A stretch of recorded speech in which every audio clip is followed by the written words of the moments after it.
Good morning. I'd like to welcome everyone to the second day of our city council work session and retreat. Call the meeting to order and ask for approval of the agenda. Did we want to amend the agenda? Oh, we did.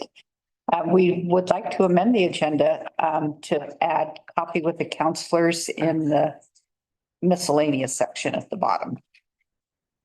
Move to approve the agenda as amended. Second. All in favor? Yes. Yes. Okay. Okay, so first on the agenda, we have public comment. Is there anyone in the audience that would like to make public comment? Yeah.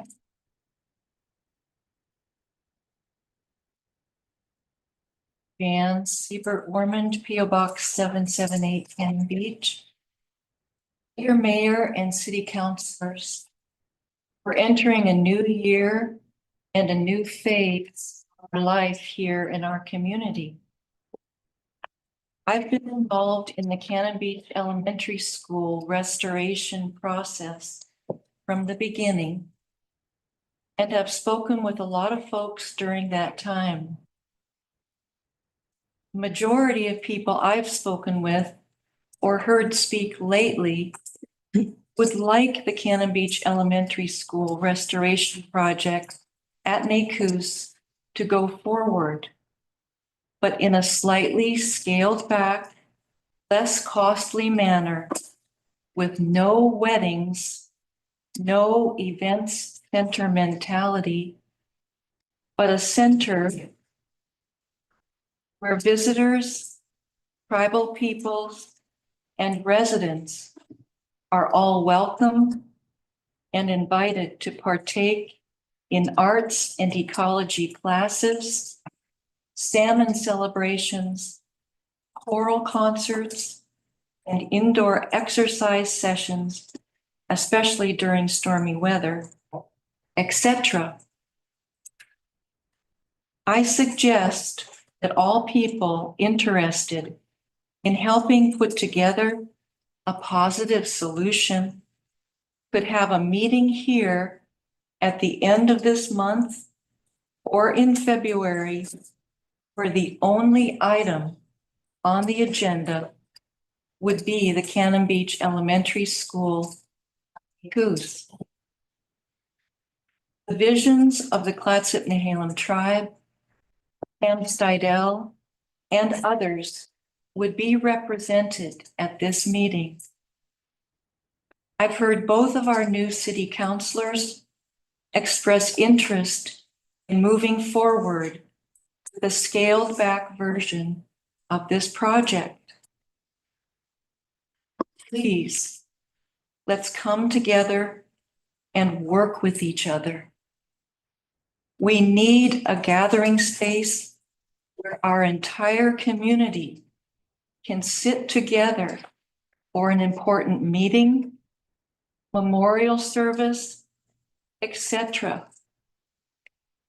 I recently attended 2 lovely community events where it was standing room only. For older folks or some others, this can be challenging. In recent years, we've had council meetings where we couldn't all be in this one space, and we had to be split up between here and the Chamber Community Hall. Please, let's all try to listen better and be more open. We can do this. We need to try again. Thank you. Thank you. Mr. Neal. Not as succinct as Jan's. You might give me a little leeway on time, but it's basically reiterating everything she just said. My name is Randy Neal, P.O. Box 192. I am going to be more respectful and kind this time. My advice is avoiding redirecting TLT and until you've sorted out a path for the next best use of tourism dollars. The NACUS property. It's the most supported project you will find in the community. It checks many boxes. Unfortunately, this design missed the community mark. The vote was a good barometer of community sentiment. Like you, there was no reason to suspect, there was lots of reasons to suspect a close vote. But there are some things I learned. First, I believe the support is a bell curve and skews far in support of NACOOS. There are very few people that say, bulldoze it or ignore it. The second thing is there's a huge set of people that no one knows how to engage with. It's the bulk of our community that we don't know, but they also define this place. I took the voter list and marked yes voters and suspected no voters. They're basically equally split, but only about 100 names each. These represent the tails of our bell curve. That left like 4 or 5 other voters. And even after asking who knows who, the result was daunting. And there were hundreds of people that, the core people don't know. A few people hit the streets and a third realization appeared. Nobody's really swayed by a stranger's 10-minute chat or an article, email, or a post. But it may, however, spark or activate a passion that lurks within them. The ballot results reflect this. The design missed the mark. The community's desire is smaller and simpler, regardless of the metric, cost, or scale. Now is the time to act. NACOOS can be done. We have the money, both now and in near-term phases. We cannot walk away with a wedge left in this wound. This shows the bulk of the community that we can solve things. Pivoting towards any other project will reinforce their doubt, and virtually all alternatives will be less popular and likely equally inept. We have $3.5 million of the initial 4.6. We've wasted only a few dollars. We did waste some time, but we have huge surpluses accrued. Many already banked from 2023-24. We're accruing more in 24-25, and we will continue to accrue more in 25-26 prior to this property being started. We have surpluses in both tourism dollars and city dollars. We can easily satisfy this is a both project by funding from each. There is a model for this classroom space, Circle Creek. Go see it. It's under $2 million. It's beautiful. The park can be done in 3 or 4 phases, whether it's inner courtyard, plaza, south estuary, north estuary. Let's assume the first phase is $1.2 million. That was what was put in for the system development charges in the master plan. The gym is a hollow box. We should give the tribe an additional space and the bulk of the park to design, give them a budget, have a goal that all elements have some phasing of, let's say, 15%. Remember, we do have a fire hose of future money. You are tired, we are tired. And if we need to, let's step aside and find ways to activate this silent passion within the majority.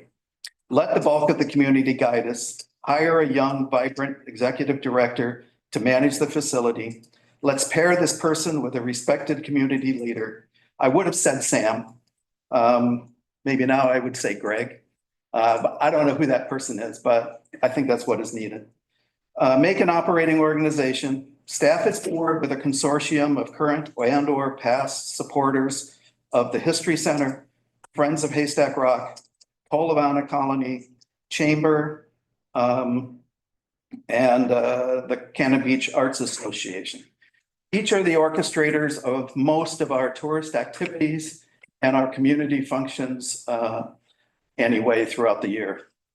Funded well, this operating group can support our community better together than if each left solo or stand alone as a separate group doing NACOOS. Resist the urge to pivot tourism funds. These are the only funds the city has. It's 90% of everything that comes in. Dollars must solve housing and over tourism.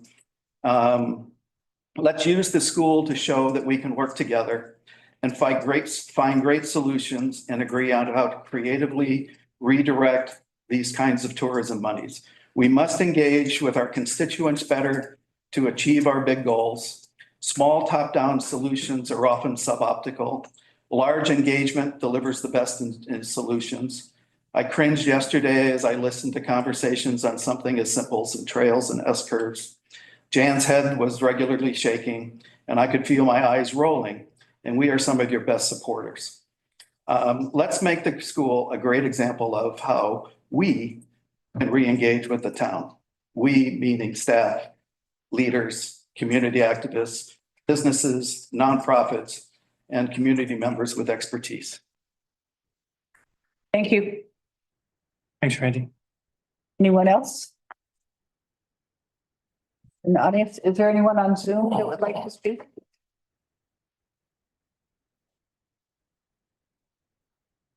No. Okay, so we will move on to our retreat discussion, and the first item on the agenda is the Cannon Beach Elementary School. Yeah. The regular meeting on Tuesday, council asked a series of questions. I was able to get answers for most of those questions. And I would like to start with the Tim Collier going over the financials. Okay, address your financial questions. Okay, thank you. Is he always on Zoom? Yes. Okay. We want to make sure we couldn't chase him down later on. He suggested he run far away. I think he ran far enough away. Yeah, you did. Nice when they listen to me. Bruce, before you even go any further, I want to ask a question. The total inflows, is that TLT money taken all together, or is it from our own, the city reserves? What is that money? I believe it's bond and interest. The bonds were taken, there's nothing to, so this is not connected to TLT. Counselor, the repayment of the bonds would be. Okay, so it is TLT money. The county TLT. So Still TLT. if you would give me a second, I can walk you through this sheet up top. And then I can kind of go from there. So if you look at the top through the total inflows, this includes essentially everything that the city has received. Again, I apologize for not being there. Number 3 child of mine is flying back to Ohio for college tomorrow. So I apologize for not being there in person. But so if you'll look, it starts in fiscal year 2020, really September of 19, and goes through today. In 2020 or fiscal year 2020, we purchased the CBE with $401,000 in county TRT funds. So that's what the original purchase was, and that's in the blue at the very top line. Now from there, we have bond proceeds, which are the bond sale, which was 4.535 million plus 157,000 in premium, which is essentially interest. General fund support, so those items that the general fund actually paid for during this. And then lastly is the interest income. That is the interest that we have earned since we have sold the bonds. So that's where all the inflows comes from. Now the 4.692448, the bond proceeds, now that will be repaid with current TRT funds. So currently we pay for that out of the county TRT amounts, which is roughly, off the top of my head, $400K a year, somewhere in that range. So that's the total inflows. So far we've received about 5.6 million between interest, bond sales, TRT, and general fund support. Okay. Any questions on that so far? Yes. Okay. Okay. Now I want to know how much of that money is tied. I know that there are certain requirements for TRT money, and I am having trouble understanding how much of that 5.6 million is tied to TRT. It has to be used for a specific purpose. So currently the repayment plan is to use TRT with regards to the bond repayment. So essentially, all of those funds, if we keep on the current repayment plan or the way we've currently scheduled it, then all of those funds essentially have to be used for a tourism related item. However, it's a full faith and credit bond. So therefore, the council could decide that we are going to pay those the repayment of those funds with, say, general fund or discretionary dollars. And then that could be used for, then it could be used for essentially anything else. Okay, Okay. thanks. Yeah, Uh-huh. that answers my question. Okay. Okay. So then the second part. Pam, can I, before ahead. we move on to the outflows, Sure. you mentioned the TLT or TRT income from the county being about $400,000. At this point, that's grown to more like $500,000, has it not? Yes, currently, last year was a little bit of an anomaly because there was an outstanding payment from Tolovana Inn, I believe it was. So yes, that's around 500K. But the anomaly made it more than that, but That is correct. That is correct. Okay. So there are more funds. There's a fairly significant fund balance inside that fund right now. but those increasing funds will continue to go into this fund. They would continue to pay for, under the current plan, they would continue to pay for the debt service on this. Yes, Yes, so that is under the current plan. thank So you. if the plan changes, then of course we would have to find other sources. Okay. Any other questions? Okay, so then the bottom half of this is total outflows. And what I attempted to do here was essentially into broad categories and then who the vendor was, who some of the vendors are. So for instance, we have the debt issuance costs. So when we sold the bonds, the 4.7 million, there was a bond issuance cost associated with that. That's the 92,000. Then we had payments to the Confederated Tribes for their participation. Clatsop County was for easement, and then notice publishing. So that's kind of the minimum stuff up top. What we've really spent, the big dollars are below, and that's on the capital outlay design, the roof, both the gym roof and the school roof, and some of the monies originally for construction planning with Bremick. Then we have permitting and variance applications, and then the geotech and other surveys that we had to do associated with the property. So what I tried to show here is by year, how much we've spent by year on the total column. That total column is how much we spent with that, the total that we have currently spent with those individual vendors. The total outflows in the bottom right in that total column, that is how much we have spent so far in total on the project. And that's 2.24 million. And then if you go over to the ending cash balance, which is in column E at the bottom there in green, the current balance we have there is 3.384, basically $3.4 million. And that is what we have remaining. And that is the balance that is currently in the tourism renovation fund. So those are the dollars. So essentially, those are the bond dollars available to spend on this project currently. And I will be happy to open it up to any questions. U.S. Department of the Interior That was my question. expenditure is the archaeological study. That is correct.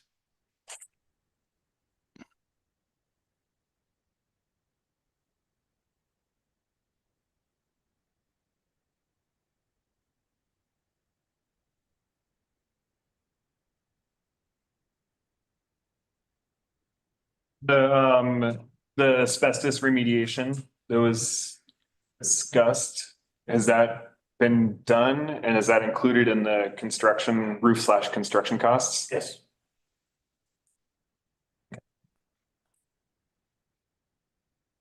And that was all the buildings, Okay. the gym and the classrooms. Okay.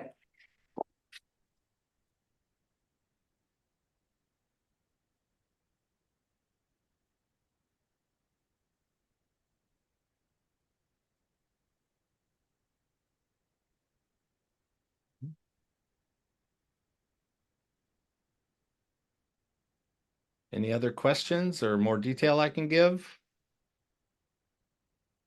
Tim, that 3,384,904 of bond dollars that are left, if we repay the bond with TRT funds, that would be if the building was, if we went ahead with making it a dual purpose building. But if we were to make it just a community center, would those funds have to be, would the bond have to be repaid? You said it would have to be, find another way of paying it back, like from the general fund, right? That is correct. So the bond issued was a full faith and credit. So that is the full faith and credit of the city of Cannon Beach was pledged to repay these funds. What the original goal was, or original intent was, is that we would use TRT to make that repayment. However, if we change the scope of the project, those funds, we would have to find another source to repay. Now, if it's part tourism and part, community center, then there's probably some ways around where we can still use TRT for specific portions of it. But then, yes, if we change the scope of it, then we would have to find another source in which to pay those bonds.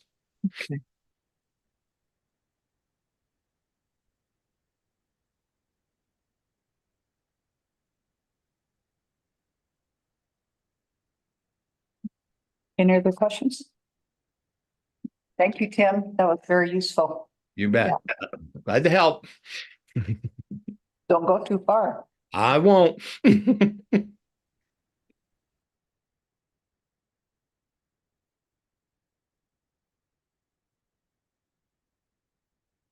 are a couple of other questions, and if you would allow me to give rough orders of magnitude, I can give you an idea of what the cost would be, for example, for demolition and some other things. Costs for new construction would not include soft costs. It would be the hard construction costs, that sort of thing. So anyway, the demolition of the existing Cannon Beach Elementary School buildings, if we were to do that, the rough order of magnitude is $275,000 to $325,000. It includes removal of the materials from the site. Both buildings or? Both buildings, yes, both buildings. Rough cost for both buildings. Okay. Yeah, does not include the slabs. Okay. The cost of removing the slabs and foundations would be $175,000 to $200,000. Rough order of magnitude.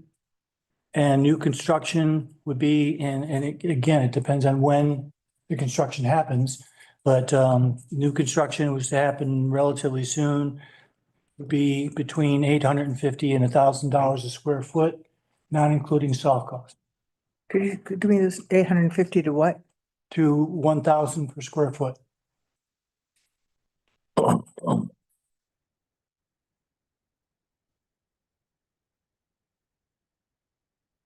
The estimate, what was the estimate for the construction per square foot of the school as we had envisioned it? You remember? I don't recall that. I can get it.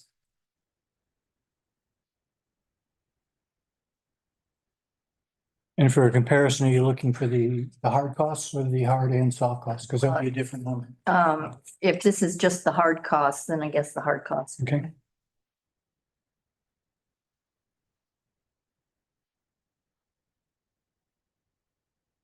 But those figures are if you bulldoze all the buildings and then constructed something else in its place. And that's the square footage or the cost per square The cost per square foot. Now, of there's, there's hard costs. right, and there's no guarantee that you could get something there. Right. There's a lot of problems with that site, I mean, intertidal and An archaeological. it's an archaeological site. Yeah. Yeah. Well, it depends. If you put it where the existing structure is, you would probably run into the artifacts. If you put it out further, that's fill. So where the area where the field is, you're less likely to run into artifacts out there than you are heading south. Okay. The further you move out, though, the closer you also get to the FEMA floodplain. Right. Yes. Yes, so sighting would be hard. Did you have more on those things? I'm sorry, that's all I have. And did we look at the cost of retaining the two current buildings and just bringing them up to code so we've got electrical, plumbing, seismic, and we can legally open the doors to an eyesore? We are working on what we're calling the baseline. And that number would include those things. So a thing like the gym roof is required, so we would have that. We don't have to have a gym floor, so gym floor would be an additional add-on. So they call it, when you get the baseline, those are the features that you'll have. And we should have that in the next week or two. And would that be leaving all those weird stairs at the north end of the building and? Yes. It's an add-on to take the mezzanine out. Because the mezzanine can sit there as long as you don't use it. So the baseline would include just leaving it as is basically, but making it safe. You can't make that safe. I know that. Yeah, no, it would Take it off. be usable. It would not be able to be made usable without spending way more than it would cost to replace it. Yeah. And the problem is I think, one time I counted like 6 different levels in there. And so from an ADA standpoint, it's got to be accessible. You first go in, you step down like, an inch. You go over and then it goes up another inch. And so somehow you got to match that. If you match that by just going ahead and filling it, then your doors are low. And then there's the stairs, and then there's other stairs off of the stairs. So in order to make it accessible, there's an awful lot of work would have to be done. Okay.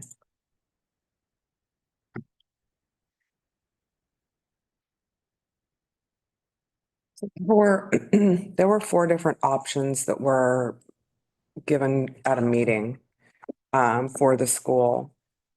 What happened to those options? We had 1, 2, 3, and 4, which 4 was ultimately the grant project. What happened to those options? Are they still available? Sure.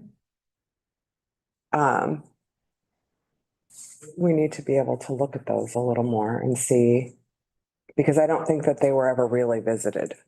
And I could be wrong, but I don't think that those options were really visited. What do you mean visited?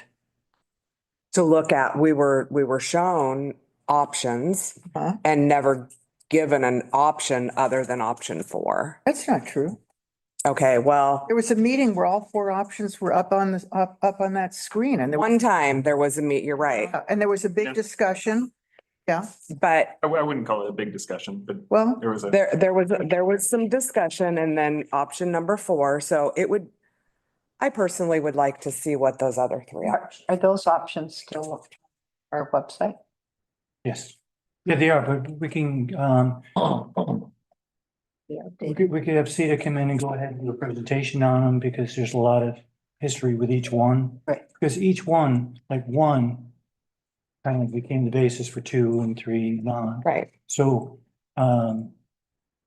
but absolutely, we can do that. And in the meantime, if you do want to check, they are on the website. I think I looked at those, but it seemed like there wasn't a whole lot Yeah. of information there, right? Yeah. But they still are on, correct? I believe so. I'd have to look. Yeah, we'll check, and if not, we'll make sure they're there. They'd have to be updated too. I mean, that was Yeah. what, 3, 4 years ago that 2 years ago. 2 years ago. Yeah, years ago. yeah. Do we recall what the major versions of that, was version 1, what we're asking about, just what it would take to open the doors and I think we need to see them. Yeah, we'll see.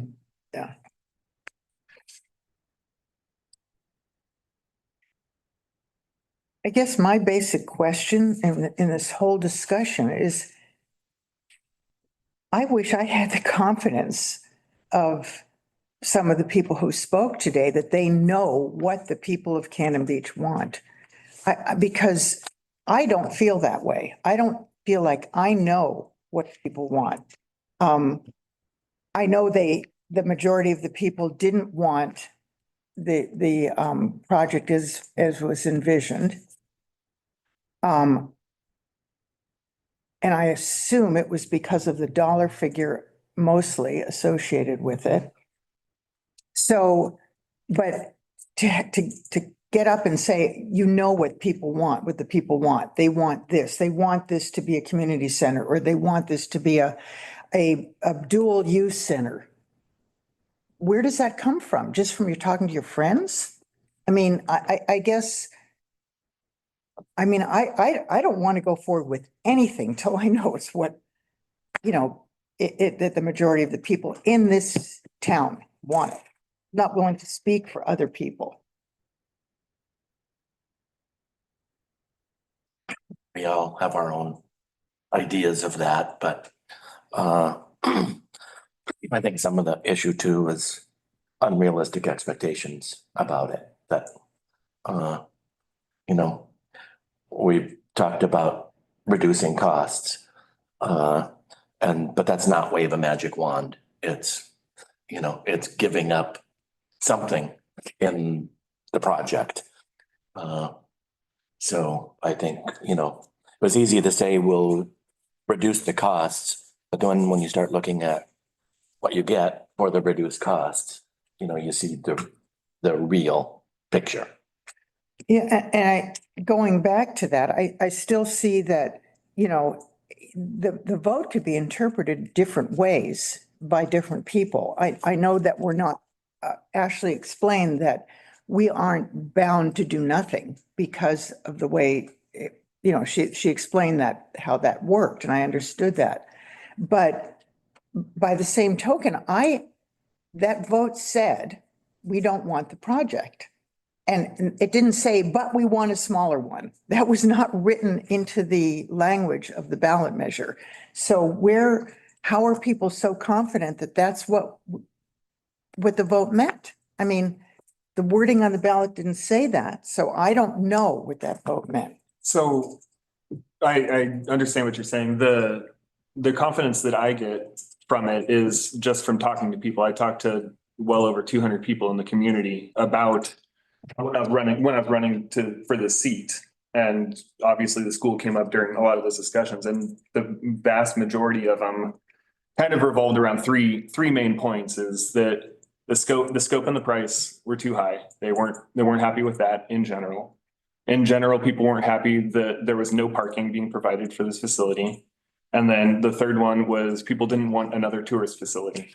Those were generally the three things that were, and there was a half dozen other things that people weren't happy with the project. But in general, that's the sense that I was getting from people as I was talking to people face to face, knocking on doors, going around and talking. Any idea about percentages of that? And the only reason I ask is because if we take tourist facility out, then we're doing nothing. Eric, did people tell you what they did want? No, mostly it was community centers, mostly the phrasing that people were using throughout the whole thing, which community center means And how did they define that? is something that's not meant to attract tourists is what they were kind of like, we want it for us is what And who says it was supposed to attract tourists? That's something. this state law says that that's required to attract tourism. No, it doesn't. If you use, It does say it meant substantially for tourist use. Substantial purpose of supporting tourism. Yes. Accommodating tourist activities. Yeah. And you read that as Accommodating. attracting people? You can't accommodate them without attracting them. So. Well, they're already here. Here, Yeah, well, they're definitely here. so accommodating means making it used for tourists as well. Mhm. That's all, and and we were it was open about that it would be for use by tourists and by local community Mhm. members. So they don't want the tourist aspect in there at all? Is that what? That's what I was hearing while I And was that's talking. 200 people you spoke to, so they did not At want. least 200 people. It wasn't 100% of people that I talked to that said exactly that, but that is the majority of the consensus that I was gathering as I was talking to people. And that's what all of us should be talking, as many people as we can get, even if they can't come to a meeting like this, come to any of these things. So we get that sense of what is in the community. And I think we should hold an open house. Oh, Again, we- once we've had this discussion we're having today. I and agree, potentially another one, and- and get what we I can. just want, I mean, I'm not, and I honestly, there's one thing I want to make really clear in this discussion. I am not angry at anybody, or I'm just, that's, I'm just asking questions, Yeah. and I've got to understand it, and I'm kind of blunt, so that's, but, Kind of. We've all gotten used to that.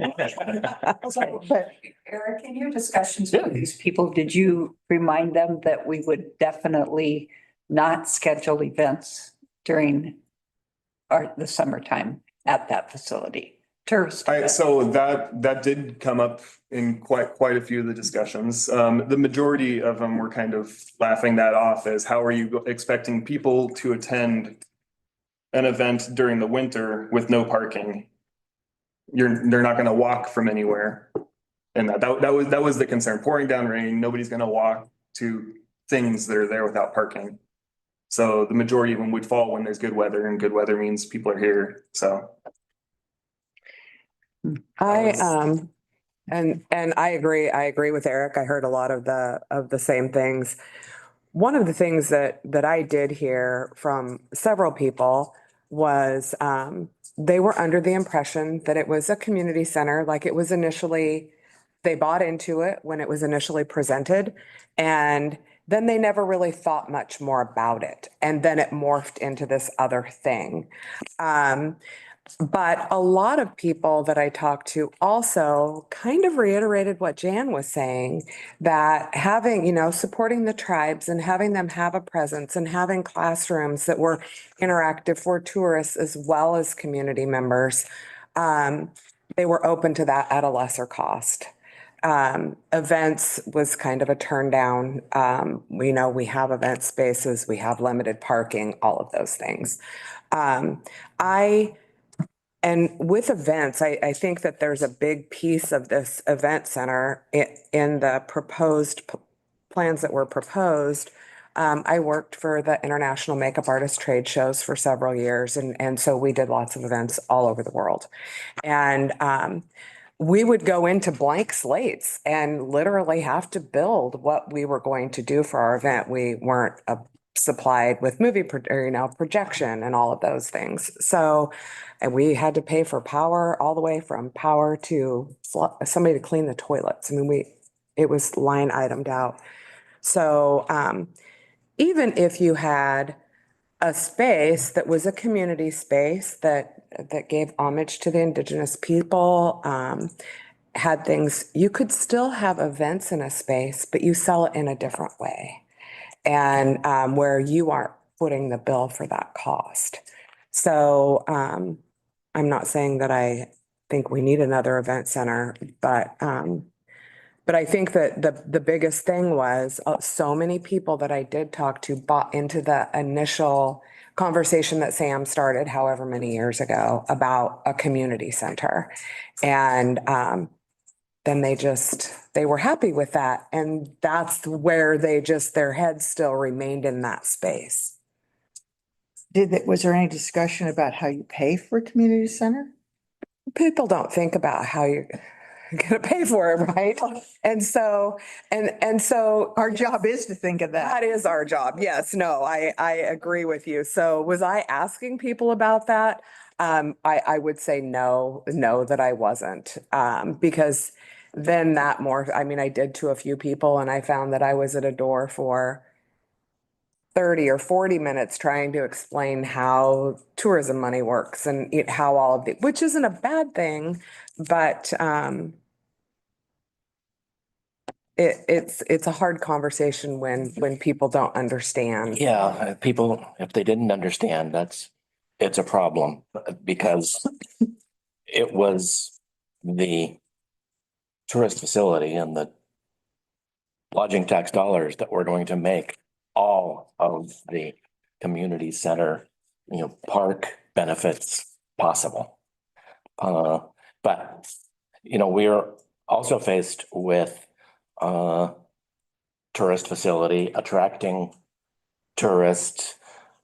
Comments about event center was part of the campaign to turn people against this.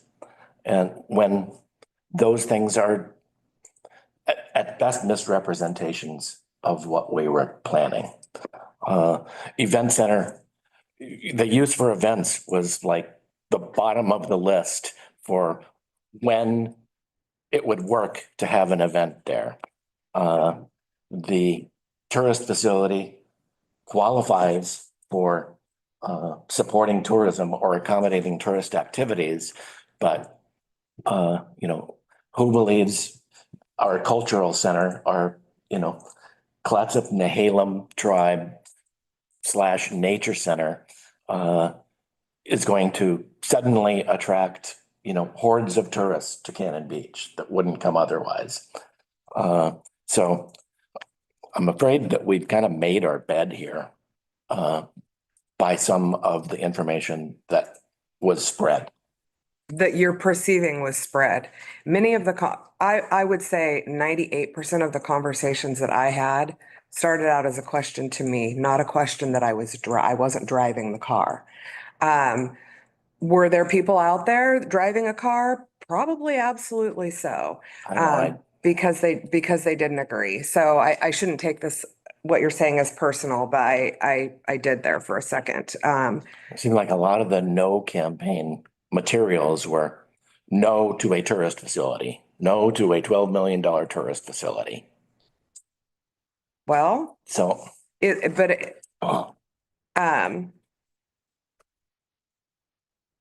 can look at it, you can absolutely look at it that way. I didn't have anything to do with writing that verbiage. I was more in a position to, and I think Eric was in the same position. We were running a campaign so we could sit here and help our community in a way that we thought was valuable. So I do understand what you're saying. $13 million is too much money for, and that's my opinion. It's too much money for what we. But I'm gonna stop that there, but I'm gonna go back to when Sam initially started these conversations about the center, it was a community center, about redoing the school, it was a community center. And I, Just with TLT funds. right. Which Tourist facility. to be a tourist facility, It's TLT funds. right, right. But how many people don't understand that? Apparently. 60%. and even more now, Oh. unfortunately. So it's water under the bridge at this point, and we're supposed to be looking at moving forward. But I mean, this is why we're, in this situation. And my problem with moving forward is that I don't want the city to go through this again. I'm not willing to rely on the fact that both of you spoke to 200 constituents who said they wanted A, B, or C. That's not enough for me to know what people want, and to go through the risk of, spending all that money trying to figure it out and then finding out you were wrong. So I need to have some other assurance besides both your campaign doorstops. Yeah, my anecdotal understanding or belief in the people I talked to is that people did support the Clatsop Nehalem, honoring the Clatsop Nehalem, that they did support a nature center, that they did support some kind of recreational facility that would Well, That I would said that. come I did say that. about, Yeah. yes.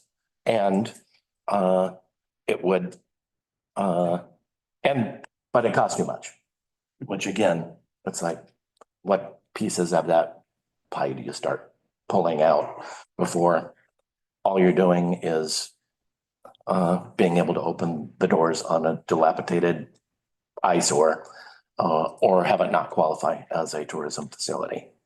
Yeah. And in your discussions, when you guys were door to door, and people said it's too much, did anybody ever say, what's the right price?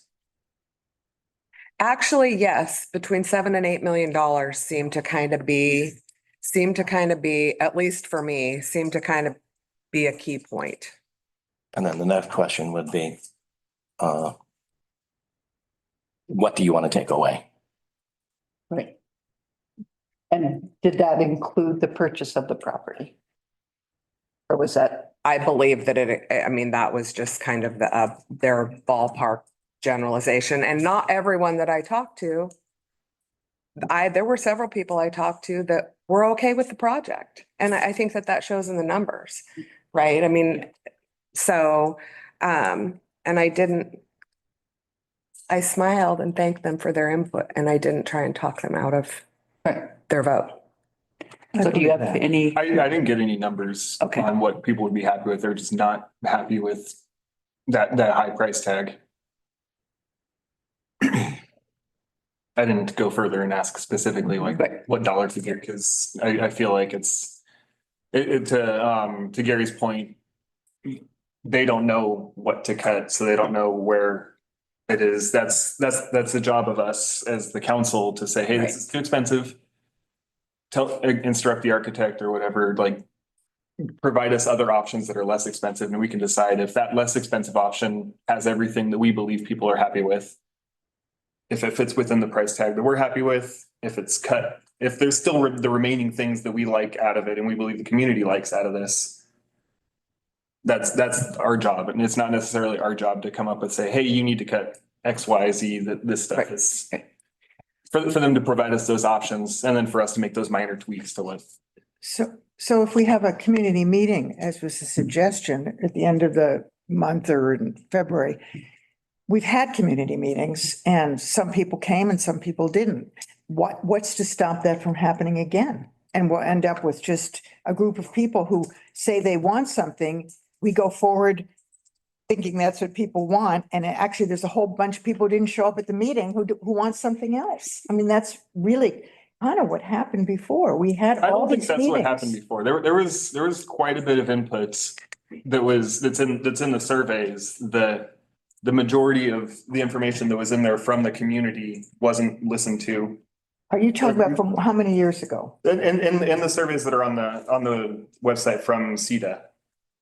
Okay, There's information in there about things that wanted to be included. I can't remember the specifics right now. I have to go back and Be review. all curious this. in those specifics because it seemed to me the problem was we tried to give everybody everything. And that was the problem, and that you gave everybody everything, then the price got conflated, and then there wasn't a review of that budget after that budget was presented. I think There were reviews of it, but council made the decision that At the same meeting that budget was provided. that ticked everything off on the list that's in the comprehensive plan for what to do with that site. And it cost what it is. So we could say, oh, but 12.4 million sounds like too much. So cut it back to 10 million. What are we so supposed to I'm going to do? interrupt and because Ashley has her hand up and let her speak. If that's okay with everyone. sure. Okay. Good morning. Good morning, Council. Thank you, Mayor. I just had one item that I thought I could add to the conversation. So from what I'm hearing, I have a bunch of threshold questions that I think are in front of you.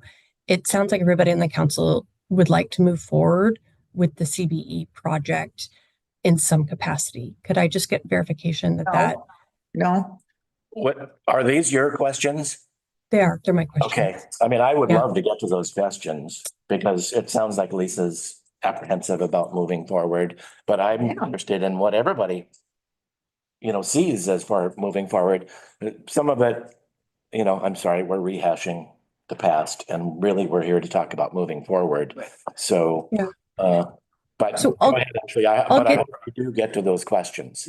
Yeah, maybe I said I would like to get to some of the answers to those questions, but we've already sort of started down a couple paths. So I wanted to throw just a couple ideas in.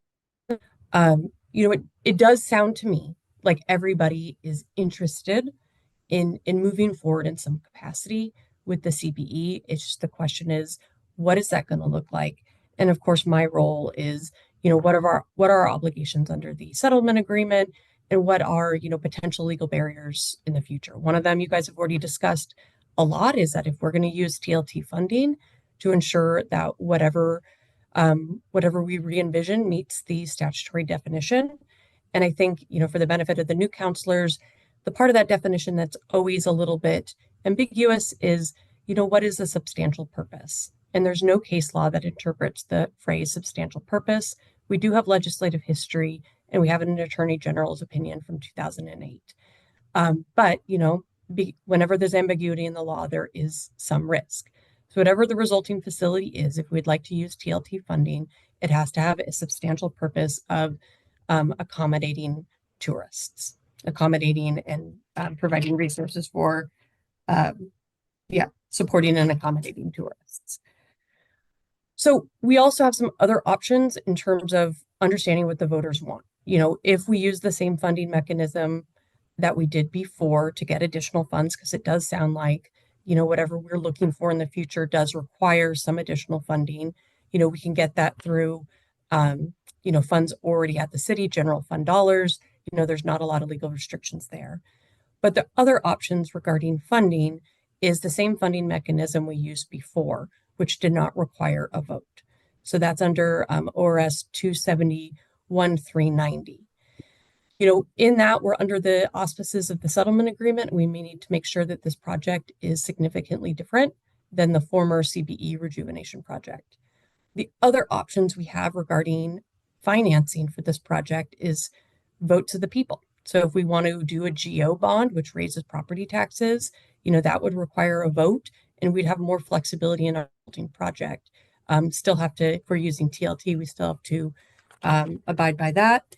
And we also have the other funding mechanism, which is ORS 287-A150, which is a ordinance or a resolution that has an option for a referral. If we went about that method, again, it is later on in the process, but there's at least an option for a public vote. So I wanted to throw those options out there as we were discussing, like how to understand what the public wants, just to make sure that we all understood some of the process options that are available. So that's all I had to add. I can answer questions, or I can go offline and allow you guys to continue your discussion. So Ashley, if we were to, let's say, go forward with the idea of community center and additional funding for that community center would come out of the general fund, what happens to the money that we already spent? That is, like, for example, paying back the bonds, the purchase of the school, all that kind of money.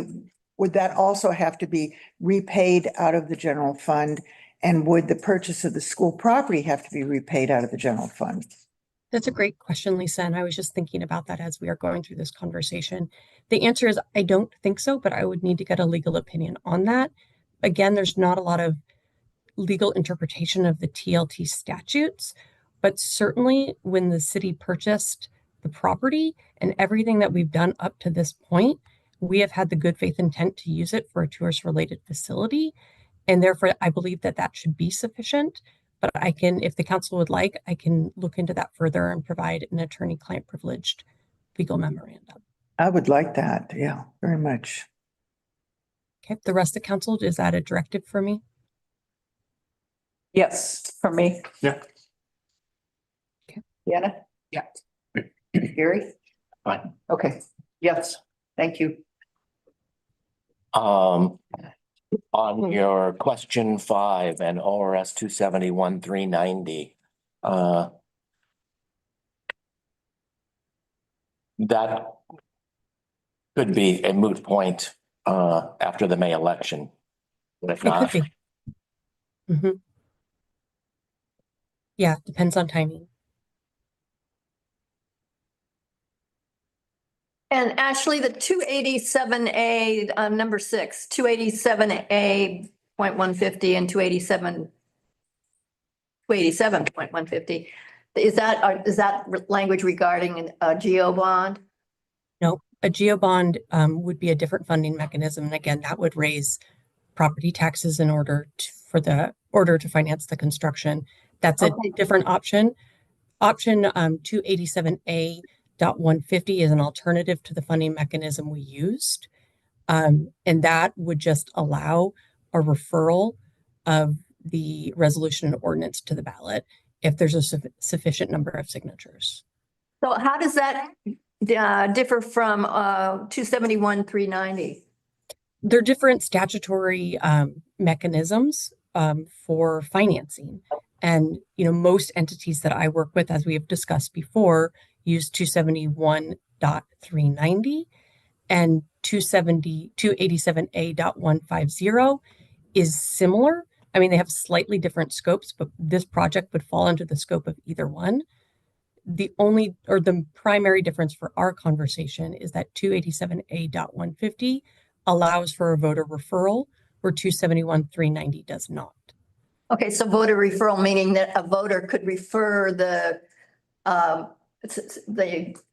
271, I mean, that kind of bond to the voters, or could ask for a Yep. referral. Okay, It could require voter approval. So if okay, we do an ordinance under, I'm just going to call it 287A. If we do an ordinance under 287A within 30 days, if there's enough signatures gathered, that could be referred to the ballot.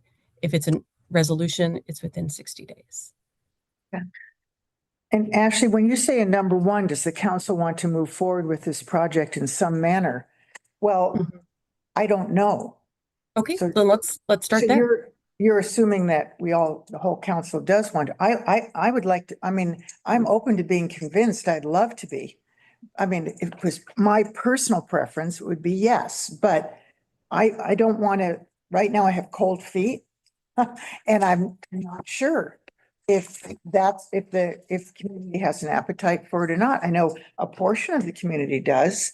I need to feel confident that a majority of the community does. Okay. So to that point, the work that's been done on the building, the roof work, the asbestos, that sort of stuff have the two buildings with the replacement of the roof and the repairs to the Quonset hut, are those buildings currently weather tight now? The amount of money that's been spent on them, Not the gym.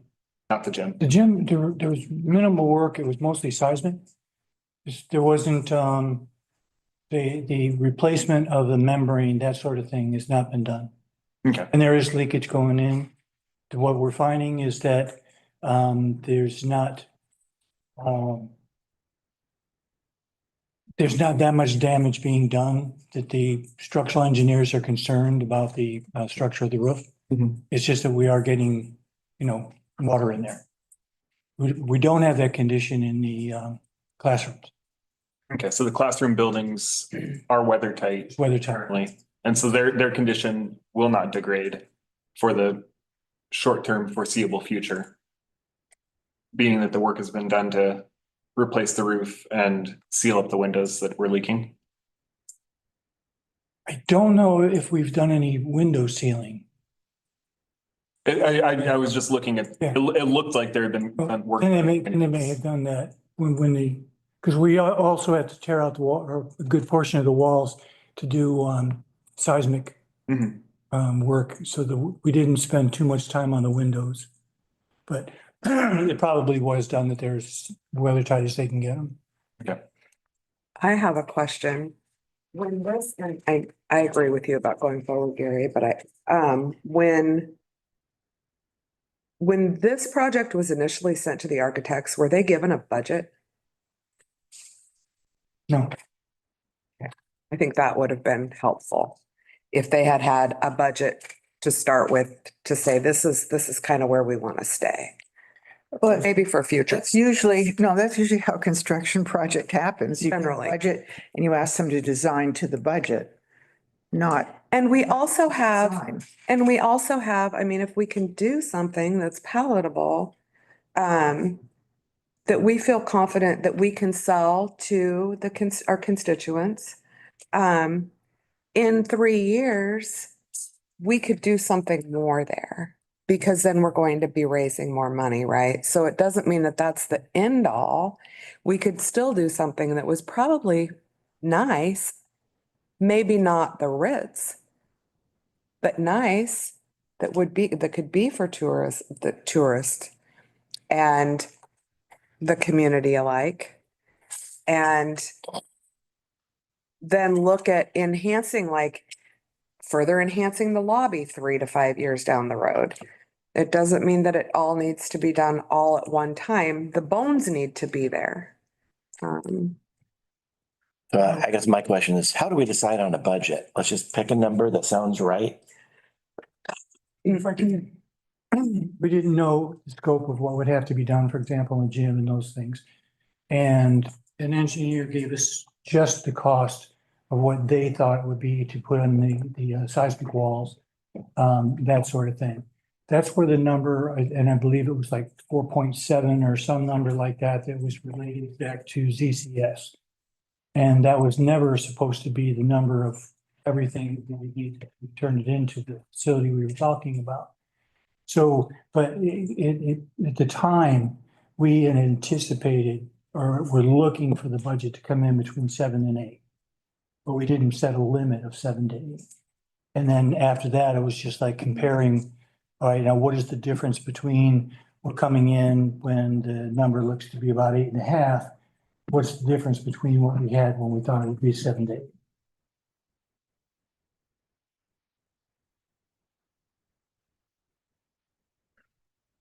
How does 10 million sound?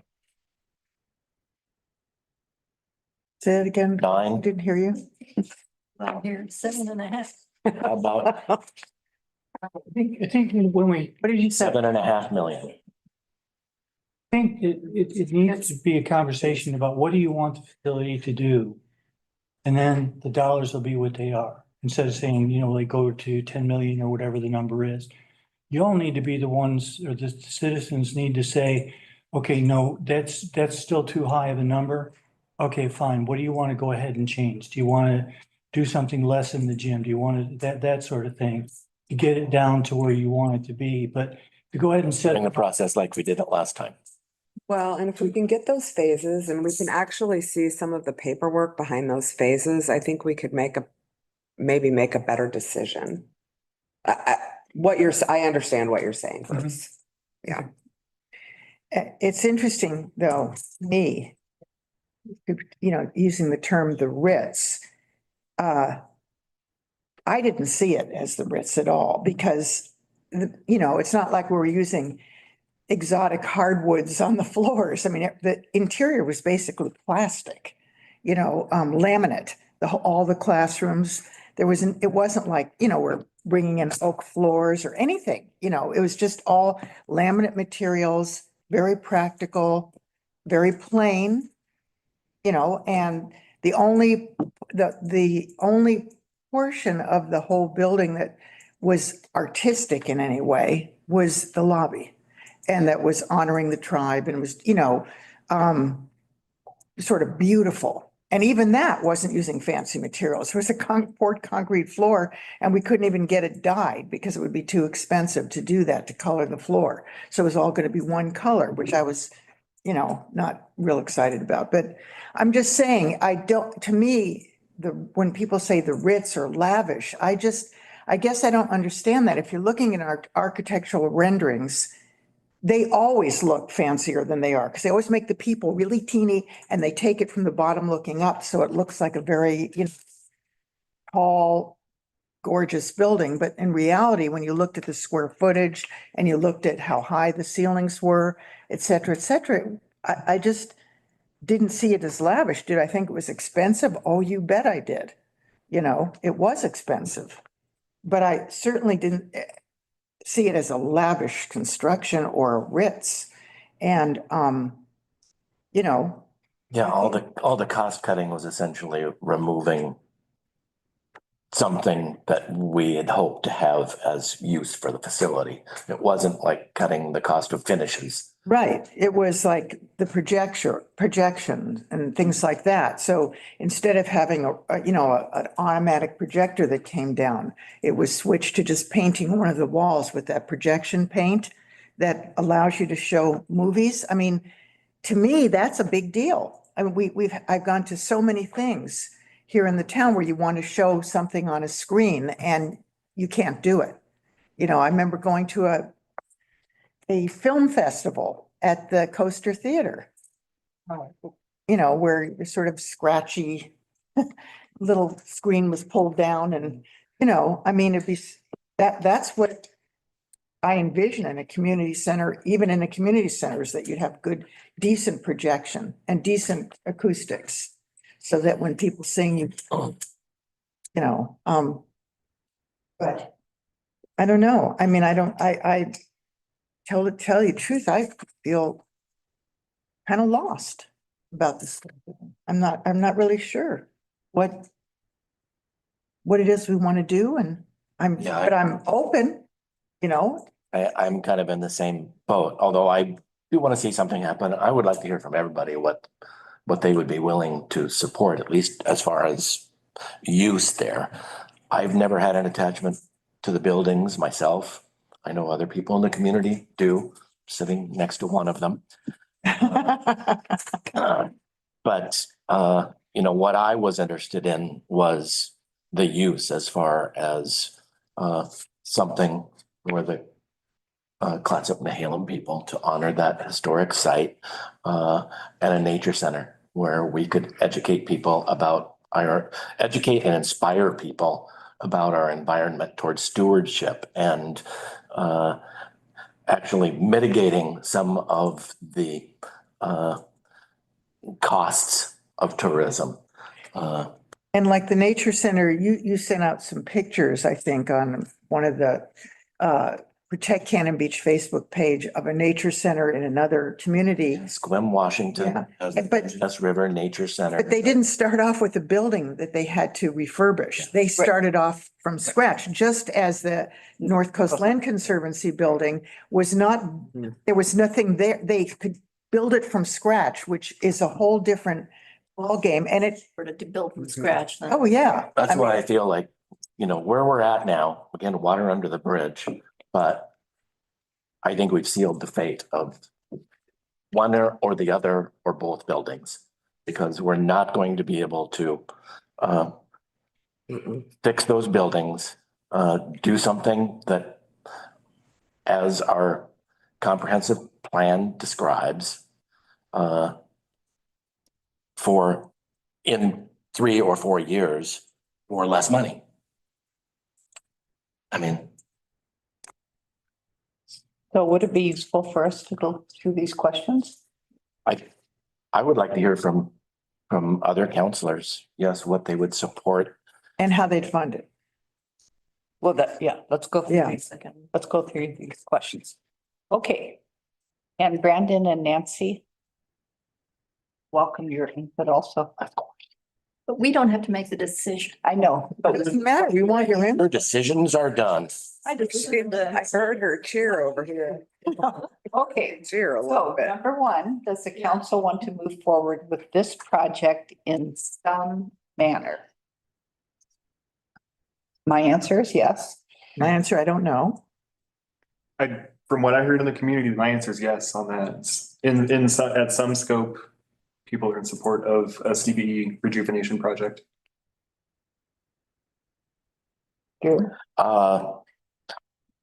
I'm a yes. I already described what I think are the most important things. I'm a yes. I think we should move forward in some manner. Nancy, in your, Yes, I think you should move forward. It's gonna be tough, but I think you should move forward. Brandon? Absolutely. Okay. Number two. If yes, so Lisa's the only one that doesn't have to answer this one. Does the council want to use TLT funds to do so? And that to me is a tough question. And what? That's a tough question. You feel like that's a tough question? Because it depends on, I mean, I still want it to be a tourist and community center. And so, yes, to the extent of the law, I want to use TLT funds. If our community wants a community center, then we can't. Right. Use TLT funds. And, Lisa yesterday talked a lot about pushing the envelope. I think this is too big of a project to try pushing the No, envelope. I agree. Yeah. I agree. I'm into pushing it, but a little bit at a time, not Yeah. on a big, huge project. Yeah. That has received a lot of press. Yeah. Yeah. It's out in the open. It's Yeah. not, we're not sneaking anything under the Right. wire. Right. I'm an absolute yes on using TLT funds because the project we designed was something that would have been of interest to visitors, and we get the benefits of a community center as well. It's hard for me to envision a project using TLT funds that would offer more to the community. Yeah. I agree with you, Barb. I think that it's a hard question. I think we're gonna have a hard time selling all of it as tourism. But I think that we should be able to use the TLT funds. So you do want to have a tourist component. I'm fine with there being a tourist component there. I don't believe that we need an event center.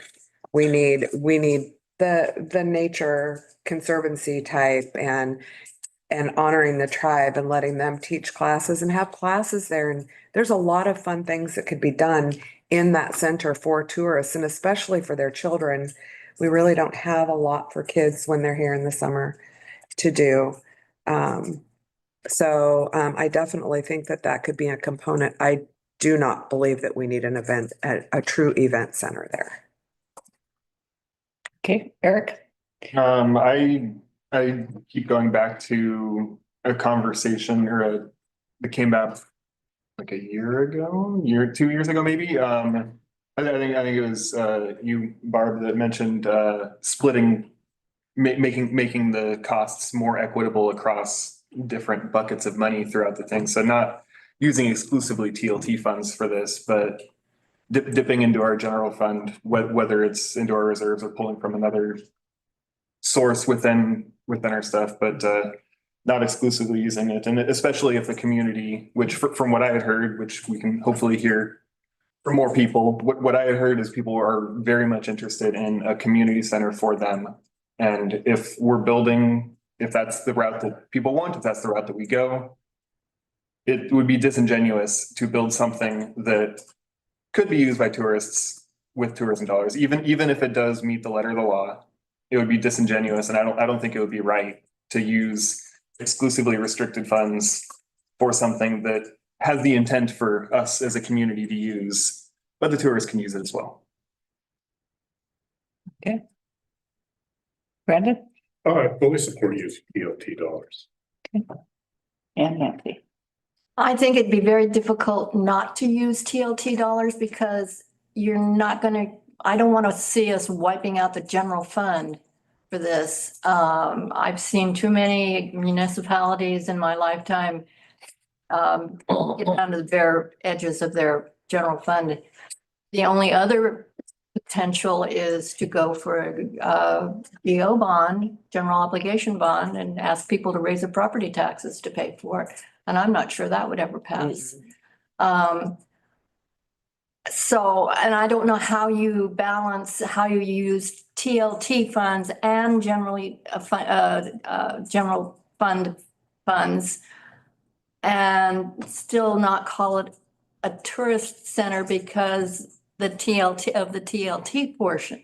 So you have that problem to balance out. I never saw this as an event center in terms of bringing events in and using it as a center. When we talked about events, we talked about you know, the school chorus is coming in and doing their thing, or having a community-wide Christmas celebration or a memorial service. Those are the kind of events we were talking about. That's not it's not the Coliseum. It's not the conference or convention center in Seaside. It's our own community center for our own community events. And That was those part of the kinds. no effort to define it as an event center and a wedding venue. Yeah, and weddings were always, there was never real, I mean, I listened to all of your things, and there were never discussions. There was always a discussion of, well, we'll get to the idea of weddings eventually, but you never came to any conclusion about whether weddings were going to be. And yes, there was a wedding there. The city approved a wedding for the Nacoos Park. But there was never any decision about weddings, and the whole event center thing has been so blown out of proportion that, you know, that discussion just has to go off. I mean, that's crazy. But in terms of TLT and general funds, you're going to have to be able to use TLT, because you're never going to be able to fund the construction or the refurbishment or whatever you end up doing without some kind of outside funding, which is at the moment TLT. And if you do TLT, then you're going to have to call it some kind of a facility for tourists, because a facility that serves tourists, because of the state law.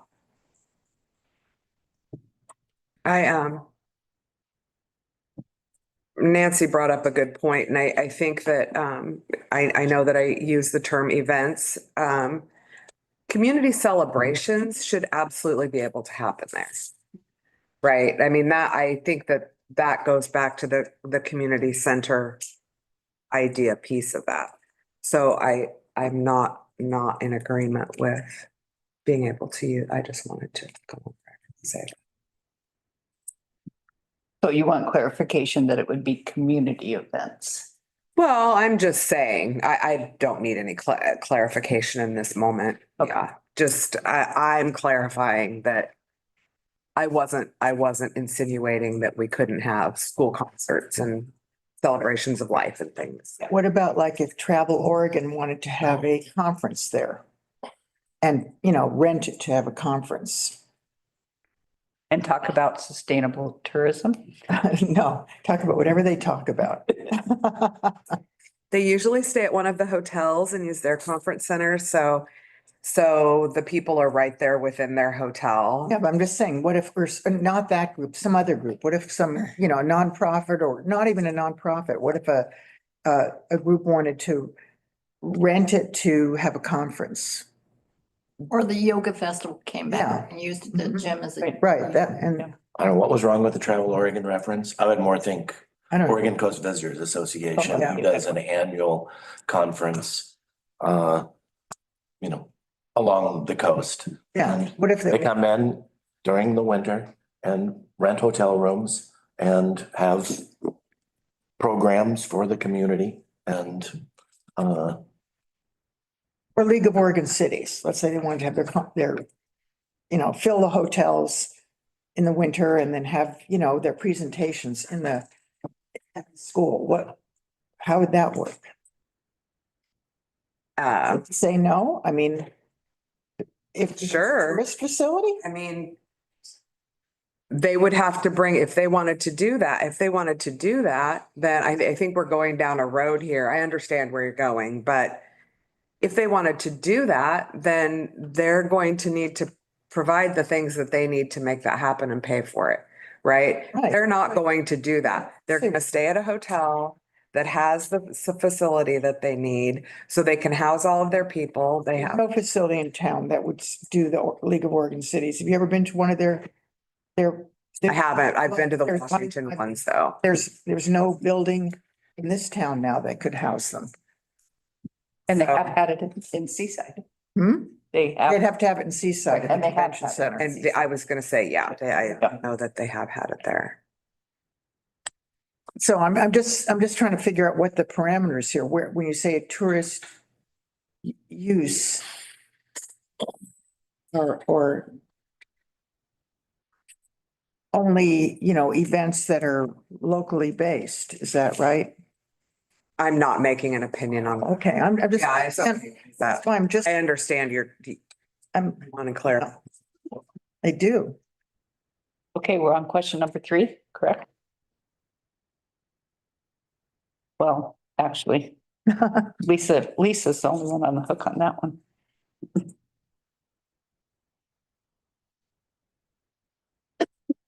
If no, what are the city options for financing a project that is not a tourist related facility? General fund. Okay. Okay, Or raising property taxes, as Nancy suggested, taking out, that would be another way of doing it. okay. So if yes, how does the council want to change the project? A is same vision but lower cost. B is different vision, lower cost. Eric, you want to answer that one? Good luck with that. I don't know, that's. This is, come sorry, from- this is Ashley. I just put those two down to start the conversation. Clearly, there's a lot of different options under here. So don't feel Right, married yeah. to those two choices. Yeah, no, it doesn't have to be A, B. You can No, have, it's a good starter question. you can have a C or a D. Well, I think the community around us is gonna drive that. What I heard was much of option A there as a similar vision at a smaller scale. Similar rather than, yeah. Not necessarily same, but Okay. similar vision. Okay. That's much of what I heard, but it's this will come down to what options are presented before us reviewing the 4 options that were there. And expanding on what those 4 options that were presented when option 4 was chosen. And then finding out from the community what's a palatable vision of those. Or if none of those are palatable, going from there. So now you're saying you do want to see it be a tourist related facility as well as a center. I'm fine with what the community wants. The community in town that I talked to, they, for the most part, wanted community center. That was the biggest focus. Mhm. I don't think it has to abandon entirely the educational aspects, the built-in educational aspects that were part of that, part of some of that vision that would keep it partially qualified for TLT funds, restricted TLT funds to be that, but it doesn't. That's what I heard from the community was they wanted something for themselves. They wanted a place Mhm. to call their own that they could use. Well, sure, I mean, that's. Property taxes? I I'm- love that yeah. too. There's the general fund has quite a bit of money in it, and I think it's worth exploring what's in the general fund reserves and how much is applied into the general fund reserves each year.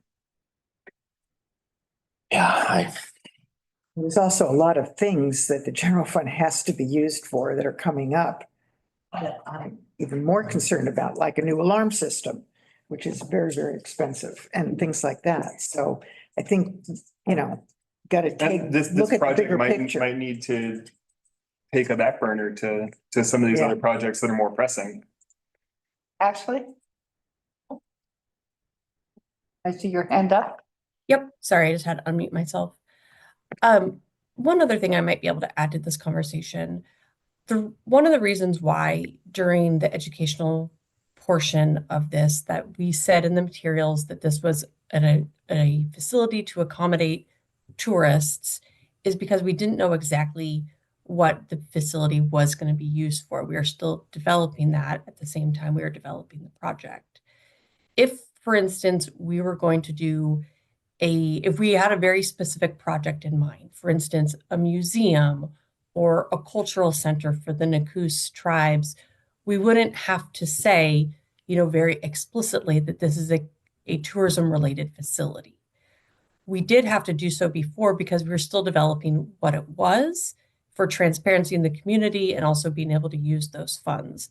So if we had, a specific vision, or if the council had a specific vision that very clearly qualified as a tourist related facility, we wouldn't have to be so explicit about that in all of our materials regarding the facility. So I just wanted to sort of highlight that again, like if we had a very specific vision and it qualified, we wouldn't need to, attach the tourist related facility to all the programming materials. Hey, Ashley, so if we had a vision like a nature center, okay, and that would qualify for using tourist dollars, it seems. If it was. Yeah, it could, depends on the how does- details, but yeah. How does the gym fit into that for pickleball and recreation and local community events? Because how do you fit that into a nature center? Well, I don't know how that fits into a nature center. But if we are saying, this is going to be a nature center and, there's also going to be, a recreation facility attached to it, and we're going to be able to show that the overall facility has a substantial purpose of supporting and accommodating tourists, then we could be okay. Well, I like that. But it always was. Yeah, but I'm just saying that if it's a nature center, if it's the function of it is a nature center, then, and that does take away conferences for outsiders. Yeah. It does take away, obviously takes away weddings. It takes away a lot of things that seems to me that people were concerned about. Except for the parking issue. Yeah. And I bring this up because it does seem like some of the concern that I'm hearing is was this a branding issue? Was it clear to the electors that, this facility had a substantial purpose of serving tourists, but it also provided, services to the community? And it sounds like that was part of the issue. And I see it as, we had to be clear that it was going to be a tourist related facility because we didn't exactly know what it was going to be. And so we couldn't say nature center, museum, event center, but we wanted to be clear because there's a lot of folks out there that are hawks about the TLT funding. We wanted to be clear that, whatever we're doing was going to fit that legal standard. So if we have a clear vision, we can just go with that clear vision. And if we get challenged, we'll show that it meets the statutory definition because along with serving residents, it also has substantial purpose of serving tourists. So I just want to make it clear. So as long as the classrooms and the lobby were the nature center, then it's okay to have the gym as a community recreation center and still use TLT funds? I mean, the devil's in the details, but yes. I mean, as long as the facility has a substantial purpose of serving tourists and we can show that. I also think that Eric had a really good idea, and I think it came from Tim and probably other folks too. If we wanted to be very careful, we could bifurcate the project and, we could use TLT fundings on the nature center and use general fund dollars on the recreation center. And then the recreation center, we wouldn't have to worry about, what the overall purpose of the facility is or whether tourists were also allowed to use the recreation center. So, although a very simple idea, I think that's a good one.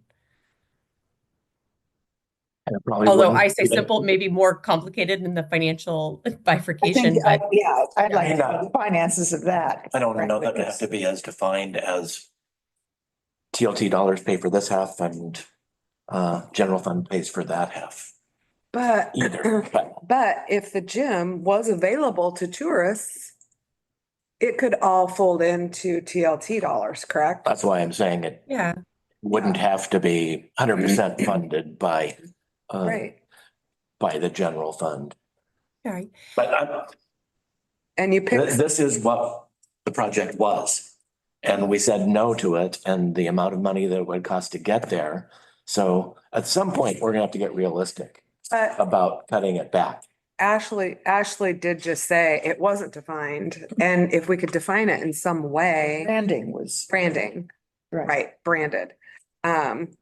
So if it was defined better, then people would support the $12 million. Well, you also have, no, nobody, no, $12 million is too much money. But if you can get that number lower and you can brand it in the right way and everybody agrees, we can sell it that way. It'll be fine. But we're just gonna have to. Even if it went back to We're gonna have adult, to you can give up sell it. on something. So Sure. so we could give up on the gym No. and then we would lose everybody that wanted to save the gym. Why would you give up Wow. on the gym? What's that? Why would you give up on the gym? I'm just saying, I- where are we gonna reduce? the Okay, I think costs? until we see phase 1, 2, and 3, and we kind of go through some of these things that we're falling down a rabbit hole that we don't have enough information on. Right, today, But I guess what I'd like to know is that this. do you understand what you're saying? I is, where do you, what, I don't understand, I mean, I think $12 million sounds like a huge amount of money to me. But I'm not an engineer, I'm not a contractor, I'm not a builder. So in the big picture, I don't know what really, I know it sounds like a lot. I also knew that we could finance it out of our TLT funds. I knew that we were covered, that we were not taking some kind of crazy risk where we were gonna bankrupt the city, but actually there was funding for that all along the line to pay off that bond. And so unless of course there was a tsunami or, an earthquake and if you're gonna, Wildfire. yeah, if you're gonna make your plans based on those ifs, then you're not gonna build anything. You can't, So- can't step out your front door every Right. morning, right? Exactly. So I don't know. Are we picking numbers out of a hat? Where is the amount coming from that is the right amount to be less? That is what really confuses me because It's like, what part do you take out? or Take out one of the buildings, take out the lobby that joined the two buildings into its facility, take out the park and landscaping Okay. improvements. Or then there's little things you can pick out. We'll take out the kitchen and save, $100,000. A lot of doom and gloom, and I think that we need to try and be positive that we can go forward in some way. And, I'm going to kind of go back, and I know that Julie said, about the money, the funding being with TRT dollars. But when that community center was sold originally, probably before loans were taken out, there's some, and maybe it's just a misnomer of about $4.5 million is what it was going to cost. It was, This- it was No. never. no. That was the People cost. glommed onto that number. Maybe that's what they were understanding because of That the was bond. purchase. I think that's what happened. And so you think that's what happened, Bruce, is that people just kind of glommed onto this number? And it was used Oh. also. Sure. It's like, oh, it started at 4.5. Well, that was When how it much never- it Right. started it for building. And that's, you can't, unfortunately, we can't educate everyone. I mean, I don't know how you could. You could try, but, I don't know. I just think that, we try and see what we can get done for between around $8 million, give or take. But where's that number come from? Yeah, I mean. Where's, that on? that's what bothers me. You can't just, it sounds so arbitrary. Why is $8 million the right number and $12 million not the right number if both could be funded and the bond paid I back? think that number comes from when we saw those 4 phases and we had whatever the numbers were, the third choice was around $8 million. And then there was this 11 point, I think it was like 11.6 or something. Exactly. Yeah. what you said, or magnitude. Around that point. So, I think that's kind of where I just would really like to. Yeah, I mean, right now it sounds very arbitrary to me, so I don't, Yeah, you can't buy into anything. We need to look at you know, Be realistic, because we're talking about 3 or 4 years from now. Bruce? If I can just make this more difficult. Yes, please. With a project like this, where you have a gym of a certain size and classrooms of a certain size, when you look at what we're calling the baseline, the baseline is going to come in and it's going to be, it's close to the number I think that you're talking about, you know, with the 8 million, it's going to be in that neighborhood. And that's before the gym has a floor and, a new floor. Yeah. a new floor, yes, it'll have. Yeah, but I would like to see those numbers. I agree, and what I'm saying is that we're at the point trying to go ahead and pull together that, what we're calling the baseline. The difficulty with trying to reduce the cost within the baseline is you take out, you know, whole sections, you might say that, we'll just paint the floor or something, but if the floor was $100,000, you aren't going to get to a $50,000 floor and a $50,000 ceiling. We're going to need to cover the whole gym. So what I'm saying is that you're going to get, just because of the size of what is there, you are going to see a number and in the condition of the facility, you're going to see a number and it's going to be a large number. And the things that we're talking about are largely going to be add-ons to whatever that is. So I'm just saying that Like the things that would actually make it a tourist facility. yes, so you can't put on part of the roof or part of the floor. And so it's going to be harder than saying, well, if it comes in at 9, we'll get it down to 8. Well, there'll be some really tough decisions to get it down to 8, and maybe that's going to be possible and palatable. But it's not something that we can say, well, you know, it's 8 is the number, because we don't know what the baseline is. Well, I think so, we could but say if we 8 look is at the this, we've number already paid if, CETA $1 million of the budget. Sorry? Right. We've already paid CETA $1 million of some budget. And had they been given a budget in the beginning, I don't think it would have made a difference. They would have told us we couldn't do it with the 2 buildings. That's why I keep coming back to, we have to get realistic now, where we may be able to say, okay, I don't, Deanna said she likes $8 million, so should we say $8 million and spend the first 500,000 on wiping the site and then build what we can build with the remaining money? well, and then you've got tearing those buildings down and trying to rebuild. I do understand that there's still a lot of things in the way doing that too, because then you're dealing with something completely different. And I also, you know, the Creek project, whatever it is there in Seaside, that was just done, it doesn't come with the same, The North Coast Land Concern? yeah, that one. It doesn't come with the same, issues that we have with that space, right? Not even close. No, the archaeological things are not Well, just with, preventative. but you've got floodplains, there's a whole bunch of things that come into play there.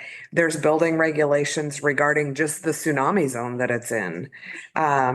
So for fresh building, if I'm not incorrect. So, I mean, that has its own host of problems. But I think, again, realistically, our baseline now to just save both buildings is probably very close to what the money that you're talking about. Let's see it. Instead of speculating, let's get the numbers and see what the baseline really is, and then we can have more. Maybe prices will come down. Huh? Maybe prices will come down. Yeah. I'm sure they will, because there won't be any tariffs or anything. Did Lisa answer this question Which one? before we bunny trailed, but just a little bit? Number 3? 4A, Well, she wasn't a yes. were you? I don't know. But- I mean, my answer is I'm open to anything. I don't know, but I'm certainly not willing to accept as the majority opinion, people canvassing for votes, you know, as a way to determine what the community wants. Sorry, but you know, I canvassed too, and I would never use that as a, you know, saying what people want. Well, and sometimes people tell you just what they think you want to hear, too, right? And you're at their door, so they want to agree with you because you're there, you know? I mean, Not everybody. well, I know that too. I had both. Just wait. But I'm just saying that's to me not any kind of a indication of what the community wants. So I need to hear more, not just from the same people, but even the same people haven't really said what they want and how they want to fund it. I'd like to know that. What do you want and how do you want to fund it?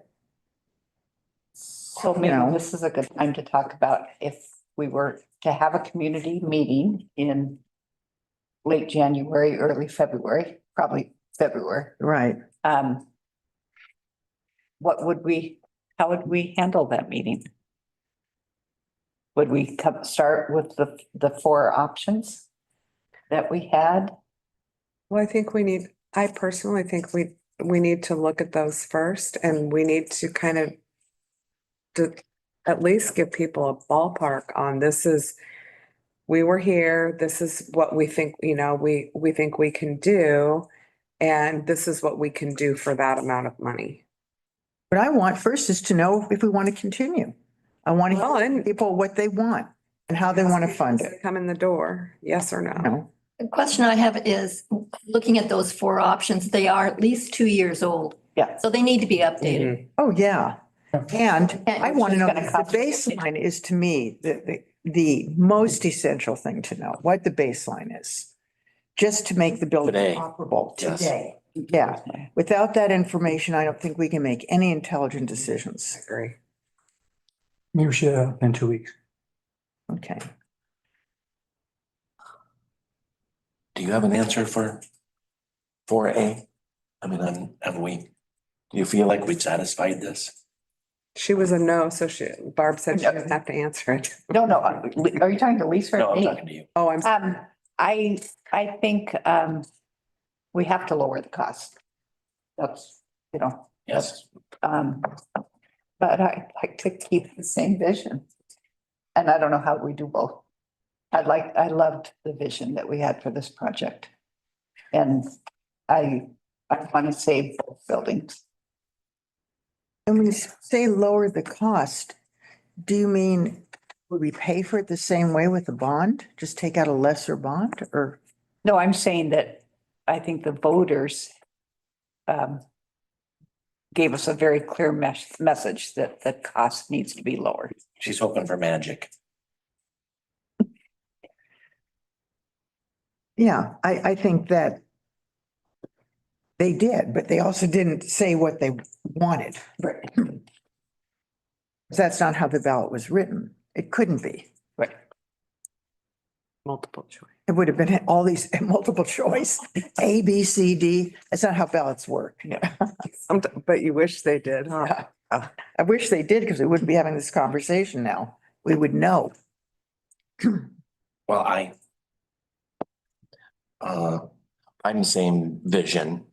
But I feel like we need to be realistic about what lower cost means. And I can't imagine that 3 years from now, we could save both buildings and end up with something that I would be satisfied saying is a tourist facility at a lower cost.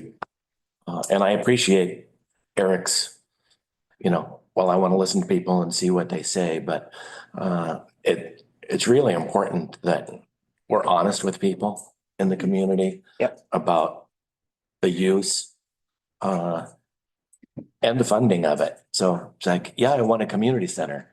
Okay, great. Or, yeah, I want a community center. And it's like, okay, are you willing to raise your property taxes? Or do you want the city taking money out of general fund reserves to fund that? And is that the top priority of spending our general fund money? Yeah, that's a good question. Very good. Because we have lots of Yes. other things that That's a very good get done. Essential to safety and public health and safety. Yeah. That's, that's that's a higher priority. And we have somebody in the community who keeps talking about how high our reserves are and how much money we really have in the general fund. And I'm sorry, but we're surrounded by natural disaster potential around here, and we really need to keep a good amount in the general fund. We don't need to be spending it here and there and everything. Oh, I totally agree with you. You feel like you're heard on, how do you want to change the project? Or Well, I same think this is- vision, lower cost, is Yeah. that where you're at? Yes. Or A, yes. Please. Nancy, Brandon? I can't answer that question. I mean, lower cost to me is, what do you see as what's going to be reduced to get to a lower cost? Can't do it with the same vision, obviously. But, and what is the definition of vision in this case? I mean, are we keeping the lobby? Is that part of the vision? Are we not doing the lobby? Because that was part of the cost, was creating that lobby. So that, I think, is one of those things that people really objected to. While they didn't object necessarily to the cultural aspect of it, the tribal recognition, I think the idea of the lobby itself was what really kind of created that spark of opposition. So is that part of the vision? Is that the same vision? And how do you do it at a lower cost? I just can't answer that. That's fair. Brandon? I agree with what Nancy's saying, other than if you were to read this just as its face value, you have the same vision or you have a different vision. If you want to pay for it with TLT funding, you can do either one of those things. And of course, you can reduce the cost. It's just whether it becomes a palatable project or not. And as it delightfully,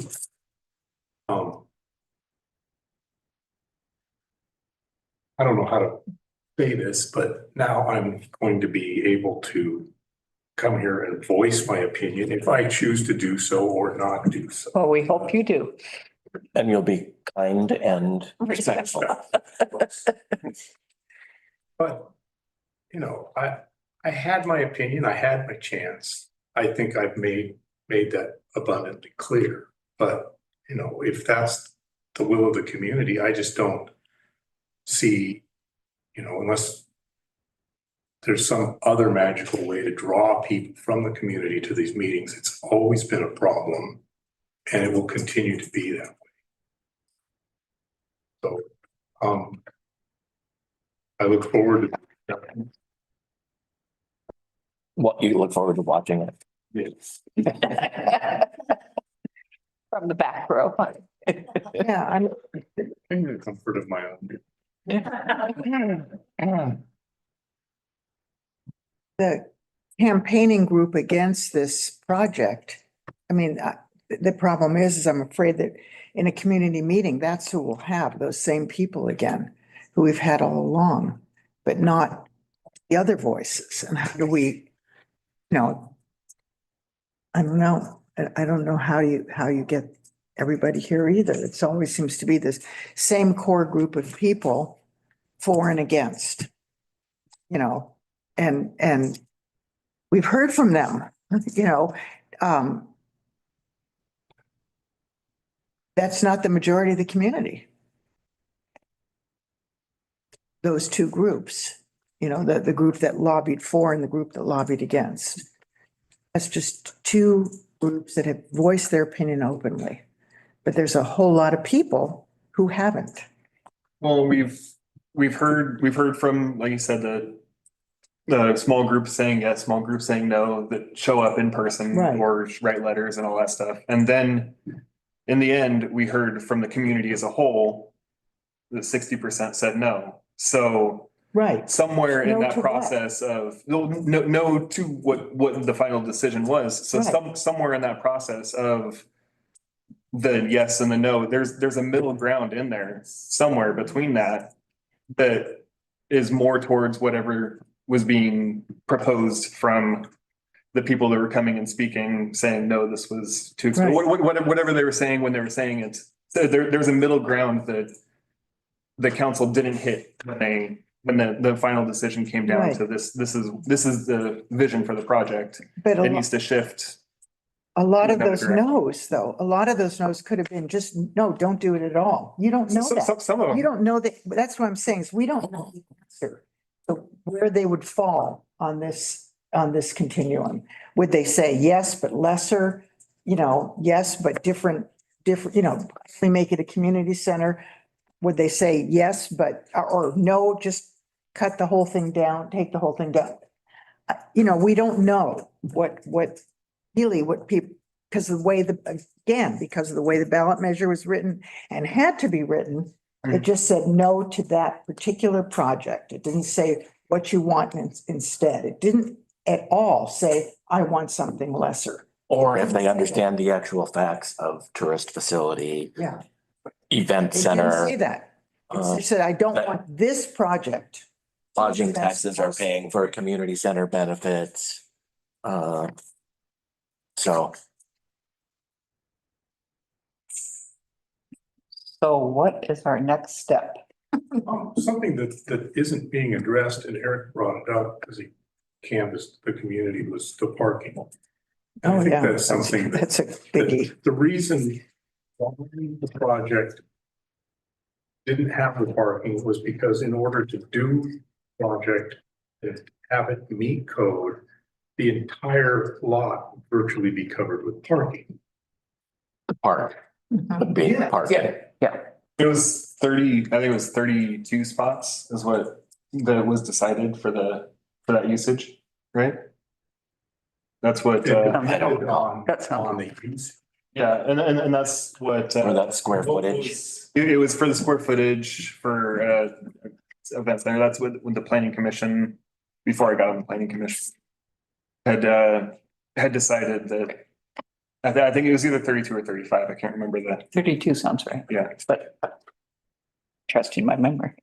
Your thoughts completed on that, sorry, Brandon? Yeah, derail Well, that. no, but I mean, if people are opposed to the project because there's no parking, in order to get people on board, I think the council, it's incumbent upon them to produce something that shows either, this project is going to have a large portion of it covered with parking with very little park, or we have to go to what our original proposal was, which is without it, and, somehow make that. Or remove one of the buildings and add some parking or, Well, there's any number of. I remember Greg recommending that we move the classroom wing, because I had a similar idea, move it back and trap the parking on to Beaver Street. The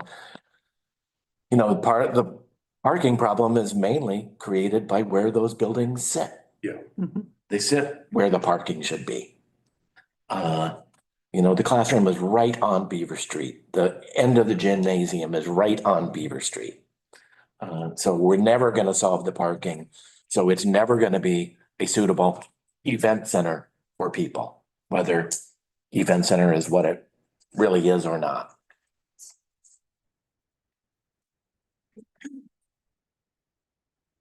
I think that was a large component of it. If that's, I felt fairly confident that we could, with the use of shuttles, try to get it to work. But evidently the public saw that as, they didn't understand it, didn't know anything to do with it, or didn't believe it. That's a good point. And that could have been another reason why it was voted down too. Not necessarily because it was too much money, but because there was no parking. Well, I think that's Yeah. definitely part of it. Yeah. So That's why I'm saying the no vote didn't give us much They direction. were being told that there's gonna be 300 people in there and there's no parking. Yeah, There can't be 300 people in there, only 299. what I'm saying is a no. Some people have exaggerated a little bit. We didn't, I never do for that. whatever reason. For whatever reason, Right, yes. And some people just don't vote yes on initiatives. yeah, that's true. Yeah. So we're sort of, I feel like we're back to square one. We are, and then again, I come back to Can what we happens call it in square May three? after the ballot measure. You know, are we gonna be able to do anything? Well, that's a different issue. That's later on the agenda and that's a. Well, it's an issue in itself, but it certainly Yes. has its bearing on this. Because if that passes, Yeah. then we may as well give up. We may as well make it a park. Yeah. Okay, so can we talk about what we want to do next? We'll get the baseline. That's number one. Right, That's really important. and that will happen in In a couple of weeks, a couple of weeks. probably the February workshop. Okay, And then maybe, since people seem so intent on seeing what those four options were, I don't know if they're even relevant anymore. I doubt if they are, but we could at least have that Mhm. up there again so people can see what, you know, again, 2 years ago, so I'm not sure how relevant they are anymore. And now that we know more, but still, But the baseline of the plan, baseline is biggie. the baseline is a biggie, and then on all of those phases, just seeing collectively what the ideas were for each of those. Changed. Has to be, has to be. I think the other thing is, I mean, I'm sure everybody's tired of me hearing me say it, but, especially Barb and Jan, who shakes her head every time I say it. That what can we get for different budgets if we remove both buildings and build back? So what the demolition costs, the construction, I was gonna do the math later, but if our budget is 8 million, what can we get? If it's 7 million, how many square feet can we get? Just what could we have? In the floodplain, you mean? Or in the same location? Well, not in the same footprint. The same footprint would be That would be crazy to parking. do. That would be parking and then just moving it closer to the river. I don't know if you can do that. That's on Phil.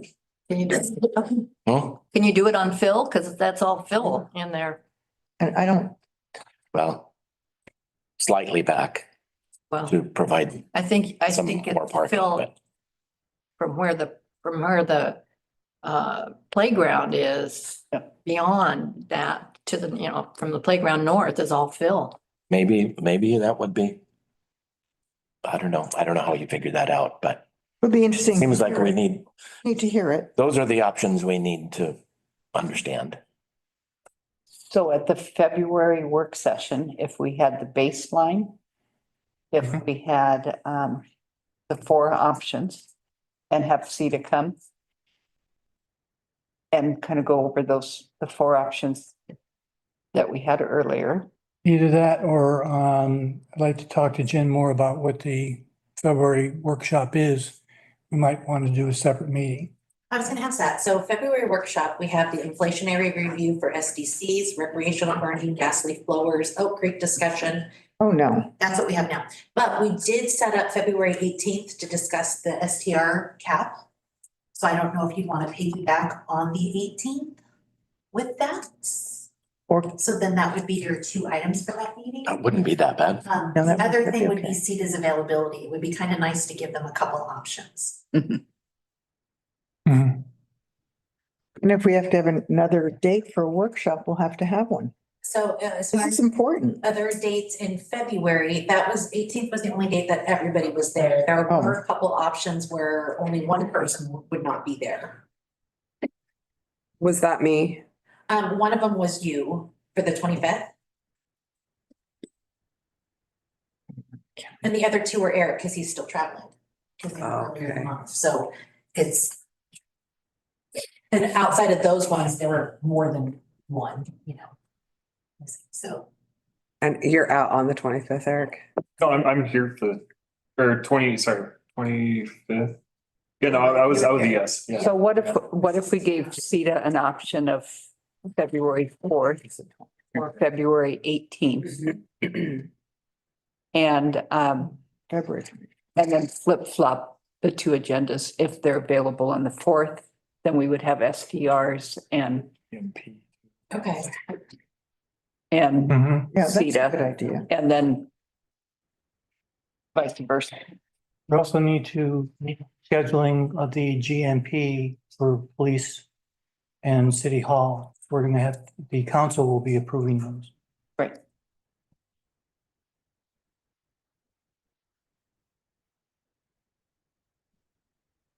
And I might be able to, I can get back with you, Jen, but I might be able to do something on the 25th. It's our 25th wedding anniversary, the end of February. I can't tell you.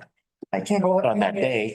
Did I say yes for the 24th? Yeah. there were- It came. Okay, all right. Okay. We were looking at the dates where only one Okay. person was not available. Oh, And so there were three of those and those are the ones we were chatting about. So let's talk to CETA and see what they have available and then we can get back and let you guys know, see if they have people that can come and present and go over things. And if they say the 4th or the 18th, we'll do what you said, flip flop accordingly. And then we know we have the GMP coming to one of those meetings. Okay, is that okay with everyone? mhm, And then if we have to look at an additional meeting, we can do it. Yeah, we can do it. And remember when we did the surveys, that's just for night meetings. Yeah. So we so could We have can a look at our day meetings. day, also. a day meeting option. It is a tradition for us to be here on our anniversary. I was gonna say. it is, actually is. But they were, That isn't our anniversary day, Oh, but okay. yeah. Yeah. I just want to make sure he hasn't made plans to. Okay, and we'll just, if you let me know, and we'll just put that on hold. Okay. okay, anything else on? Saving my two buildings? Ah, Magic wand. What is it about that? Did I go to school there? No, You teach there? but I volunteered, as soon as I retired, I volunteered and ran the SMART program. Oh. But I've always thought that was a magic space. Rusty went to school there. Yes. Yeah. And all of my former students went to school there. Are you in love with the building, Rusty? I don't know if I'm in love with the building, but there's definitely memories there. Yeah. Okay, do we want to go to the next topic? The driver is picking up lunch at one right now. So he will be back shortly. Okay. Oh, we can blast through this. We can start the discussion. Doesn't the Let's do that. TLT fund portion involves Ashley, doesn't it? Yeah, actually staying on there. Oh, okay. Yep. Cause I It's not have, gonna be as long as that conversation. Maybe we could jump around. Oh, these are never mind. Okay, so next we are going to talk about TLT funds and the priorities and the use of TLT funds. Then we also had the question from yesterday for Lisa on bike aids and so Ashley could weigh in on that. Okay. Do we want to do that first? Lisa? Oh, do we want to do that first? Maybe you don't get her. Oh, and Trevor's. Lunch is here. Trevor's here.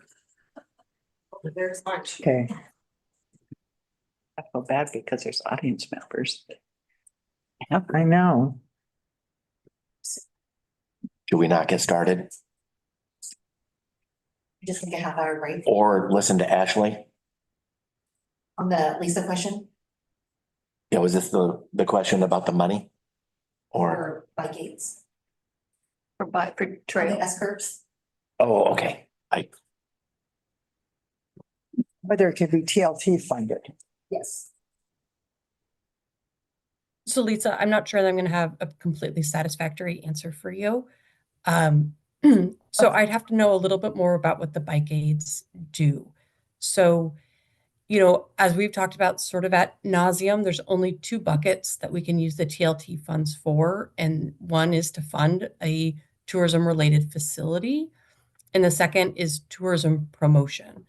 And I know we had a small conversation at the last council meeting about whether or not we could fund HRAP using TLT dollars. And the response from Kelly was that our office had looked at it and we could fund some of the programs, but not all of them. And the mechanism we were using for HRAP was, to the extent that the volunteers on the beach are providing services like distributing information, accommodating tourists, we can fund those activities. But to the extent that those, individuals on the beach are, accommodating residents or not accommodating tourists, not providing, information, welcoming materials to tourists, then, we have a substantial amount of risk in using TLT dollars. When I think of bike aids, I haven't looked into this program, but I think like along the same lines as police officers in general, like public safety programs. And unfortunately, TLT dollars have traditionally and, have a substantial amount of risk when we're using them for those types of programs. So if there's a way that we could look at these program and say, like they are, specifically welcoming tourists, they're providing services to tourists, they're distributing educational information about Cannon Beach, we can make that argument, but it can't be like a general law enforcement purpose that tourists happen to use. Okay, number one, for the HRAP thing, we got some statistics last night from Kelly that 98% of the people who come down to the Rock are tourists. Only 2% are local residents who come down during those hours, low tide to muck around in the tide pools and who they have contact with, Totally. So that program clearly to me is a tourist related program. It promotes tourism. They have Facebook pages that they put out saying, come to the Rock, and learn and educate yourself and we'll help you. And I just see that clearly as TLT. I do. Here's the So definition. a lot of the program, I 100% agree with you. There are just aspects, and I think, and again, I'll have to go back and look at it, that weren't as clear. And I know our office produced a pretty lengthy legal memo to the council that I can send around again about HRAP, but I think it was some of those, local programs that, elementary schools would come for the day, like those types of programs didn't have a clear tourist element to them. Right. And I like what you've said, like we're Cannon Beach, let's push the envelope on some of these issues. So we can be strategic about, pushing the envelope. I'm just telling you sort of what the bright lines, so to speak, are. The definition of tourism promotion is advertising, publicizing, or distributing information for the purpose of attracting and welcoming visitors. Yeah, and that's exactly what HRAP does. Totally. So let's talk about these bike aids. Okay, now the bike aids, I was seeing them as the people who are parking on those S curves and jaywalking across them and, parking illegally and parking unsafely are tourists. And so it could be a dual purpose that the bike aid serves. Say, hi, I know you want to go down to the Rock. Here's a good place to park because there's no more parking here on the S curves. It could be a dual function. One is to promote safety, but the other is to do it in a way that isn't like, I'm here to write a ticket, Right. but just to say, here's a better place to park. There's, this is a great place to get down to the Rock, but you may have to walk a few 100 yards to get back to it, or, it could be a dual purpose. So Gary, read that definition again. So this Yeah, is the definition we have to work with, like, advertising, publicizing, or distributing information for the purpose of attracting and welcoming tourists. Okay, So it sounds like as long as the bike aids are welcoming, yeah. I mean, are they distributing information about like, here's how you Yes, can, yes, here's they where you can do. park in Cannon Beach? Right, So distributing take a look. information for the purpose of welcoming tourists. yeah. And I So think that's last time we all. broke down like the definition of welcoming and, you know, like, and I'm assuming this program only runs in the summer. It does. Okay. Only And in do the we have summer. statistics on like, and some of it is gathering statistics. Do we have, you know, Kelly, I think gathered a lot of that information at our behest, you know, because we wanted to be able to make this argument. So, you know, if we gather some statistics about who these bike aids are contacting and coming into contact with, and that can be as simple as somebody out there with a clipboard saying, can you give me your zip code? You know, we can build a file on this issue. But what you're telling me, it sounds like we could make an argument. And so what I'll do is take that back and I'll send around the HRAP memo to the council again. And if the council desires this, our office can also take a look at the bike program. So let me ask you, have you seen any kind of move in the legislature to expand the definition of what is, I mean, that there was newspaper articles about it. That's the only way I knew about it. Every cycle, this is a huge issue for local governments and especially communities like Cannon Beach. I don't remember who said it, but somebody on the council said the entire city of Cannon Beach is a tourist attraction. You know, the amount of tourists that you guys handle, and we have such narrow definitions here. And, you know, you can't use your TLT funds to fund your police department. You know, you are a population of 1,700. Most of my other clients that have a population of 1,700 have 4 police officers. I believe you guys have 10, 11 police officers. And why is that? Because of the tourists. But you can't spend TLT dollars that are restricted on them. So, you know, I don't know what specifically has come up each time, but this is a priority of the League of Oregon Cities every single legislative cycle. They're active. And like, I welcome, you know, as long as we are all clear-headed, I welcome the legal risk because I think, you know, fact pattern wise, Cannon Beach is pretty well situated. I'm glad to hear that. I am. No, I am, because I think that, you know, that we do need to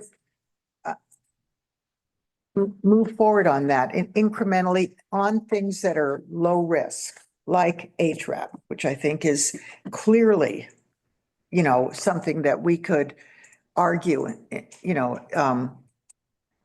in favor of using at least some TLT dollars, maybe not completely funding it with TLT, because there's some other components in there that wouldn't fit into the TLT thing, like the protection aspect doesn't necessarily fit into the, trips and stuff. yeah, and the field trips don't. I mean, Well, the you know, field trips for students that don't live here, yeah, I mean, don't live in Clatsop County. Right, Yeah, right. yeah, and Yeah. there's lots of. There are some of those, yeah. Yeah. yeah. So I think there are some, I think that to me is a very low risk thing. And I think that the bike welcomers might be as well, but you know. I mean, I something like that rebranding, the bike welcomers. Something like this school obviously is so big and out there that would be a hard, Yeah. And we hard one talked to about take like, a risk on. yeah, the risk level is different, you know, and Yeah. but yeah, so what I hear, and I just want to make sure that I have council consensus on it, is to send around the HRAP memo and then also take a closer look at this bike welcoming program. Well, that'd be great. Yep, please. Everybody else okay? Doing that? Yeah, I definitely want to see the HRAP memo. Think it's Yeah. a bigger conversation because we're about to have a conversation about how our priorities for TLT dollars and, Right. you know, so do we want to spend them on these other community improvement projects and use general fund for bike patrol? I think that's all part of a Right. bigger It conversation. is. And we're not talking about the entire bike patrol. Right. We're Yeah. just talking about the 2 welcomers. on At the bike. S curves. Welcomers. Welcome. Move your car. Here's a ticket for you.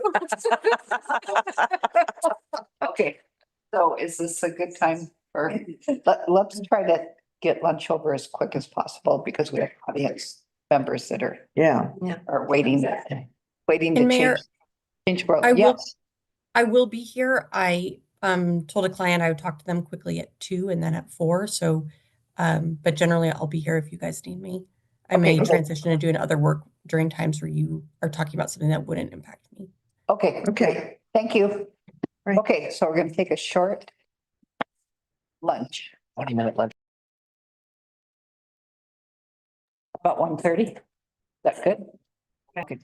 So I'd like to welcome everyone back to our city council work session and retreat. And we're on the topic of taxes.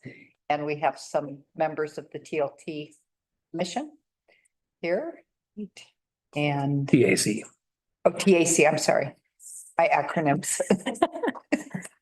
Thank you for having us and letting us speak. I guess, I don't know what, To speak, I thought you were. Oh, yeah. Stuff. I don't know. I don't, yeah, that was my question of format or what specifics. Expressing our priorities for the. Priorities. commission And how we see use of funds.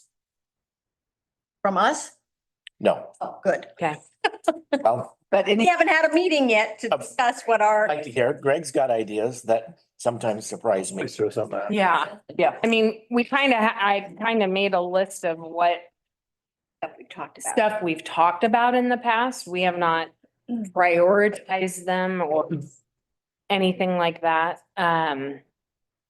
Accessibility, beach accessibility has been, pretty open there.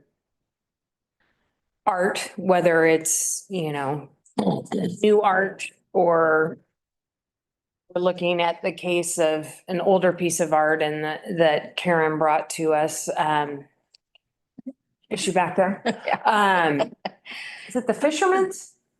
Yeah, dancing fisherman. dancing, but we're talking Dancing Fisherman's. maintenance on the. Maintenance on that, because that's a wood piece that is out in the elements and the weather, and it's kind of at that point of it's gonna dive, Mhm. quickly. So Tom was trying to get some bids on that and options, and it looks like bronze is the only option. So those types of projects, those 3 sculptures, the first bid that we got, and we haven't seen, to be specific, is about $115,000. So when we talk about priorities and expenditures, when we're opening this envelope, those are the types of things that can vary. And, trail extensions were something else we talked about. Signage, reinstating the signage for the town. Which I know, You mean the welcome sign? Welcome sign. I don't know if anyone has seen Wheeler's new beautiful signs, but they're spectacular. As a marketing, advertising, arts person background, I feel compelled to stake, my claim that as the art town that we have claimed ourselves, that it would be only right to have an artistic sign of welcome. And I think TLT dollars, the way to go. That's my personal opinion. And then park improvements, which I know Greg has. And there are some ideas around that, which kind of goes into trails and things like Yeah. that too, but. I mean, can we step back for 1 Oh, second? thank you. And I don't know if everyone's familiar with the TAC committee and how it was created. I'm sure you are, but in 2010, it was created by raising the property tax, and that 70% that has to go to TAC. If you read the ordinance, it was to create events and that promote Cannon Beach.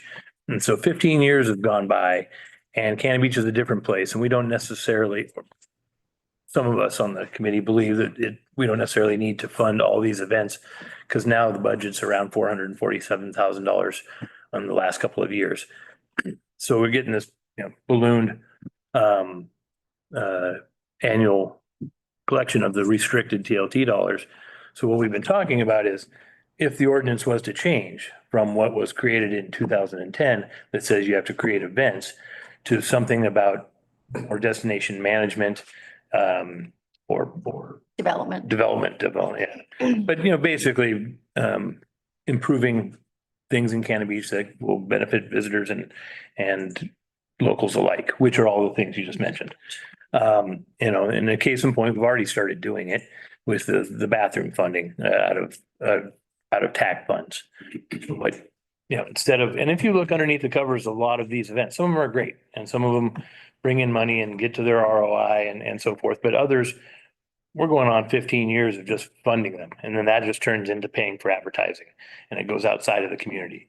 So if we can look at other things, like the bathrooms that benefits everyone and it's a good use of the restricted dollars, then it's a win-win. And so as a committee, we were saying, can we do that? It's really not in our charter. We have to change the ordinance or we have to go to the council and get approval for that. And what would those things be? And all of the things that were listed about, the Moby mats and the signage and the accessibility, I should say. So there's a plethora of things that those funds could be used for under the restricted, or 320. And so that's where we are. And we have ideas. We've talked about processes in which the community would come in by changing to a standing meeting. Community could come in and say, hey, I want to do this, and we bring it to you. And or vet it and then bring it to the council. That's kind of I believe that's the idea is why we're here, because we really need to change the ordinance. And then. Did we not do that? I thought I thought that you guys had. We did. Okay, The ordinance has We been did changed. go that has been changed. Funds Yeah. are. expanded your role. Yeah. Officially expanded your role. So. Your 30 days are up, so you guys are good. So We're good. Okay. Okay. So We didn't now know that's we were- where we're here. Yeah, So we can move forward and getting that type of information, but. yes. But Thank you for stepping back. and I might be just speaking for me, not the committee at this point in time, there are other TLT funds that come up every time it's raised. So you have the one that funds the chamber, the destination management. You have the county one that came up for the school. You have the one that came up for just last year for the 1.5. I think there's one more that I'm missing. But there was at one time talk about, how all those look. Are they going to change? And so when someone says the TLT committee, that's kind of what, at one point in time, we talked about being that committee for the council to look across the broad scope of what is restricted, what is not, what can you do, what can you bring forward? So the bike cops. Welcoming. Yeah. Welcoming peddlers. Everyone has an idea to how to use it and. Yeah. And being that. They are actually limited. Yes. Yes. Do need to set some priorities. Exactly. And so I've always kind of viewed that this committee as kind of a gatekeeper for that. It's like you can use it, you cannot. We've always been in that 1%. So I'll just be quiet now. No. I thank you for doing that. And I think it's not getting around, still prioritizing the infrastructure of the grant program that we have. We don't want to shift entirely, but we have fewer grants, I would say, on the norm that are approvable coming in dollar amount. Request. Yeah, less requests and the dollar amount, the disparity there is increasing. So that's where, the natural thing was to kind of to go through this. And the other component was, I don't know if Bruce is still back there. Yeah, yes. The public art, we had some discussion about that earmark, how to manage that public art. There's 25,000 Yeah, in the general fund every year for buying public art, which I'm not sure we have been doing in the last, well, at least since COVID that I know. Yeah. Right. So that's there and that might come under the purview. Tom would like it to be under the purview. Tom is all about public art, so. Yeah, I think it should be too. Yeah. That's a good idea. It should go into TAC. yeah. And not, and back to that specific example of the fishermen's, and not that I want to say, but I think the longevity and the maintenance of new pieces that are coming in, needs to be incorporated into the calculation of, Right. you know, what is the ongoing. Maybe not funding pieces that are made of wood. I hate to say, you know, but I think, you know, we need to look at the overall picture and when things like this are coming up. I think, you know, and and the trail stuff. So that's kind of, you know, we'd like to keep our core thing of our specific grant funding program.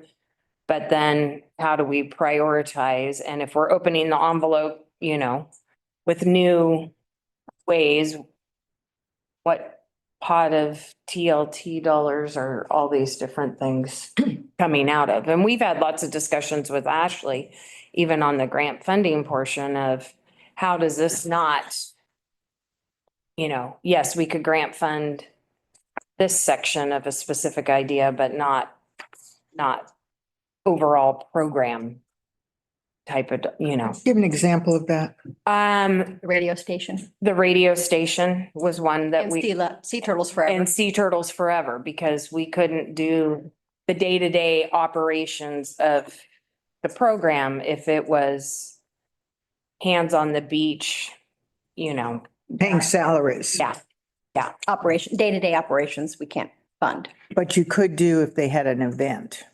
yes. But just the event cost. Yep. Not the operating cost that he would have had, whether it wasn't an event. Okay. Yeah. That's where it got a little. Yeah. A little, yeah. And in that particular case, that was, you know, high season versus low season and fitting it in that envelope, but the technology of it and trying, you know, we worked pretty laboriously to try and see if we could make that, you know. Those are things we've had experience with, is, you know, how to make that work. And I think a lot of it is knowledge of, you know, Greg and Julie have a lot of, and Gary too, as far, you know, knowledge of the program, but I don't think the general public necessarily understands how the dollars work and the restrictions involved. And I think that feeds into the earlier conversation too, so. Yeah, I have envisioned this committee having a wider role for many years. Sorry about the additional meetings. But I think we're moving the right direction, and I think that as a council, we need to provide them with what we think are priorities, and then I hope you will help us with the process for how, like, everybody only thinks about events. So how do we get people to think about, and maybe it's Parks Committee. I mean, Karen came and talked to us yesterday about a trail idea. But somehow these ideas need to come to you in some form. And, you know, you can vet them and then we will have final decision, but I think we need to express our priorities, how we see this working. Right. So where are you on the accessibility? We have not had our meeting where we have actually, we've thrown all these things around, but nobody's ever said, hey, let's now sit down and with us sort of take a vote on what should be next. Okay. I'm the accessibility person. I'm not sure that we can do a whole bunch with accessibility other than helping with the Moby mats for this summer until we have a city hall where we can have chairs stored, charged, etc. So I'm not sure. I was first going to pitch accessibility because yay, but until there's a city hall, I don't really see how that can happen. The chamber's helpful, but we're a really long way from being able to have a chair accessible down to Whale Park. That's a long way out. So it's really going to be toll of honor for the Moby mats for this summer. And then when City Hall gets finished, then we can discuss a David's chair or some other kind of chairs, but they're going to have a place to be charged and to be able to check out. Have the Moby mats been funded? We have Moby mats. ARPA gave them to us. Last night, Yeah, yeah. she said that. She said that last night. Okay. We have them. Honestly, I don't know where they're being stored. They're being stored with wherever HRAP is going to be storing their stuff. The issue now is we haven't had a meeting for a while, but I believe Sierra and who's the HRAP person again? Damn it. Kelly. Kelly, thank you. God, I don't know why that name won't stick in my head. She and Sierra and Janae are working together, a volunteer group with CERT and anybody else who wants to, where it's every morning they go out, make sure they're still in place, scrape off the sand. Every evening, somebody goes back out, make sure they're in place, sweeps off the sand, and if there's an issue, probably contacting Trevor, honestly, about, hey, this needs to be moved or whatever, something's happened or a rock went on it or whatever. And the idea would be probably Memorial Day through the end of September, I think, is when they would be out, and they would be out at Tolobana. She said Labor Day, I think. Yeah. Yeah. But once City Hall is finished, then the Yeah. wheelchair program is definitely It would be great. I mean, yes. a strong priority. We were talking about it and it's like, there's really, until there's a place to put even one chair, there's really no point in talking about it. Right. So. As far as funding those programs, there are lots of grant programs available for those kinds of things. That's how So that, hoping. that came to mind for me. It's like, so how is the committee? I don't know, I can't wrap my head around that. How do we actually access grant money rather than just spending our TLT money? Is there a way to kind of combine these things? Sierra and Kelly are working on HRAP. grant funding, a Okay. whole bunch. Because it's not so much the funding of the wheelchair or chairs. Because apparently if you buy a Davis chair, the Davis chair people actually come by and maintain and they deal with the checking out and all that. I had no idea. They do all that. Yeah. But we have to buy the chair. Still one person in town that has often said they'll write the check for the chair. Still have one person hanging out there that wants to do that, but one probably is not enough. And there are other kinds of chairs. But you're right. For getting the chair, likely we'll be able to get grant funding for that. It's mostly all getting a wheelchair access at Whale Park will be a Karen thing. Because there will have to be some sort of ramp built and it has to be ADA appropriate and all that stuff. That'll be some sort of cost and to me, that would be funded out of TLT. Doing a chair at the chamber is the same thing. Having a chair here, there'll be issues with how do we get them on the beach here? It's not because of the little outflow thing. So those are the kind of issues that would have to be funded out of us, not necessarily the getting of the chair or chairs. I guess, again, coming back to the project that Karen mentioned yesterday, a trail project, but she had mentioned that there might be some grant money coming with that. And it would be nice. With accessibility? No, Oh, okay, gotcha. uh, I heard that part of the conversation and that's the first thing I thought of is like, oh, it just made me. did that go on? to- That's a bonus if you can, if projects that come in with other kinds of funding. Yeah. Can be considered too, or given priority, or I'm not sure how that would work, but. So, sorry, but so I see that just very similar to how we do some of the events. So people would come and ask for $50,000 and we're like, well, what skin are you bringing into the game? Whether through your ticket sales or your funding or how are you doing that? Same thing as someone comes in and they say, this is the idea we have and we, the committee, it's a good idea. We might want to take it to council. But what skin are you putting? Are you looking for grants? Do you have matching funding? Those types of things. That's the vetting process. Yeah. And a lot of, real low hanging fruit that's working in my mind, with parks, with public, works with, maybe the chamber on different projects. I know that we've done things with them before. HRAP would be one. But then another one, I know a couple of parents are really hot to trot to cover one of the tennis courts. So people can play in the winter in inclement weather and stuff. And whatever that costs, if you guys are really serious about that, what are you bringing to it? Because we have funds, but maybe not just laissez-faire, just not put it out there. So Funny, I thought about covering the basketball. Cool, that's part of it. It's that one all the way through the skate park with some kind of weatherized thing. And that's their vision, just to make it usable when it's not, whether, you know, and, so things like that. And if the school happens, you know, who's buying the pickleball courts and things like that all comes into it. So that, and we really haven't started those meetings. We just changed our ability and our scope. But if someone was to come with an idea like that, that's the committee doing. I assume there's no grant writer. Is there a grant writer on staff? I'm asking a naive question here, but okay. Not at this time. Or someone that does that. Okay. Bring on a board member, commission member. And it's a very. Yeah. Okay. I mean, so these are all the questions too of like, okay, what's our scope? I mean, who is is it the people that have the idea? Yeah, I mean, every case is different, Different. but, and it's probably not a use of funds, but a lot of times you can, if you have some funds, you can hire that grant writer, you know, because you don't have them on staff as a contractor and to go out and do it.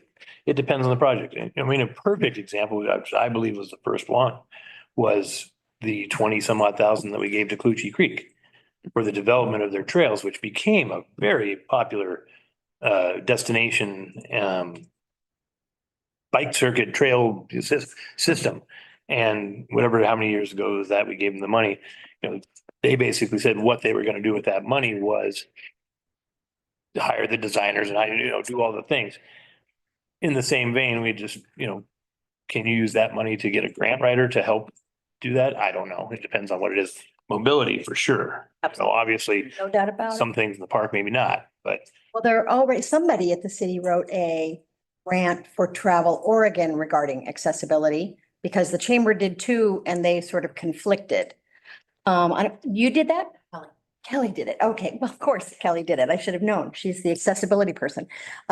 So there is money from Travel Oregon, and I believe it's every year available for accessibility. And obviously that would be, whether it's coming from us or the chamber or from you guys, we should kumbaya on that. So we're just putting one grant forward instead of two that compete with each other. So, yeah. And TAC's next meeting, just so you guys know, is the 21st. So they're gonna be meeting in just a couple weeks. And that'll be their first meeting under the new ordinance. That's right. Well, again, Parks Committee would be a good place to make aware of this, because they might be able to get grants for park improvements, trail improvements. So they would be a good place to Head of the start on Parks this. Les Sinclair right now.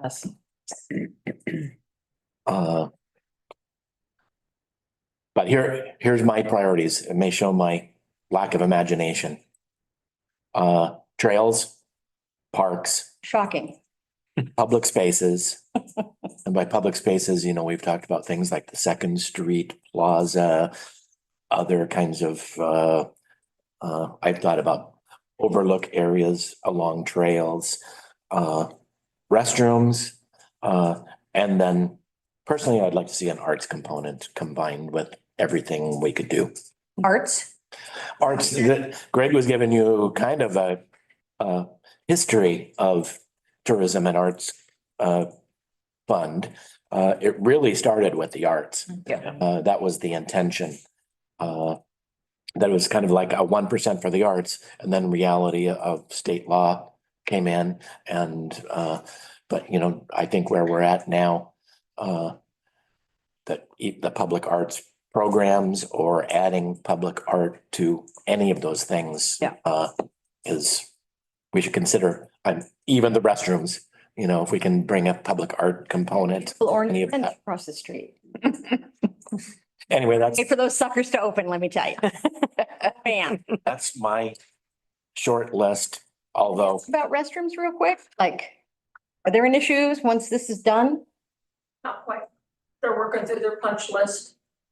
But but after this is done, is there anything to do downtown or at Tolovana?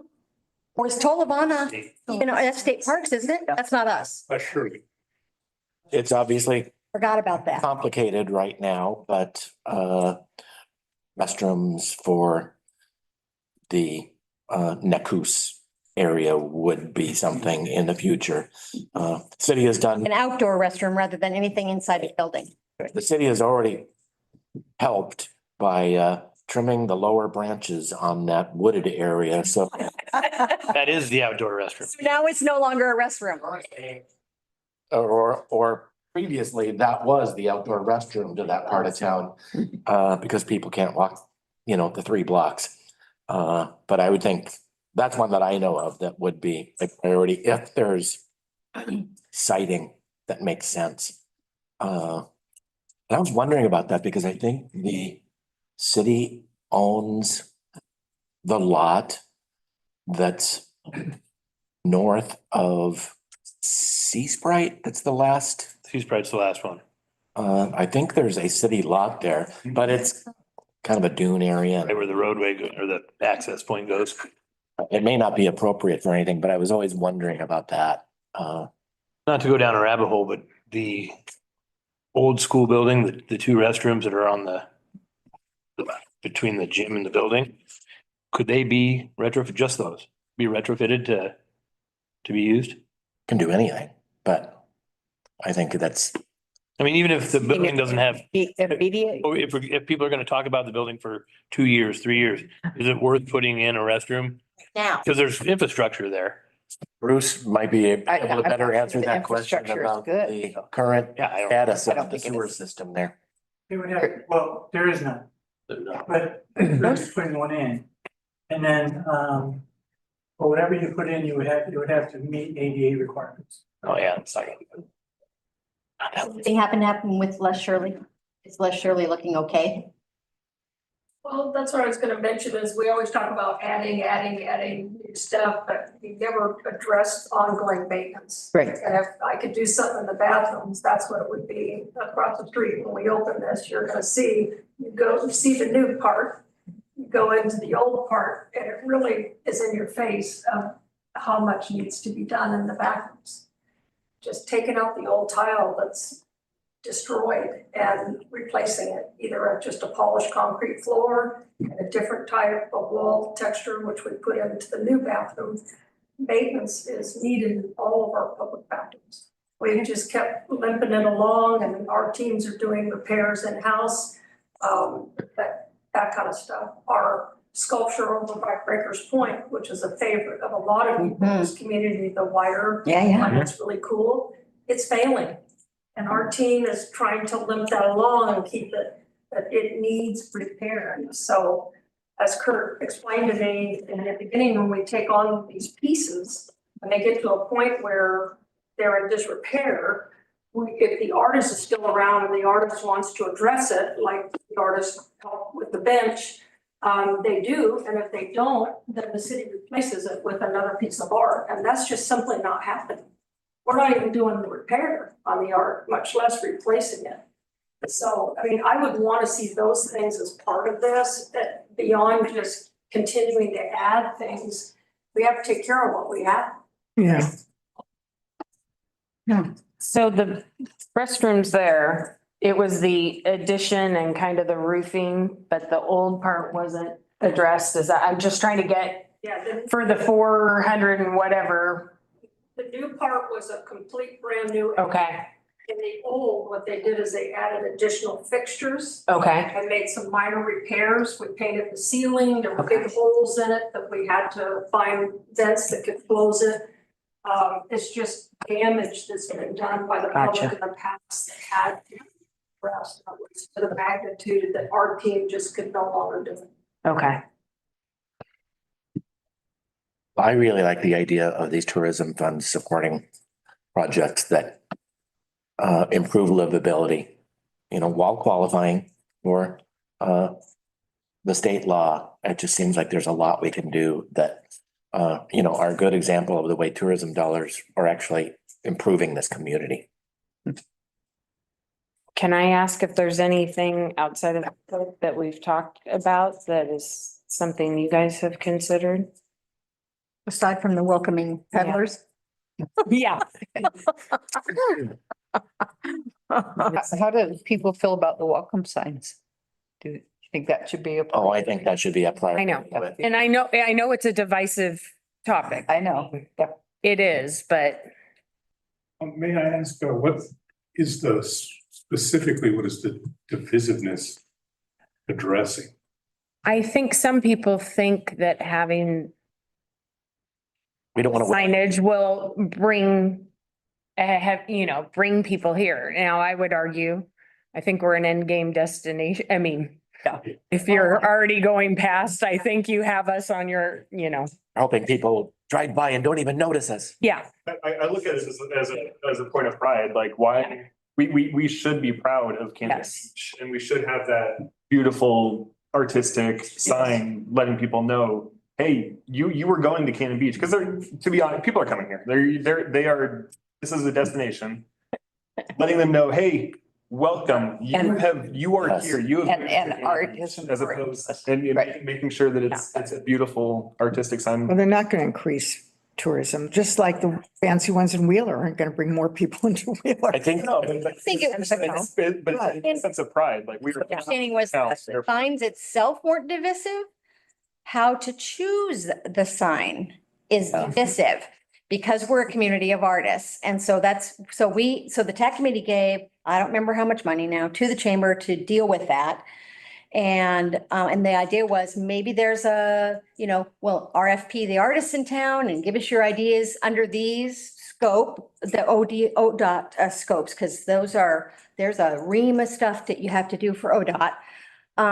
And they just didn't have the staff. I think it was right around COVID and they just didn't have the staff. So they gave the money back. So, but I don't think we can just go get a sign, Yeah. It can't be that for this community.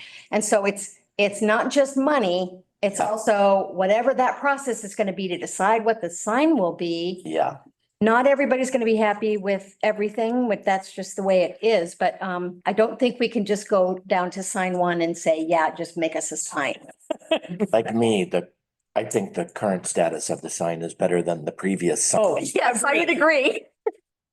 No sign is better than that thing. Previous sign looked like a state parks sign from 1940. Yeah. It was on a slant. Half broken. But so anyway, I'm glad that you guys think there should be signs because would be nice to have on both ends of town again. And the money is one thing and then there's the how do you do it? And I'm not sure how to do that just yet, but. I'm sure people will tell you. Oh, yeah. I'm sure they have ideas. So are there other? The only other thing on my list that wasn't already mentioned by everyone here is throughout town, having wayfinding signs and maps, like on the top of not all the garbage cans have it, but a lot of garbage cans have like little quotes that I think Kirk puts them on there. Yeah. Some of them don't have stuff on top of them, but getting the garbage cans, having a sign of like, oh, beach is this way, restrooms are that way, those sorts of wayfinding signs to help ease confusion of pedestrians throughout, whether it be the downtown or the midtown area, especially. Something that I think is something worth investigating.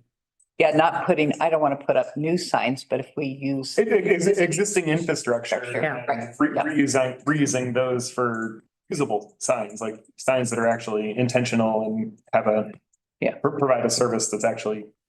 But you're not proposing getting rid of our poems. No. Like on the top of them, have a. No. but So I guess the signs are controversial because can be too many signs. I think that was mentioned last night in the thing too. Do you have specific ideas about where they should be? Because I think that would be easy. We already talked about garbage cans and Jen said, we were talking about, well, why couldn't garbage cans be a TLT thing? And she's like, oh, we're putting in 17 more, however many. That was like last year when we were talking about it. And aren't they done now? I don't think they put in 17 more. Some were replaced. The cans, but I don't know if it was 17, I'd go back and look, but. That just I sticks in think my head. some were replacing broken ones. A lot of trash cans. Yeah. I've seen some very artistic versions of trash receptacles too. Yeah. So it could double as public art eventually.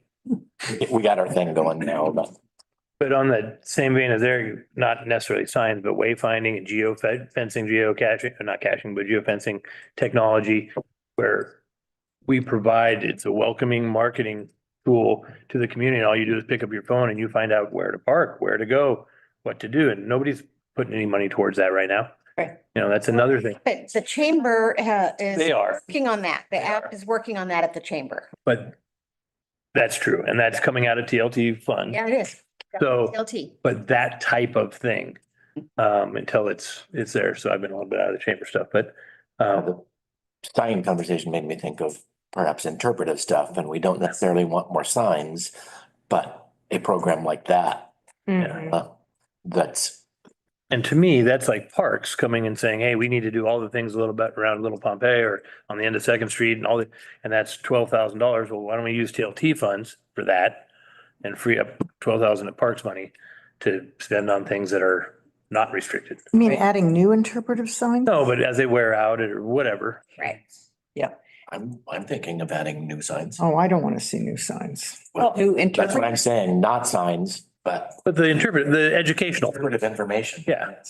But for instance, like Eric's talking about that and I'm going, okay, our existing garbage can or trash receptacles, the top of those are a flat surface. I'm just thinking as people are coming out of the Midtown parking lot, you get bombarded all the time in Sleepy Monk with where's a bathroom, where can I use it, even though it's across the street.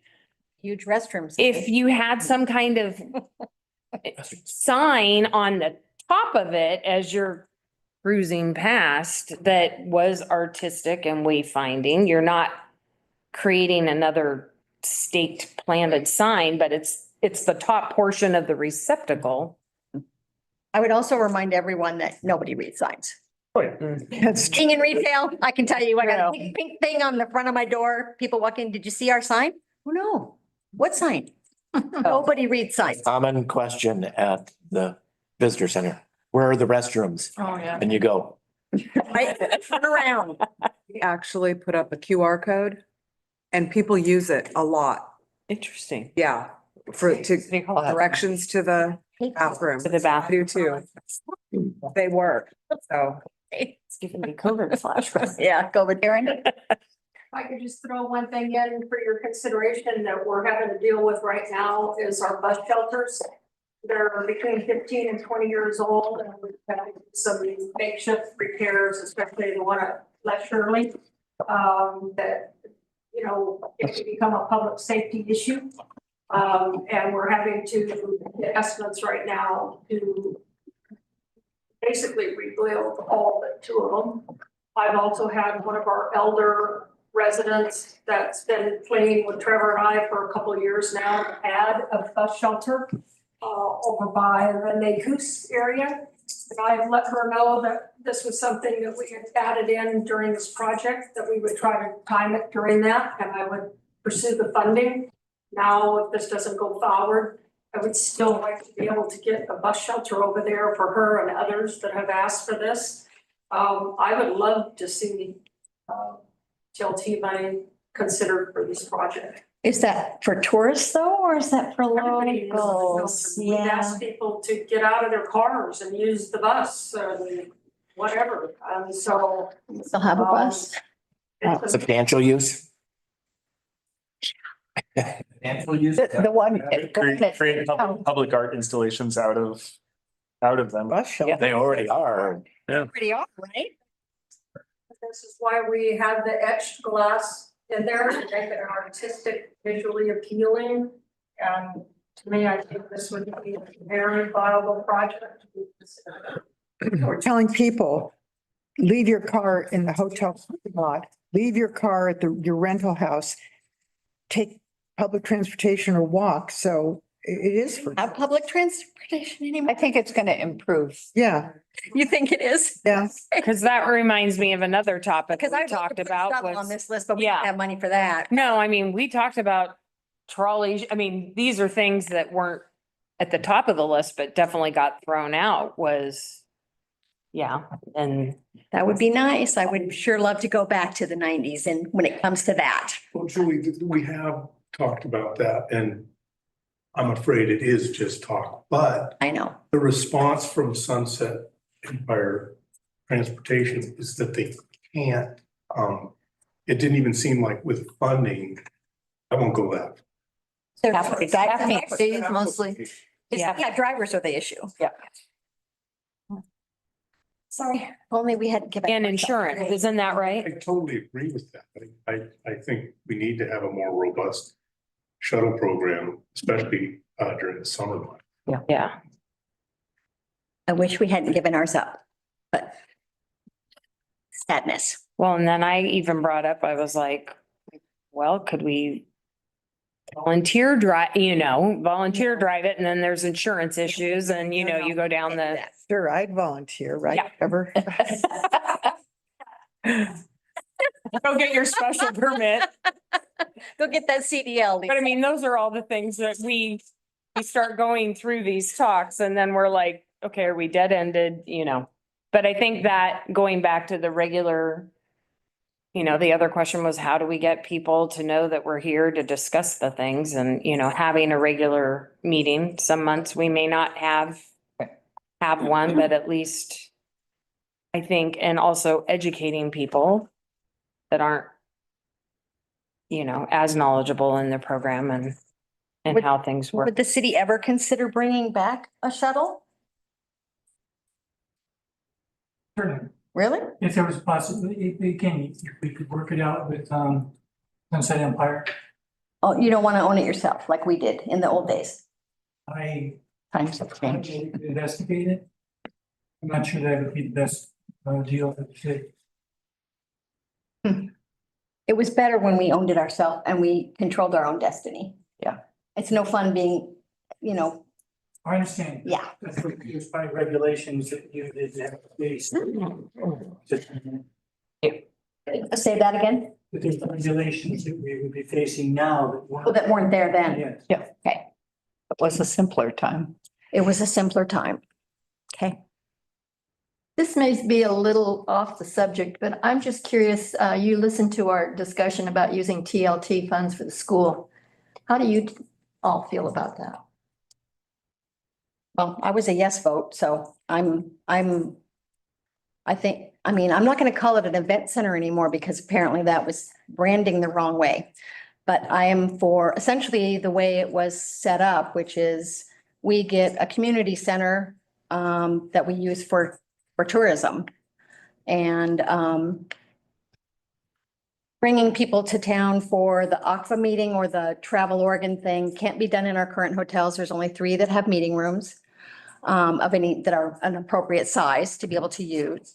And to say, to send them to Seaside for that at the convention center, it's like, well, say goodbye to those dollars.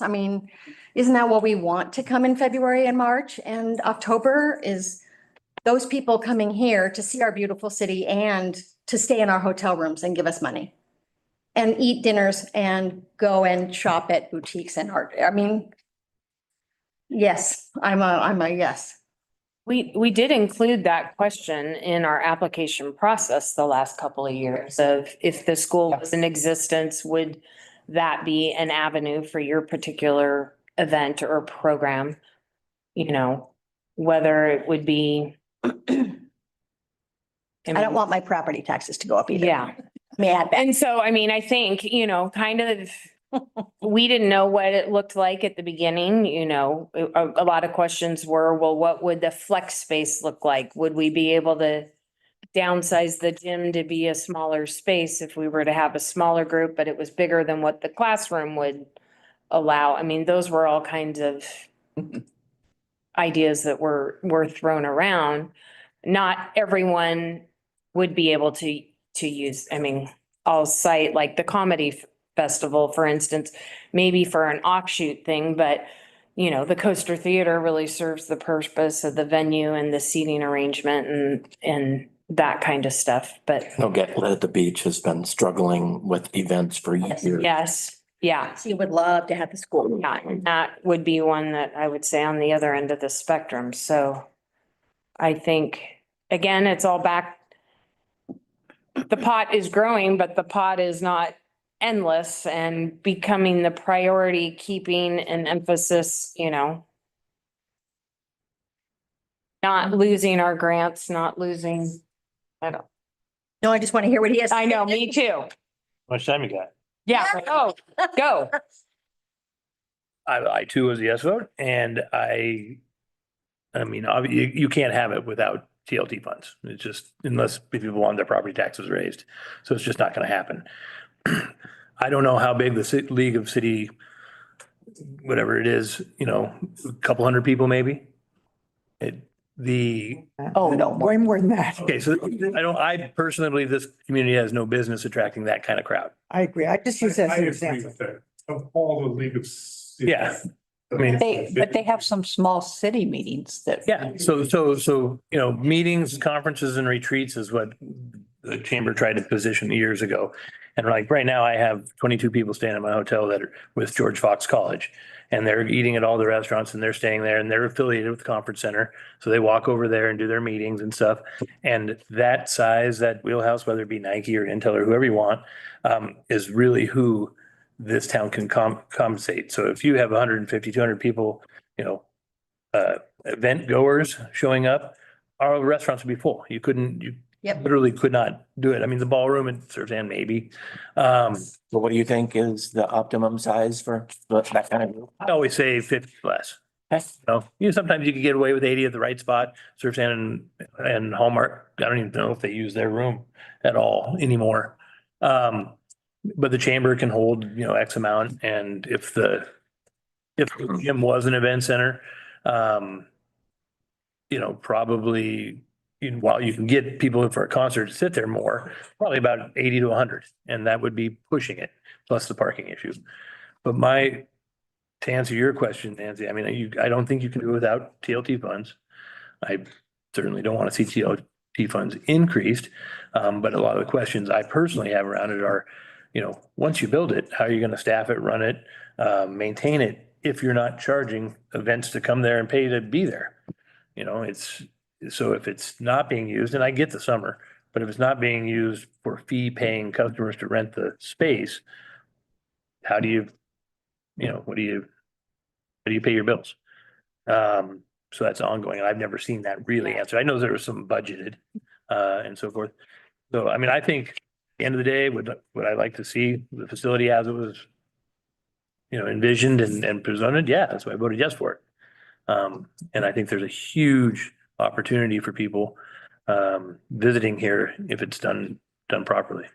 And not an event like you think of, 100 people running around with Bez hats on. I'd love to see that. Yeah. So, I will say that something you said, Eric, brought up to mind was parking, which is an issue, and I'm not thrilled about having almost no parking, but I will say that wintertime weather does not necessarily keep people from parking and walking around. Look at any Stormy Weather Arts Festival for the last 15 years when it's been crappy weather. I myself have walked around in my rain pants and in a downpour. I checked 800 people in at Sabre Cannon Beach the year an atmospheric river hit and it was pouring down rain sideways.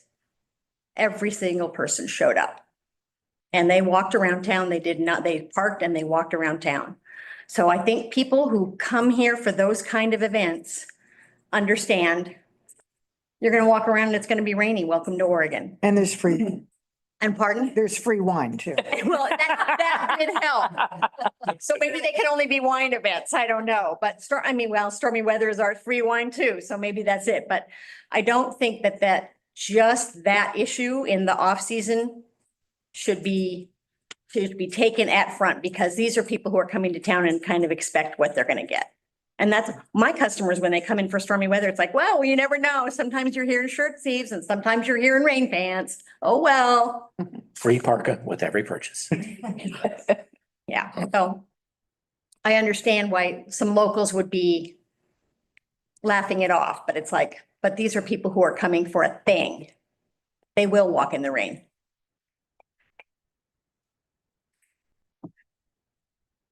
Okay. Thanks for taking on this expanded role. Yeah. Yeah. And thanks for sticking it out today. Oh, yeah. Yeah. Welcome. Yeah. forward to listening to your first meeting. Thank you. Thank you. New meeting.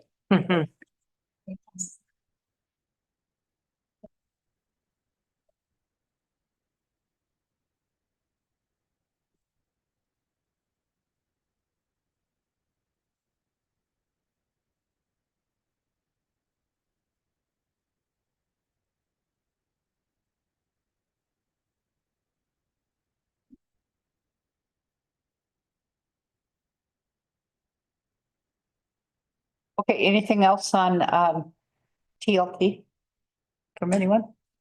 No, we're gonna get a memo from Ashley Right. about can't really make any, decisions or ideas till we see that. Okay, good. I think that we definitely need to decide what's up with the elementary school before we allocate any other funds for TLT money.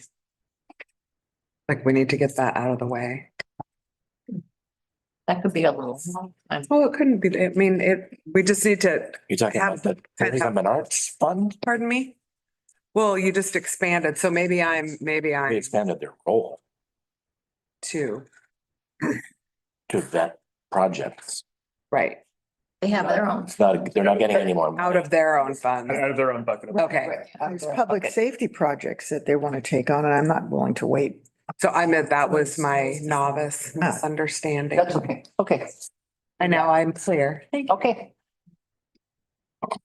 Okay, so now we're going to go into our miscellaneous section of our agenda. And the first one is how are we going to address the decisiveness in our community? I wish it was decisiveness.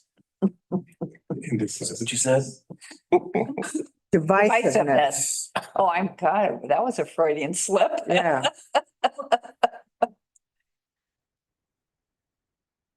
So who has the solution to that? Right.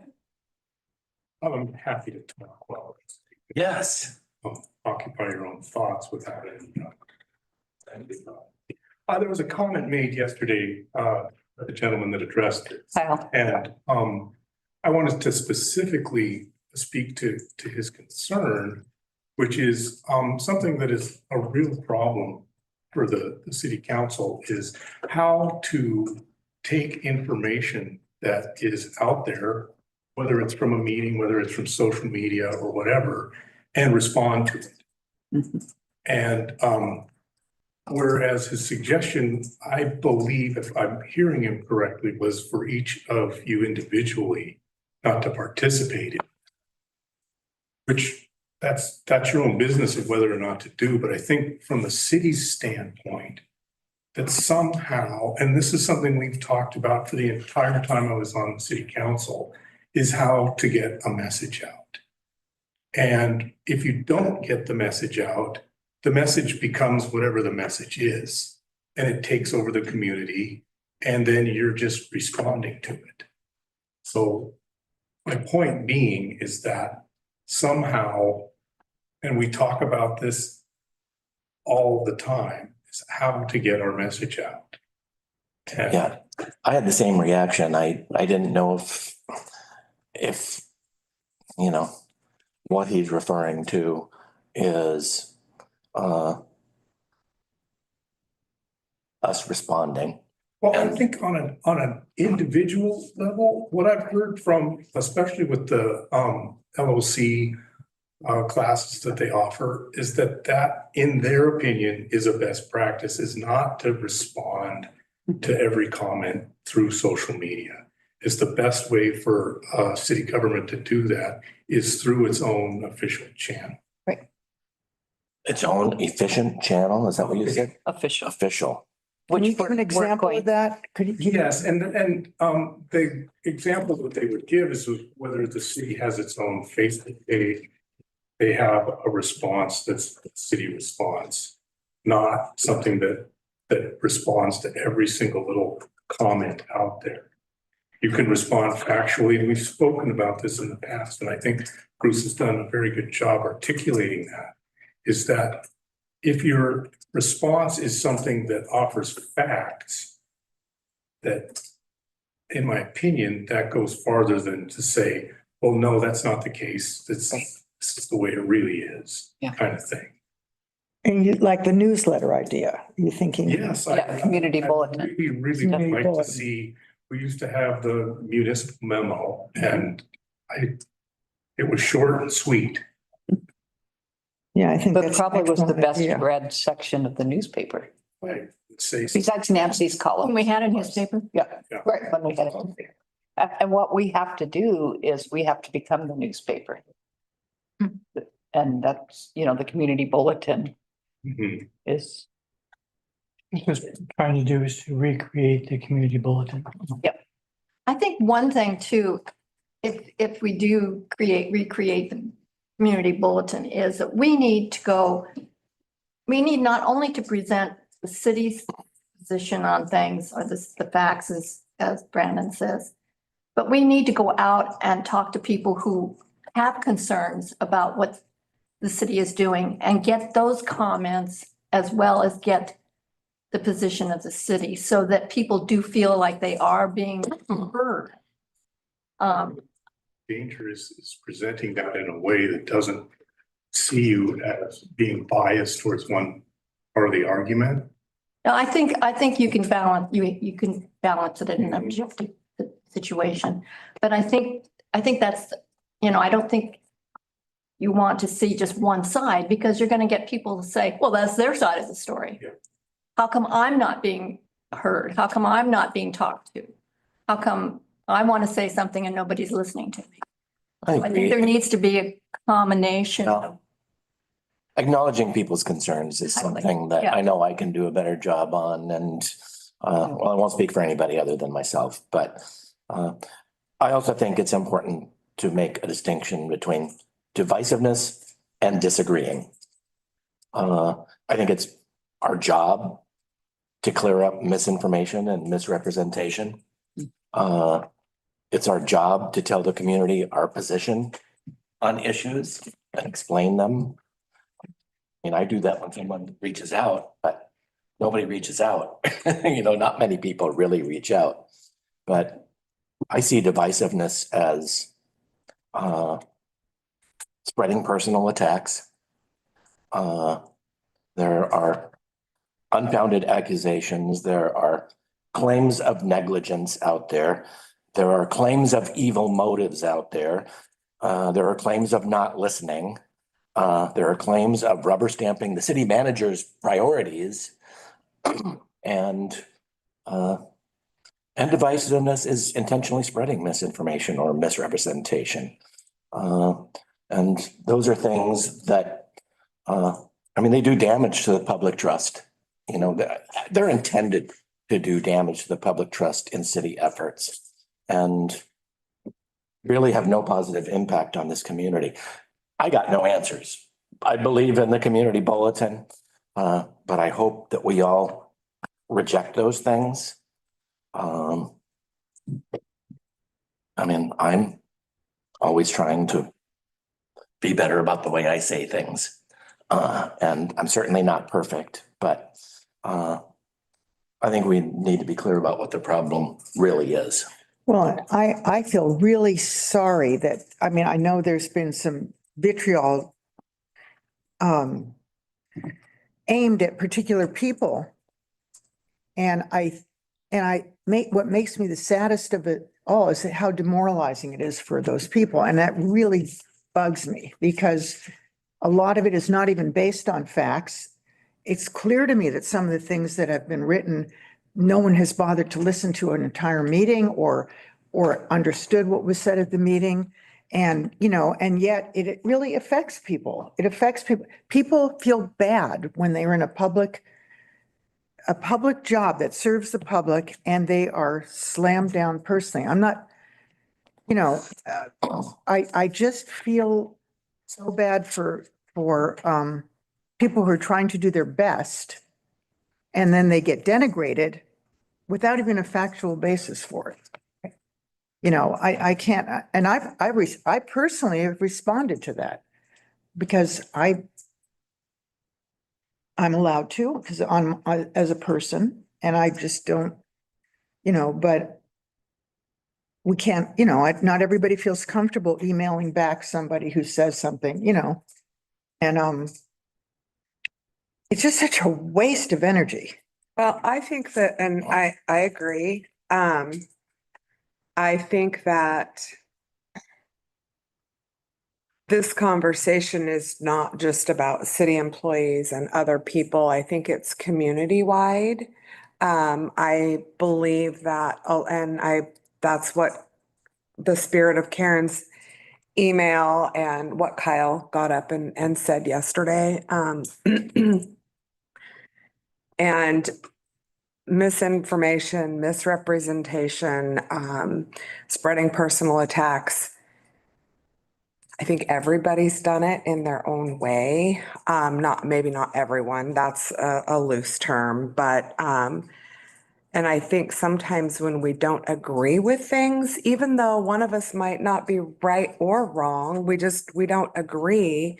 Instead of trying to find a middle, we try and,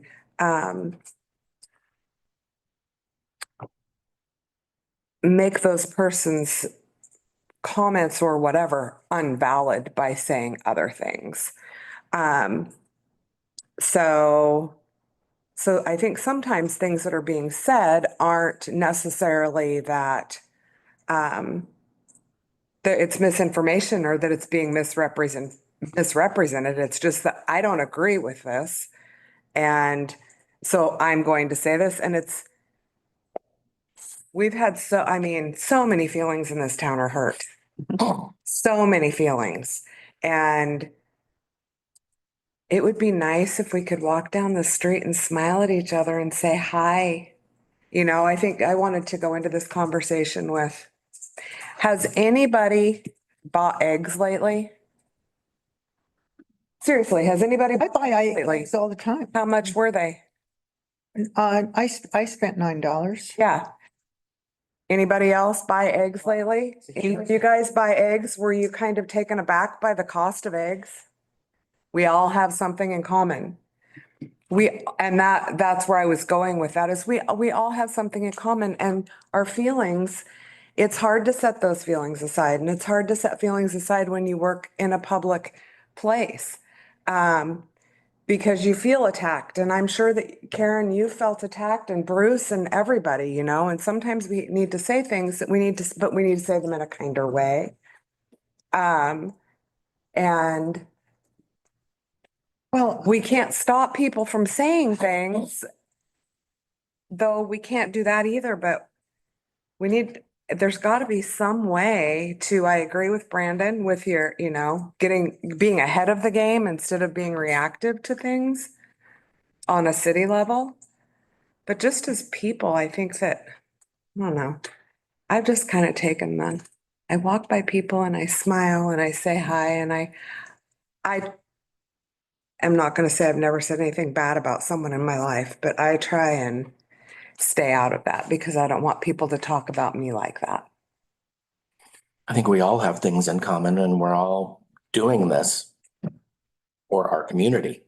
Right. I'm not in total agreement with the misinformation and misrepresentation being the same as disagreeing.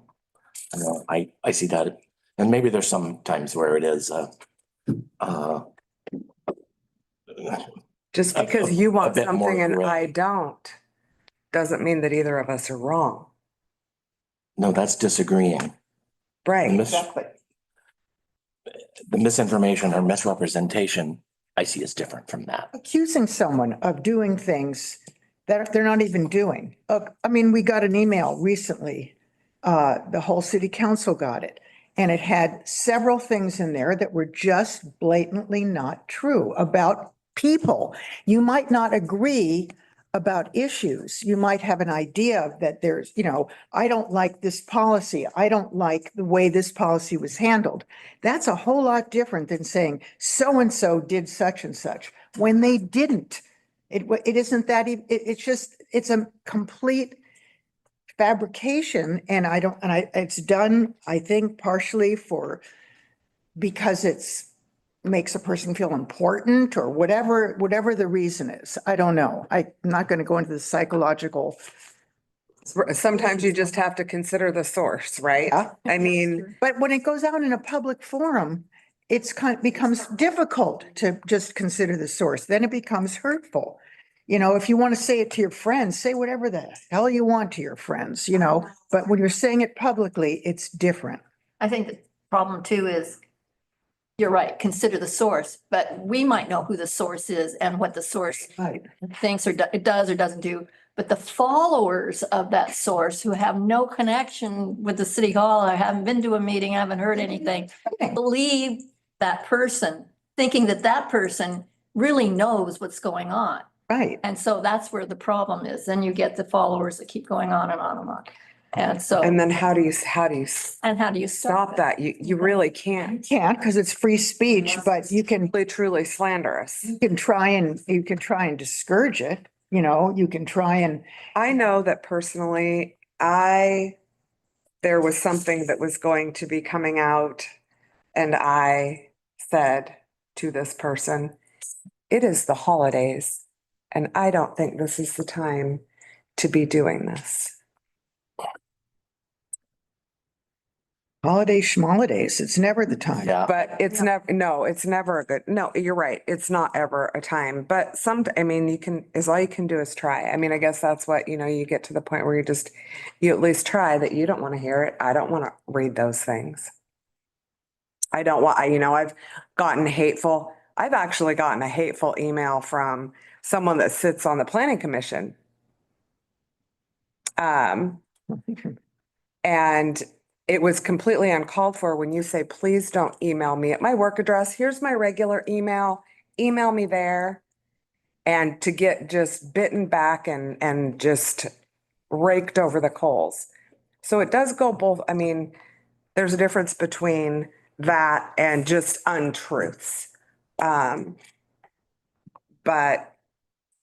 it's just all over everywhere, all over. It's all over the country. It is. I would hope that our community would reject those things, that more people in our community would reject those things.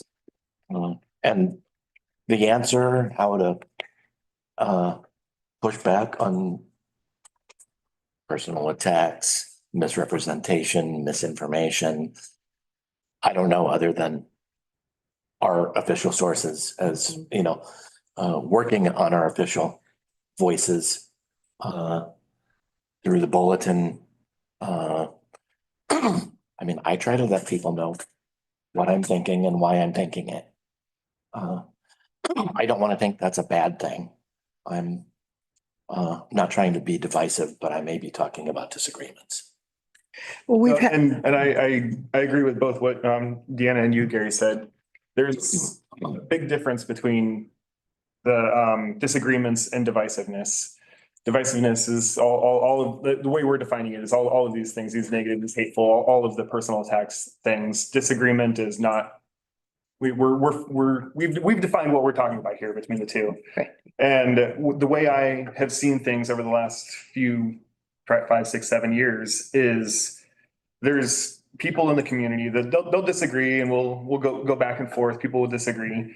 If somebody or a group of people feel like they're not being listened to, those disagreements then grow larger. And then they're just told, oh, you're wrong, whatever it is. They get larger. And then at a certain point, those people, they feel like they're shaking the fist in the wind. And they just feel like I'm imagining they feel that there's no other recourse besides just to even yell louder and just get more and more angry to the point where it becomes disrespectful. And it's part of our role. I think the community bulletin is a great starting point for us getting it out there, this is what's going on. This is why this decision was made.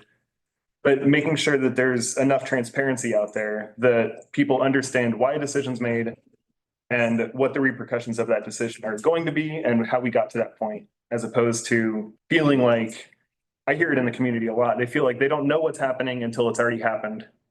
And then they're frustrated that it already happened. Okay, but I'm asking you, who's whose fault is it that they don't know what's happening till it's already happened? The It's- meetings, it's all the of the meetings are, fault. the meetings are open and. If there's 11 meetings in the month, there's no way you can expect somebody in the community but to they- come and participate in every meeting. No, I'm not saying participate. We have it, it's all online. That they can, you know, if they have a particular issue that really is important to them, they can go online and see what was said about it. They can look at the agenda, see what the agenda is. Oh, that's the issue I care about. They can go online and they can listen to that portion, you know, fast forward till that issue comes up and listen to what it was. So, you know, that whole thing about, well, we don't know what's going on. I know that there are some people who are not using the internet at all, and I understand that that is a problem, but I don't think that that's just it. You know, I think the community bulletin will help a tremendous amount. I think it's a great Right. first step towards. It is. Opening up the transparency. What do you do? How do you, as a city councilor, how onto people who say they don't feel they're being listened to? Because that has been the problem that we have had.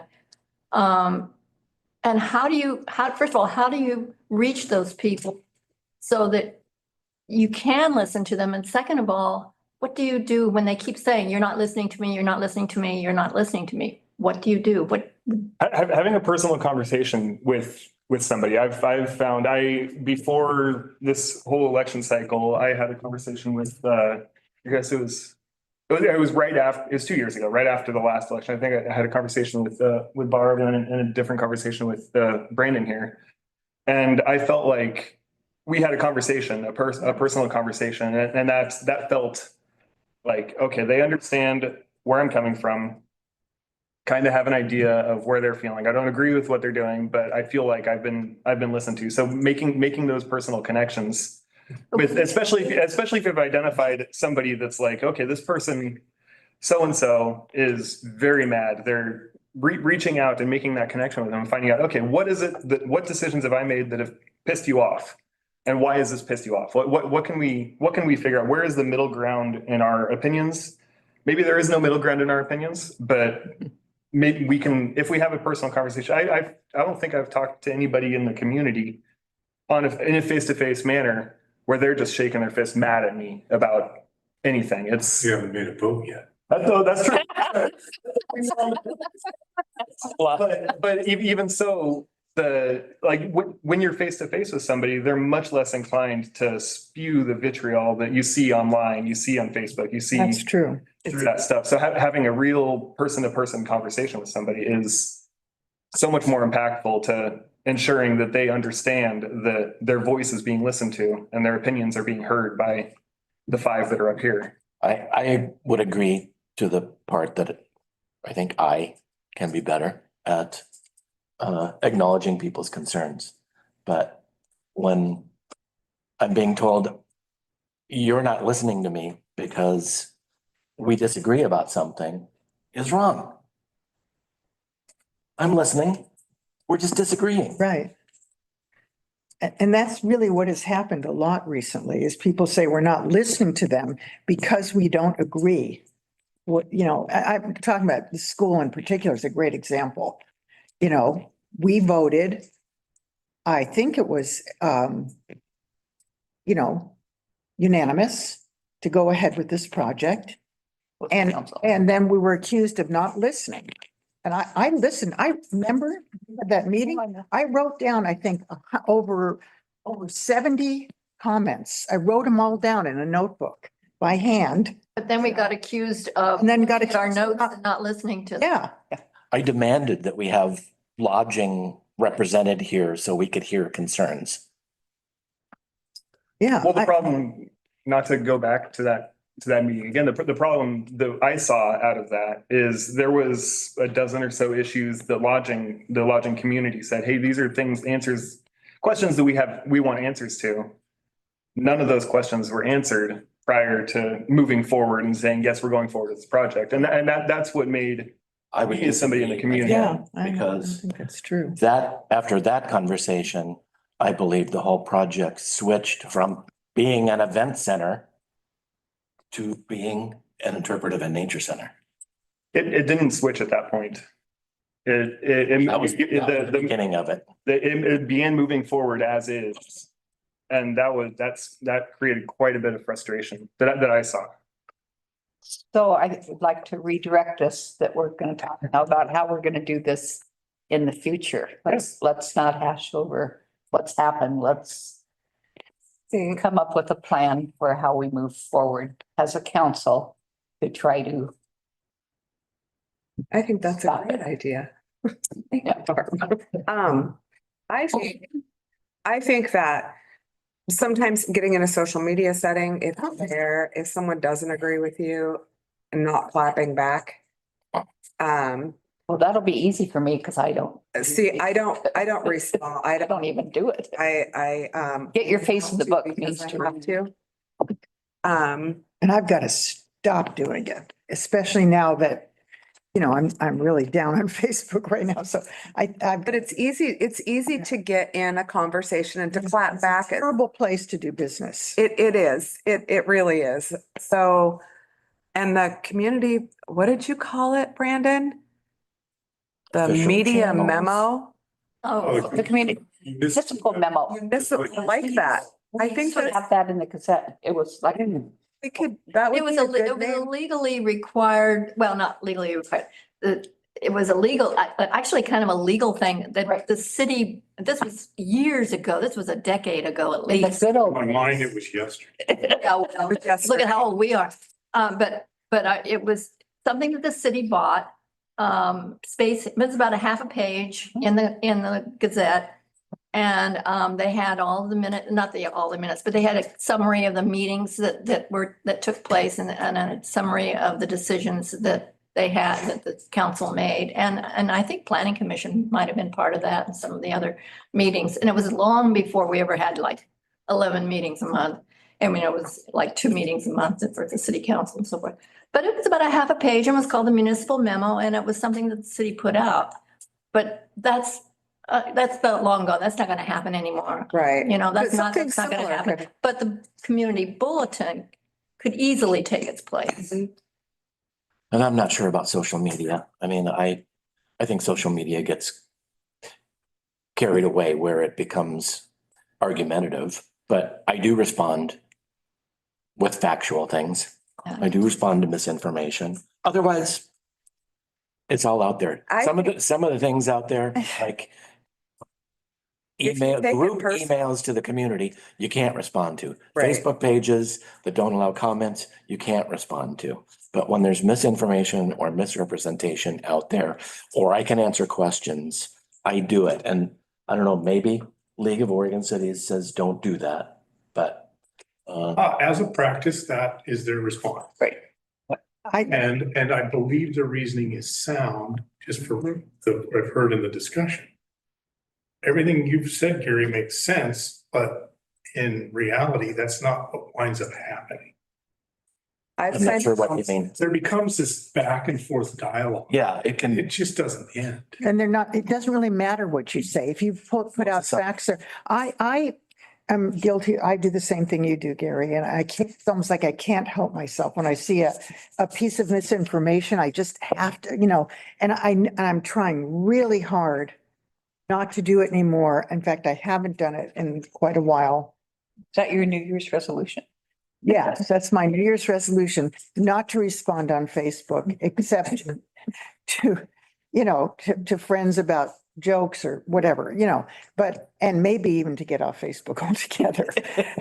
But it doesn't work. It doesn't work as an informational thing. It doesn't, because you counter the misinformation with the fact, and then someone comes up with some, you know, crazy thing, and it's impossible to make it Sometimes. work. Yeah, I just don't think it changes any minds.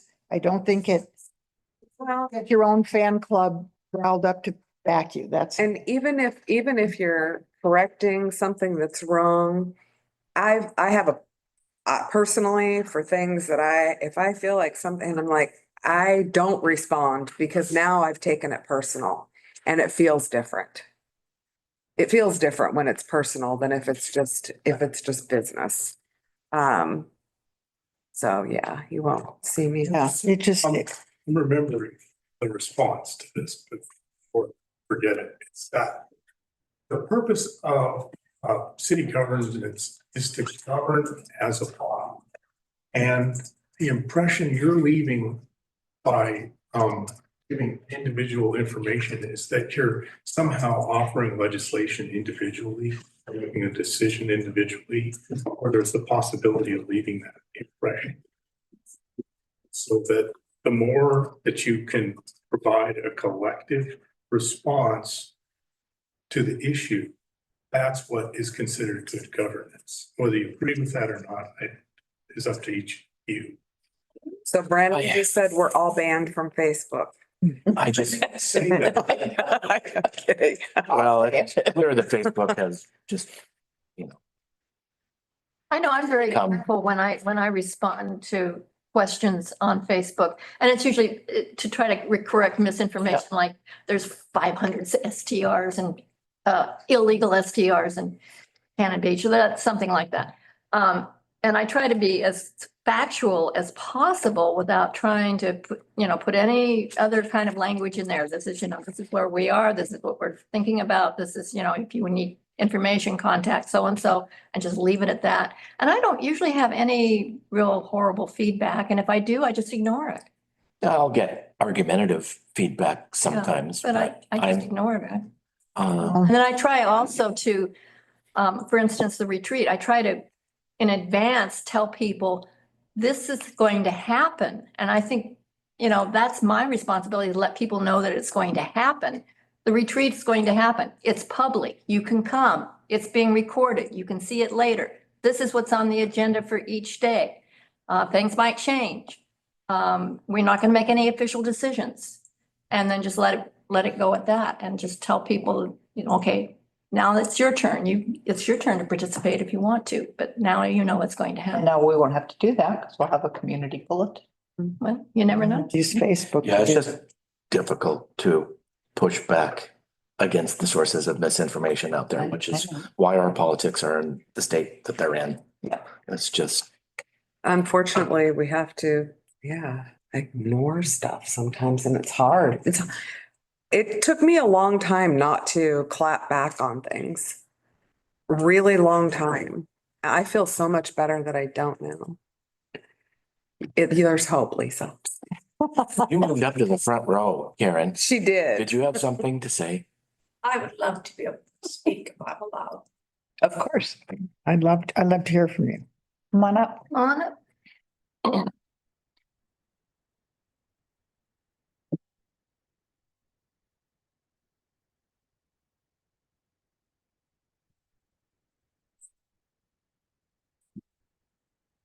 I love my job. I love this community.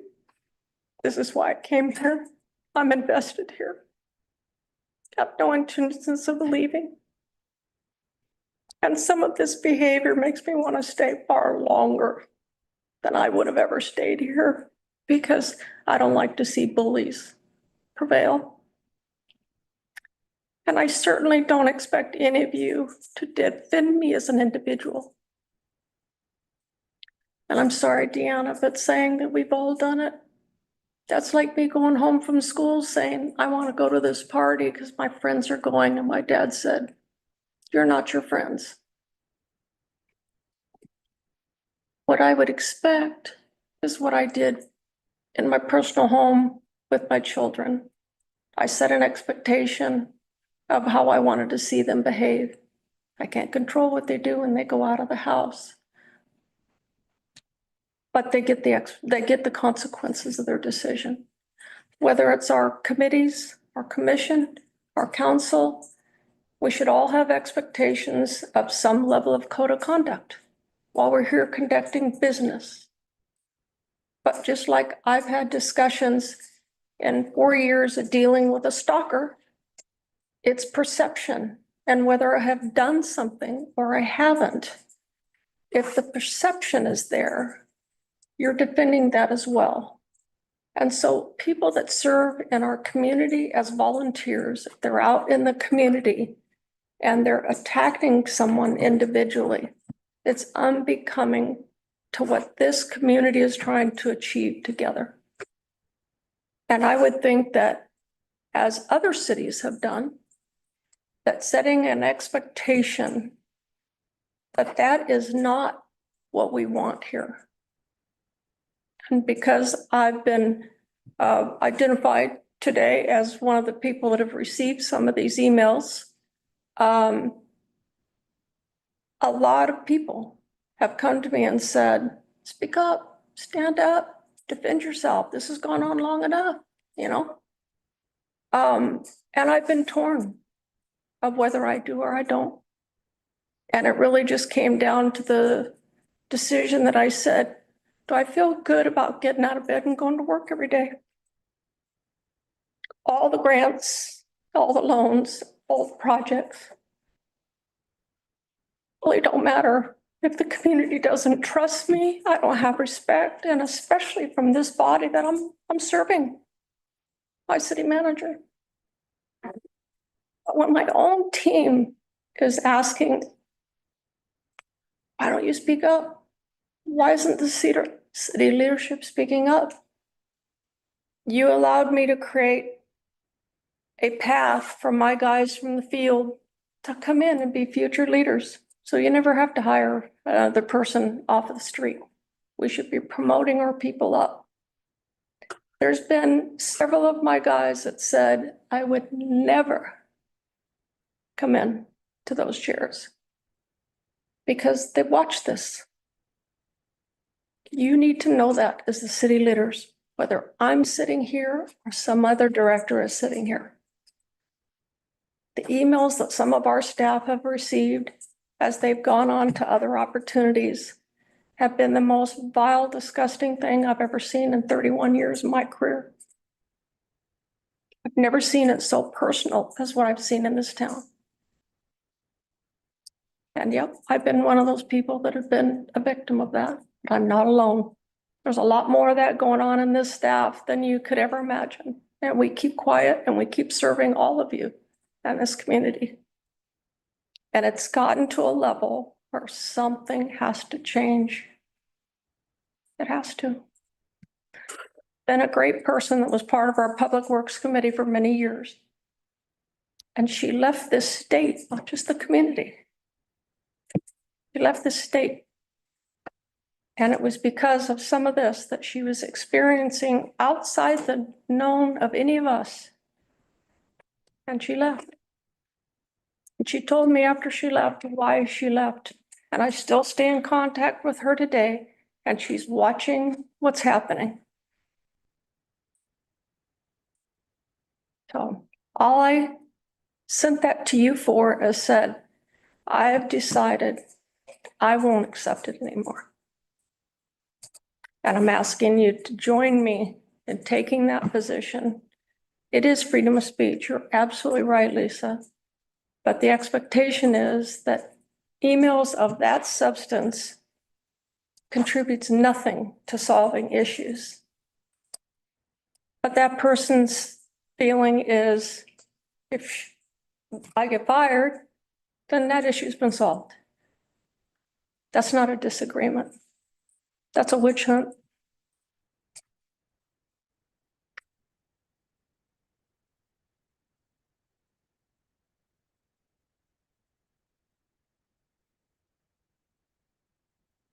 We got the invite to proceed on the $7 million grant from FEMA while I was sitting here today. And I was very excited about that. After hearing this discussion, I'm not sure I'm the person that should stay and chase that for you. I appreciate you hearing me out today. Karen, why would you think you wouldn't be the person to do it? I mean, everyone here, at least everyone on the council, I think you're incredible. It's not just about this body, it's about this community and all the people I work with and all the people that I'm working hard to serve. Trevor and I work 12, 14, sometimes 16 hours a day. I know. And we love what we're doing, but when you get this kind of stuff every day, it just kind of takes the spark out. I can go from sitting back there going, my God, we got the invite, we get to go, 7 million, come on. That's amazing. To hearing this and just saying, I don't think I'm your girl. Do you, what would you want to see happen that would make it better for you? I wish I could answer that. My emotions have really risen in just this few minutes of having this conversation. I think I just need to think about that. Well, the number one thing we have to stop is personal attacks. Yeah. We cannot Right. tolerate. That letter I read the other day at the council about personal attacks, well, the person who made those attacks wrote to me and said, and misquoted completely what I said I was saying you shouldn't, argue about issues. I said, that's exactly the opposite of what I said. I sent her the transcript last night because I had written it all down on purpose, because all it was saying we shouldn't be doing personal, and so we'll see, she said but what I'm saying is that, I think individual people are trying to fight back on some level, but I don't, I mean, I just don't see, it's like, I guess human nature is not a beautiful thing all the time, I've had to put up with, picketers in the park with fancy signs. I've put up with it all for 4 years. Yeah. People videoing my house, coming onto my property. I've taken it all. Yeah, and it's. And you just get to a point where This is. Yeah, why would anybody want a city job or serve on a city committee, city council? recruit people for our vacancies and they look at me and say, Destructive. kidding. It is, and it's happening everywhere, and it's. Yeah, it is. But there are cities that are taking steps. And that's all I was asking you guys to consider in my email is I wanted you to see my reply personally to her, not a big reply all so the whole world could see, but just personal. I would have loved to knocked on the door and said, let's talk. Why are you beating me in the face? But if I did that, then I'd be accused of threatening somebody. So it's a slippery slope.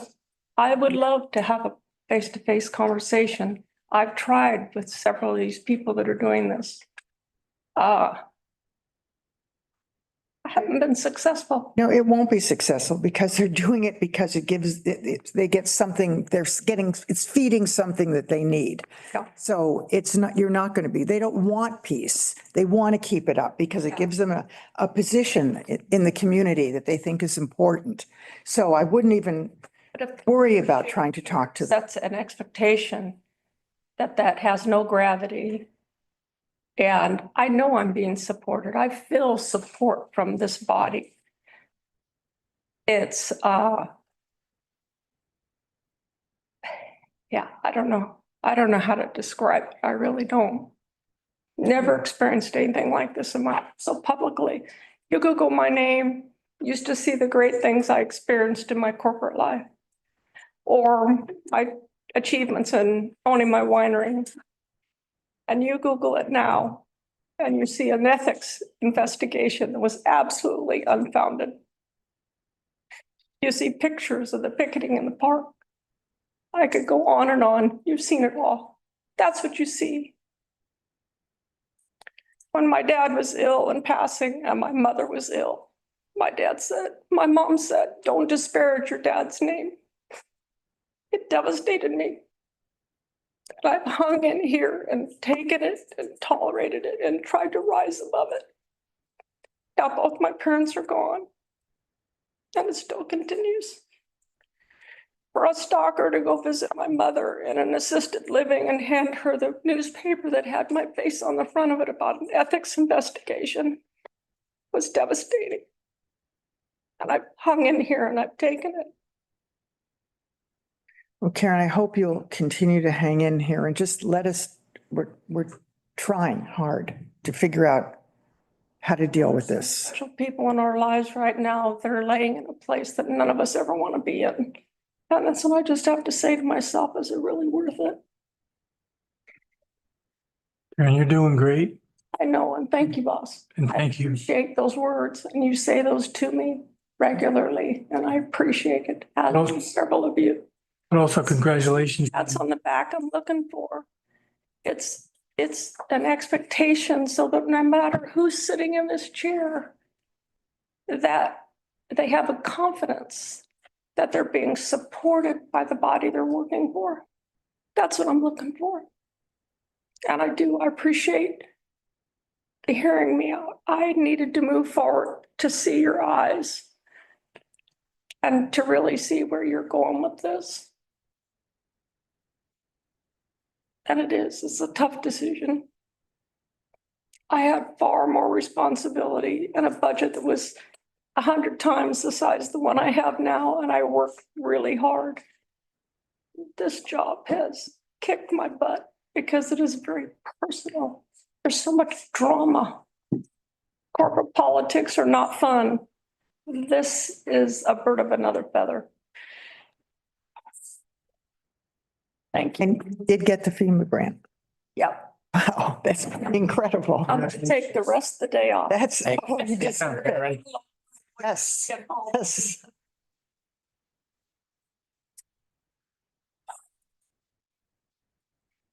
Okay, so there we see how much, how So what, trouble. and that's, Somebody. and that's where I was gonna, yes, I'm a little verklempt.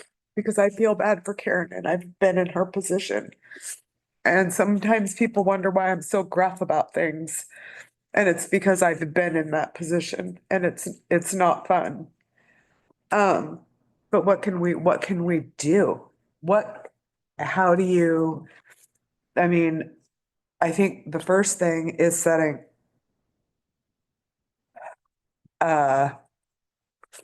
parameters for ourselves on how we conduct ourselves, right? Yeah. Set the example. Yep. But I don't think that, at least I don't think anyone on this council has ever denigrated anybody on staff. You better not. And I don't think that they've, I mean, I think that's what you're talking about, is personal attacks on other people. Yeah. And I think that one of the issues that came up was, a while back, there was a sticker about Deb Itea, okay? And Deb wanted us to do something about that sticker. She said, you have to do something about it. You have to kick the person off who was accused of making it off the committee that they're sitting on, right? Mm-hmm. And one of the problems is that there was no proof of, actual proof of who actually did it. There was supposition, there was rumor, but there wasn't proof. And so nothing happened. And that sticker circulated around, and it was just so, well, it was just completely stupid. I mean, really. Yeah. Happened to that code of conduct, though. We never. We never. Up here, I wonder if, pursued it because. and Ashley's hand just went up too, but I was hoping she was listening to the Yeah. conversation. Okay. And code of Ashley? conduct and might have some good words for us. Hi, yep, I have been listening to the entire conversation and I do have a couple comments. And of course, I approach all your issues from a legal perspective, not necessarily a policy perspective or a management perspective. So I have some comments along those lines.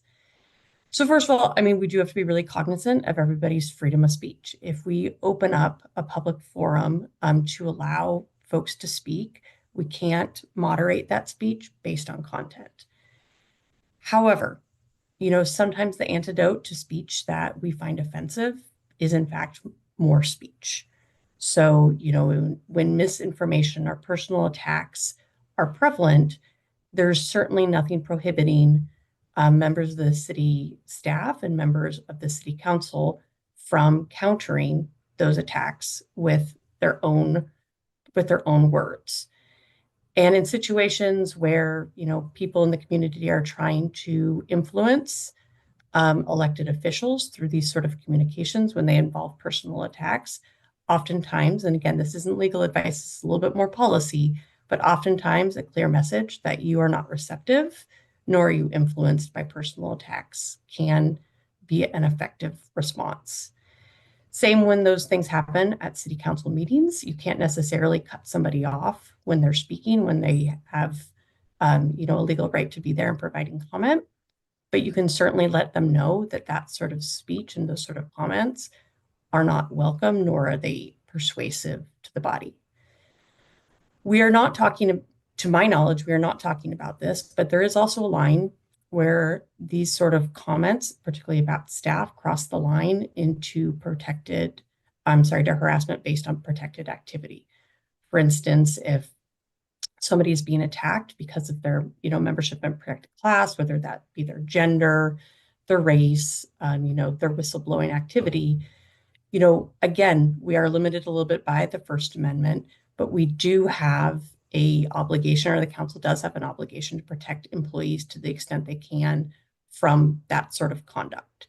So, one example, it's not mine, so I can share it with you, but there was a commenter who took issue with an African-American police chief at a large city, and made comments to those effect at city council meetings. And again, protected right to make those comments, but the public body had an obligation to protect that employee from having to sit through it, having to hear it, and they took certain actions. So if the speech ever crosses that line, I will certainly provide you guidance on the things that you can and should do in those situations. So those are my general comments. What we can do, and I think that we did, Barb, I'm gonna have to go back and see where exactly we are, but we did start to develop as a council a code of conduct of how we interact with each other. It is essentially promises that you guys make to each other as elected officials, and also as leaders of the city, and what you're going to tolerate and how you're going to react in certain situations. So if it makes sense for the city, we can re-engage that conversation and take out that document again. Barb, do you recall where we left that? Did we end up amending the council rules? What did we do? No, we didn't. I mean, you and I met, we developed the code of conduct, and then Council looked at it once. yeah, and then that's where we left it. But I think it's time to get it out and dust it off. Okay. And then if you would like, I could take a look at adding some verbiage to start. Again, this is more of a policy decision, but I can certainly start a document that talks about how the elected body is going to address personal and professional attacks against staff, if that's what the council would like. Everybody agree with that? Yep. Yes? Yep. Oh, yeah. Okay. Yes, please. Thank you. Oh.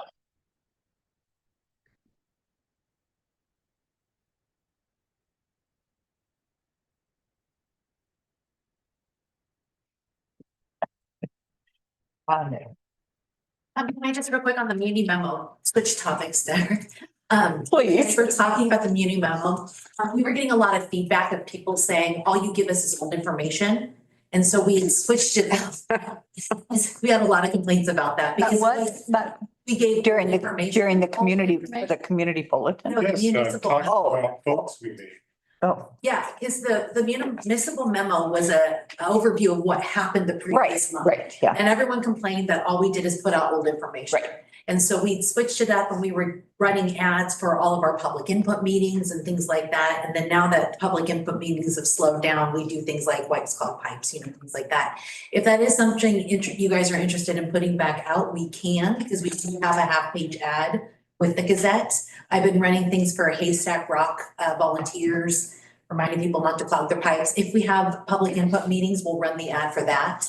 But if that is something you'd like to see, we can go back to putting information of what's happened at previous meetings. No, I think we need to go the community bulletin route. Okay. Yeah, I don't think the newspaper is going to be around. Well, the newspaper, from what I understand, is going to be online once a month, but the problem is reads it. Yeah. Well, we never pulled our ad from we wanted to support them. Yeah, that's Still have understandable. it, Yeah. Still run it. So if there was something else you guys want to see, just let us know.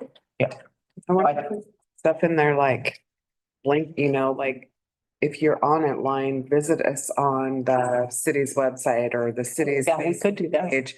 Or we could have some updated information in there that was quick links, just easy.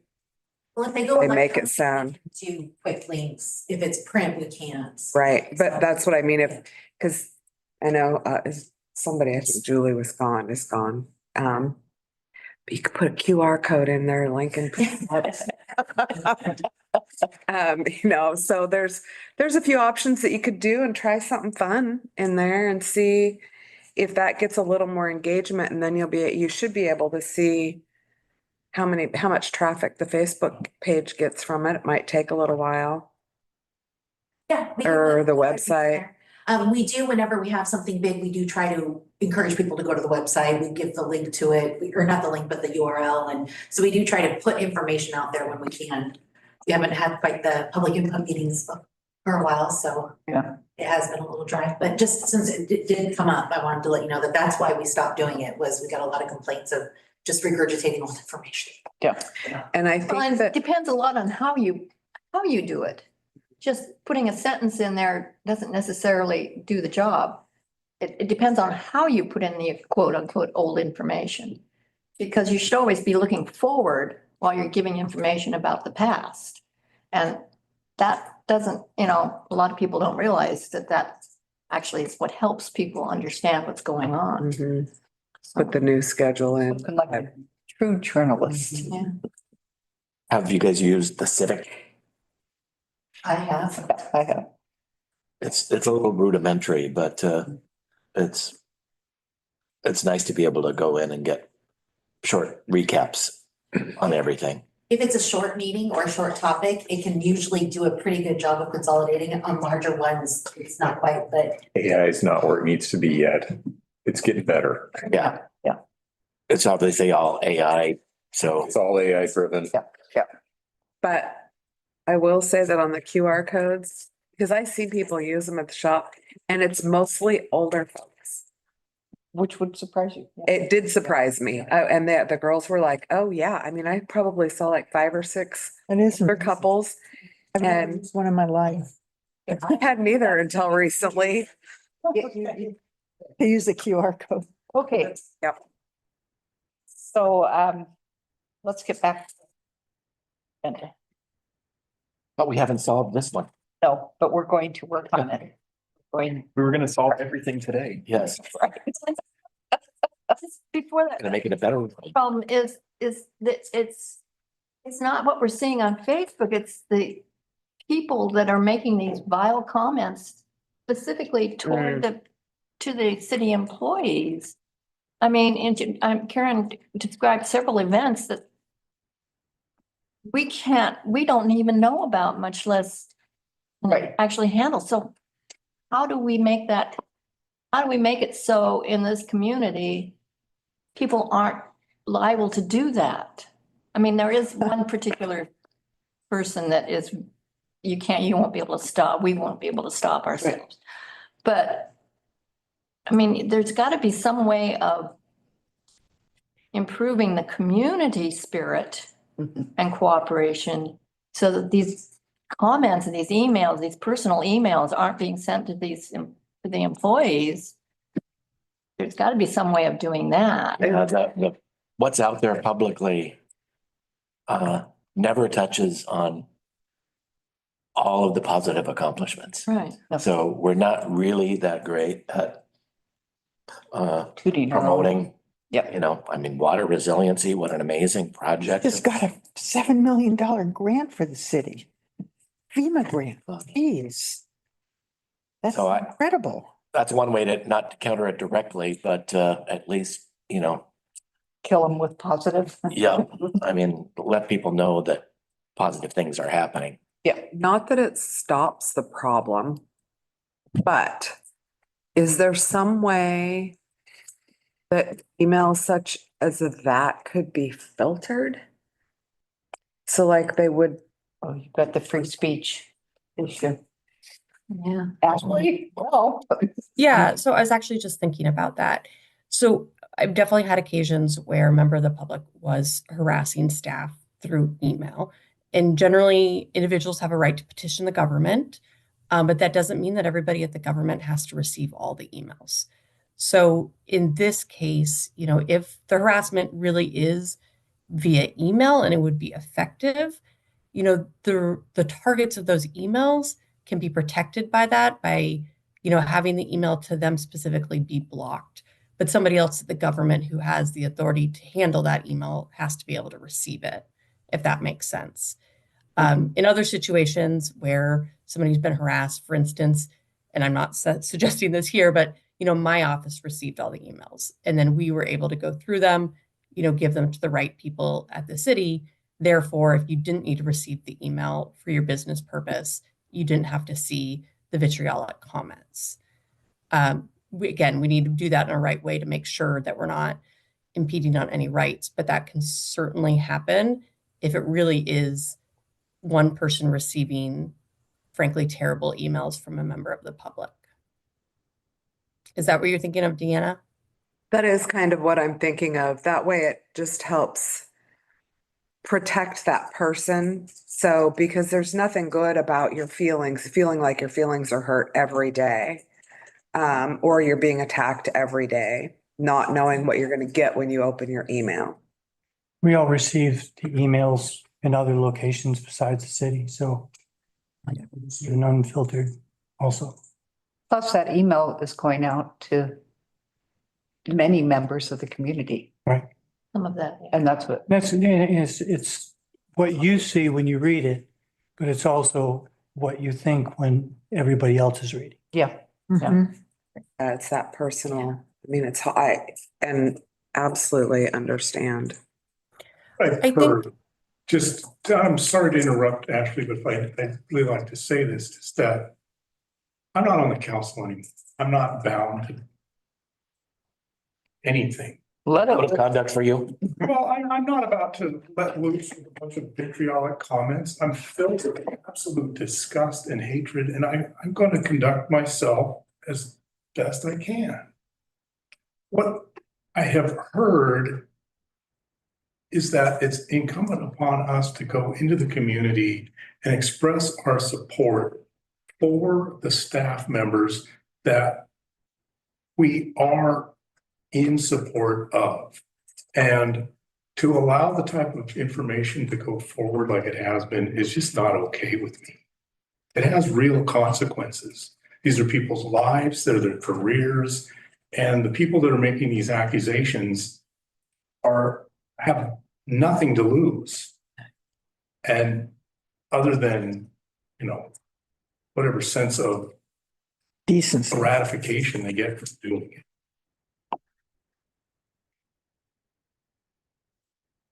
How I feel. Thank you, Brandon.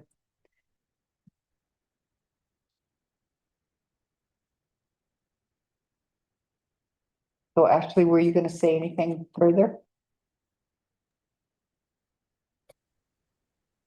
No, I mean, I think it was covered. It was more not legal advice, but just that this isn't an uncommon situation that happens at cities throughout Oregon. And again, just to reiterate, I think the best thing that the city can do, the council can do, is make it ineffective and make it clear that the council isn't listening. And that's, the way that I have seen councils be able to stop this type of behavior. And I guess I would admonish to, we don't want to lose employees, and we also don't want to, have to engage resources regarding whether we took effective steps. So kind of the louder and the clearer we can be about not tolerating that behavior, again, from my legal perspective, can help address, potential issues down the road regarding employment claims. Okay, thank you.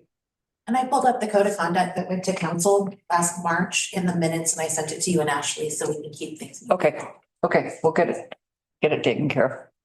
Thank you. Okay. I know we haven't solved it, but let's move on. please. So next we have how to decide council priorities for the coming year, respond to community input, or have a list of priorities that are followed. With this item, I think that after this, the new council has worked together for a month or so, that we have a goal, a specific goal setting session that we determine what our priorities are going to be. That's okay with everyone? Yeah, I think that makes. Are there any suggestions that Nancy and Brandon would have? For goal settings, Or, yeah, figure out what you're gonna do with the school, yeah. the top priority. Brandon, do you have any suggestions or recommendations? No, not what, beyond what I've already said. Okay, thank you. Okay, next, 2025 Farmers Market location. What locations, are you gonna have a small presentation? Bruce? Okay, sorry. Yes, sir. I had discussions with the Farmers Market Committee and the contractor on the City Hall job. And have determined that it would be possible to have the farmer's market out here in the parking lot, the lower parking lot, if we were able to give up 2 parking places for Connex boxes for them to be able to store the materials. And as long as we stay totally on that side of the retaining wall out here, it won't bother the contractor.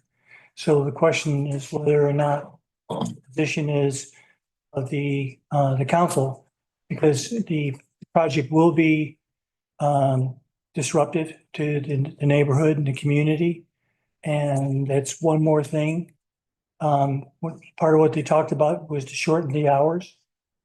And also that there would be flexibility that if there was something going on with the project, that there was a delivery or something that was going to be more disruptive, that they would modify their hours.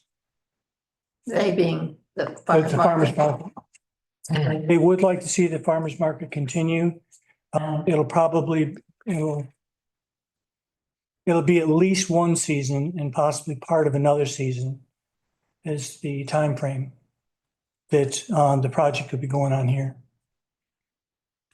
You know how many parking spots we're losing to construction that serve the farmers market currently? No, well, Just be the ones, there's like a couple that are out here. We could potentially move the signs and put them out. Actually, I'm not sure where we would put the signs at this point. But there are going to be losses associated with the project. However, there's also all the staff parking, all the city hall parking is going to another location. So I think that we're probably going to gain more spaces than we lose. Well, you're gonna lose all those spaces because you've got a whole bunch of construction workers that are gonna be here. Right, but we're closing the road at, what's the name of the road down here? Evergreen. Evergreen over, and then on site, they're going to be parking too.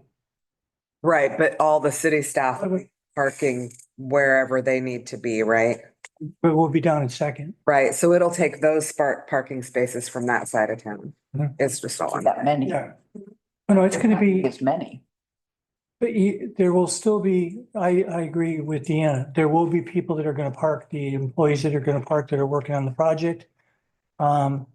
There's going to be people coming down and one of the modifications is that they would have the volunteers park at the Legion, as long as they're done by 3. Actually, I think it was 4, so they were going to close at 3 in order to be able to go ahead and make sure that happened.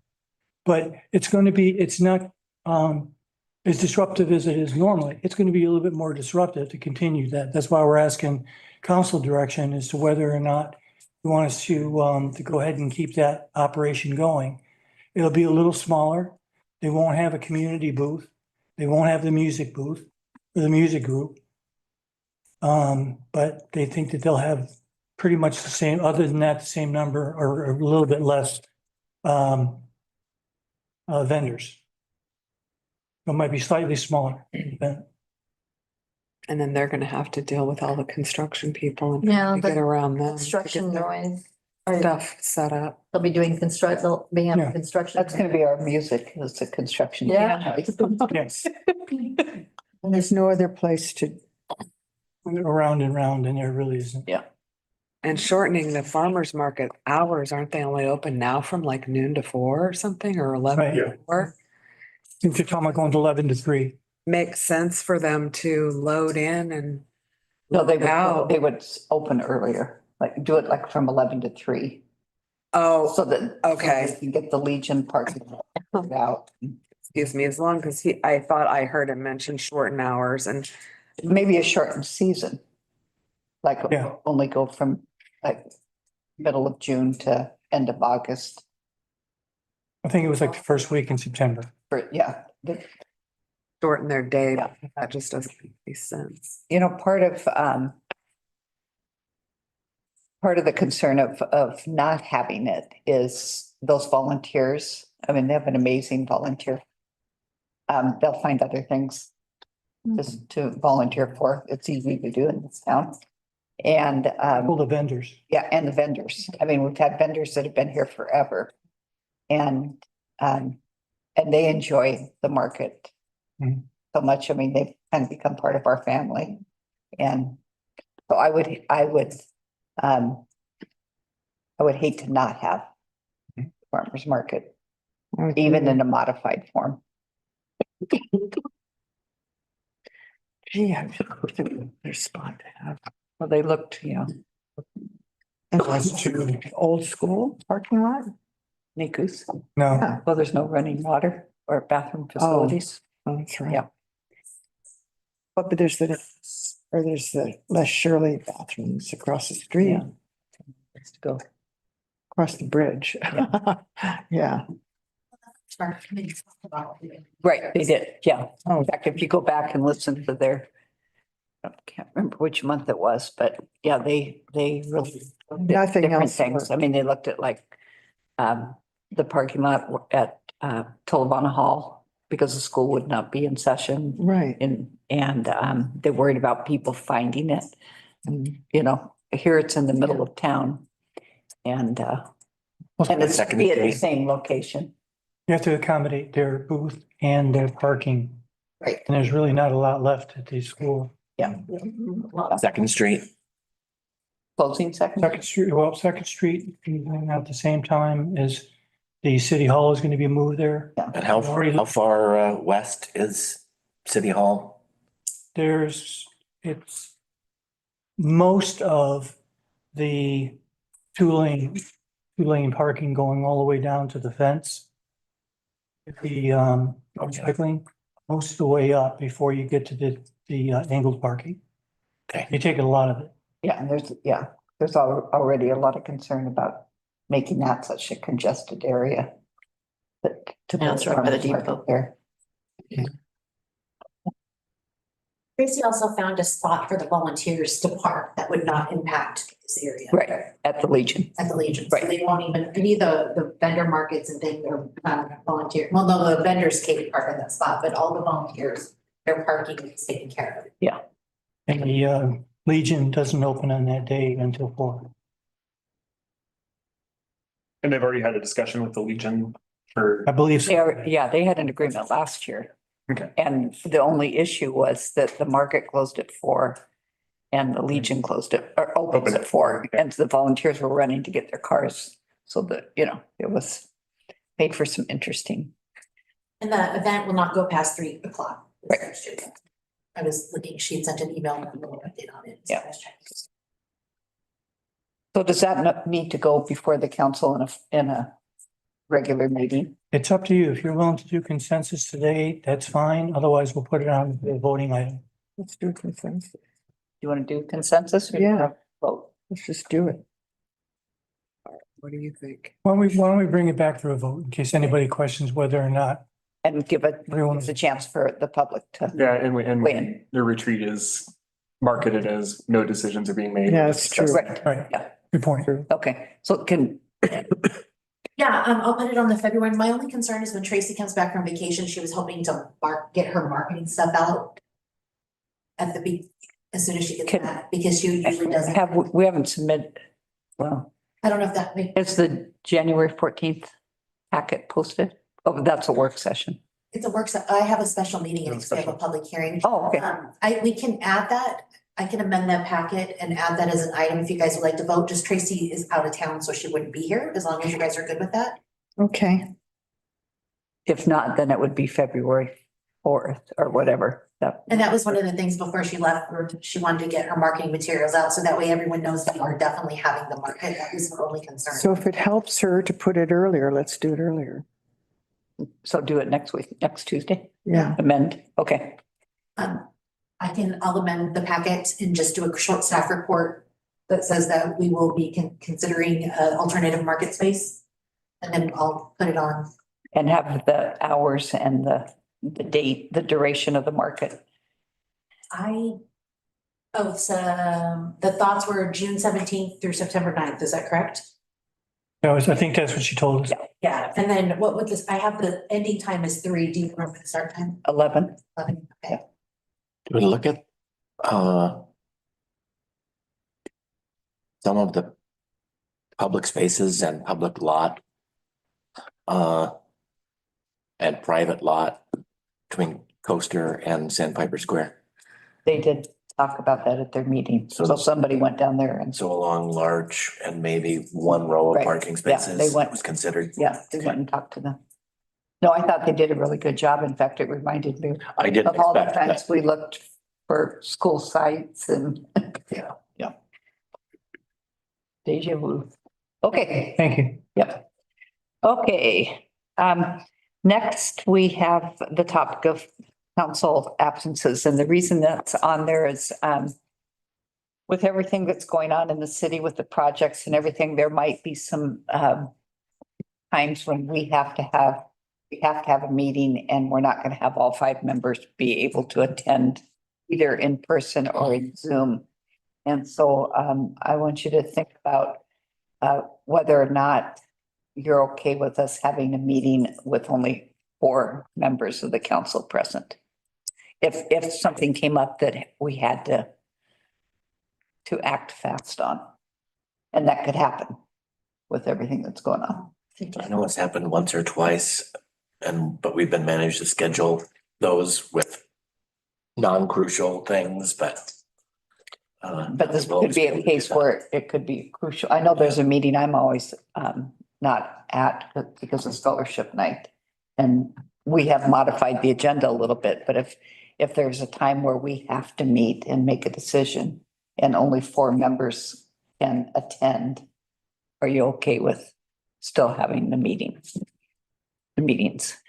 I'd say that whenever we can avoid it, of course, Of course, avoid it. yeah. But if it can't be avoided, I don't, If it can't be avoided, I don't see how there's any Okay. other option besides. Yeah, I agree. I mean, Okay, and I think that we're gonna know if we're leaving, right, before we go, so we could even just say, hey. If anything comes up, feel free to do it without me when, when we're gone, so. okay, and then the next item is Zoom attendance. I know that after or during COVID, obviously Zoom was our only alternative. And there's a lot of other organizations and city governments and stuff and businesses that are now requiring their people to get back in person. And we have had some, I've had some citizens complain to me about people that are always on Zoom, never attend a meeting in person. Talking committees now. Committees, yes, committees and commissions. And have missed votes. And is it time for us to start requiring people to attend meetings in person? Not only are they on Zoom, that they never show their face. Right. I think the discussion on this needs to be more of being actively engaged in the meeting. Right. It doesn't, I don't think this needs to preclude, my opinion of this topic, I don't think this needs to preclude being able to use Zoom, being able to open up for our volunteers in our community to be able to participate through virtual attendance. That means actual participation. Okay, and When you're not missing votes, having your camera on the majority of the time if possible. Sometimes internet connections don't permit that, but right, if you're regularly not actively participating in the conversation, missing votes, never have a camera on sort of thing, I think that's something that's I don't agree that that's something that's right. That should be. So you're okay with someone on a committee attending every meeting by Zoom as long as they're actively? If they're actively engaged, maybe the meeting time puts them where they're in just getting off of work every day or something like that, where they're just not physically able to make it into this location on whatever day, and they're not able, the whatever committee isn't able to adjust their schedule to accommodate for that. I don't see any problem personally with that, as long as they're actively engaged. Instead of, I've seen it before where there's just no engagement and then missing votes, stuff like that. Let me just make one point, and I think it got lost when we went through COVID. It's that when a board, say it's the planning commission, when the planning commission is sitting up here, you're making decisions that affect people's lives, and they can't see you. They don't know what you're thinking. You know, it's not like the hunting club or something, or the fly fishing club. So that's why I think it's important that people are on the screen when possible, because sometimes you don't have the signal, the bandwidth. But other than that, it's important because it's people's lives you're messing with. and I like your term of Camera on. actively engaged. Mhm. I mean, that's a good way to put it. Well, then how do you define that? You know, Does it mean you have like to? I would use Ashley's attendance at this meeting. To me, she's actively engaged in the meeting. She's been on this whole time when. Uh-oh. Mentioned her name and she comes back from the ether. She has that same outfit on. She doesn't have a broom in her hands. She put her hair back. Yeah. Except okay, my only thing about the actively engaged, I understand being there for a vote, absolutely. But does that mean you have to participate 4 times in the discussion over a Oh, no, period? no, no. No, I What, don't. what does that mean exactly? I think camera on is part of it, so that Okay. you're not, off wandering around or Watching TV or watching Taking a the, nap. okay, so camera on, you think would, and participating in votes. okay, that makes sense Participating to in me. discussion and votes. Okay, I understand that. So there are going to be instances in certain discussions where a member of a committee isn't going to have anything substantive to apply to a Right. conversation. And so they may not have something to say on a particular Well, that's why I was topic. using Ashley as an Yeah. example. Yeah. But if somebody puts your name, like Ashley did, you should say, oh, I'm here. You immediately turn your Right. camera on and wave. Well, the camera would make a huge difference in making sure somebody was actively engaged. I just want to make sure we just know what it means. And it would ease stresses in the community of decisions being made by black boxes on a screen as opposed to real people. Because we're all volunteers in the community, us, the commissions, the committees. Yeah. Yeah. And being able to recognize that as somebody sitting in that audience, see that there's a face, there's a person making that decision. It's not just a voice that says yes. So unless there's a reason that you can't have your face on it, like, you're ill and don't want people to see you, I remember blowing your nose or, zooming in and yeah. he sent me a text and said, turn your camera off. You look terrible. Yeah, She was sick. yeah, yeah, I had But COVID once. and I was Still, like, you were still actively engaged in it. I mean, Right. it wasn't Right. turn it off and, okay, I'm gonna go play Tetris or whatever. I was hoping you forgot that. Oh, no, never. So the definition would be basically you should have your camera on unless it's not, Whenever possible. unless it's Yeah. not physically possible. Ashley's handed. Oh, Ashley. I thought you Yeah, left. so again, my comment here, not legal advice, but just somebody that attends a lot of public meetings. I think most entities are going to having the camera on when you're at a committee meeting for which you are a committee member unless there's extraordinary circumstances. I think it makes a lot of sense for, people like me. I'm not on the committee, so I'm only engaged in the conversation at certain points. It's distracting a lot of times for everybody, for me to sit here and like my face like looming above you when I'm not involved in it. But if it's a committee meeting where you are a committee member, most entities do require cameras to be on. So Okay. just from how other jurisdictions handle it perspective. Ashley, do you have some examples from other cities of how they communicated that to their commissions and committees? Yeah, it's usually just in the bylaws. And then, for you guys, you have each committee makes their bylaws, and I believe they're then submitted to the city council. They make recommendations for their bylaws. You can certainly just require it. I thought it was each committee- in an ordinance or a No. is it in the charter? It would be kind of like your council's rules of procedure. And the committees don't actually have a formal document that they each follow. Like, it would be for Parks Committee, it would be more overview of how you do community grants or 12 Days of Earth. Those have individual things, Right. like if you had just a document that says this is how we operate. But where is that? That, Under duties and responsibilities for each of the committees? no, those are I'm all. checking it out. I think it's in your municipal code, chapter Yeah, 2. there's something, because we've amended it before, or like when we added 12 days. Yes, okay. Yeah. It looks like 212-050 rules and regulations meetings. Yeah. There'd probably be something in there to be added. So we would want to update our code for each of the committees. Oh, I was looking at planning commission, sorry. So they're all basically. the They're same. all the same. Yeah. Yeah, they're all basically the same. I mean, I think it's sufficient if the council issues a directive to boards and commissions that they make this a requirement of their individual bylaws. Would that be in the form of a resolution or an email? Or, You do a resolution. okay, Okay, so then we have record of it? Mhm. Okay. and this month would be a good month to start if we could, because people are electing new chairs and assistant chairs and. We can try to get it on the 14th. We would have to get it done on Monday. The resolution written on Okay. Monday. Well, maybe we don't need to rush that. Is this something that could be paired with the code of conduct? That you and Ashley have already Well, that's gonna be, hammered most of it out? that's gonna be for city council. Oh, I thought it was a. And then we might I see. hit for the others. I think that's a good discussion item. It makes sense to pair them. I can work on them together. Okay, Okay, but it so- won't be for the January 14th meeting. Right? Is there enough time on that agenda?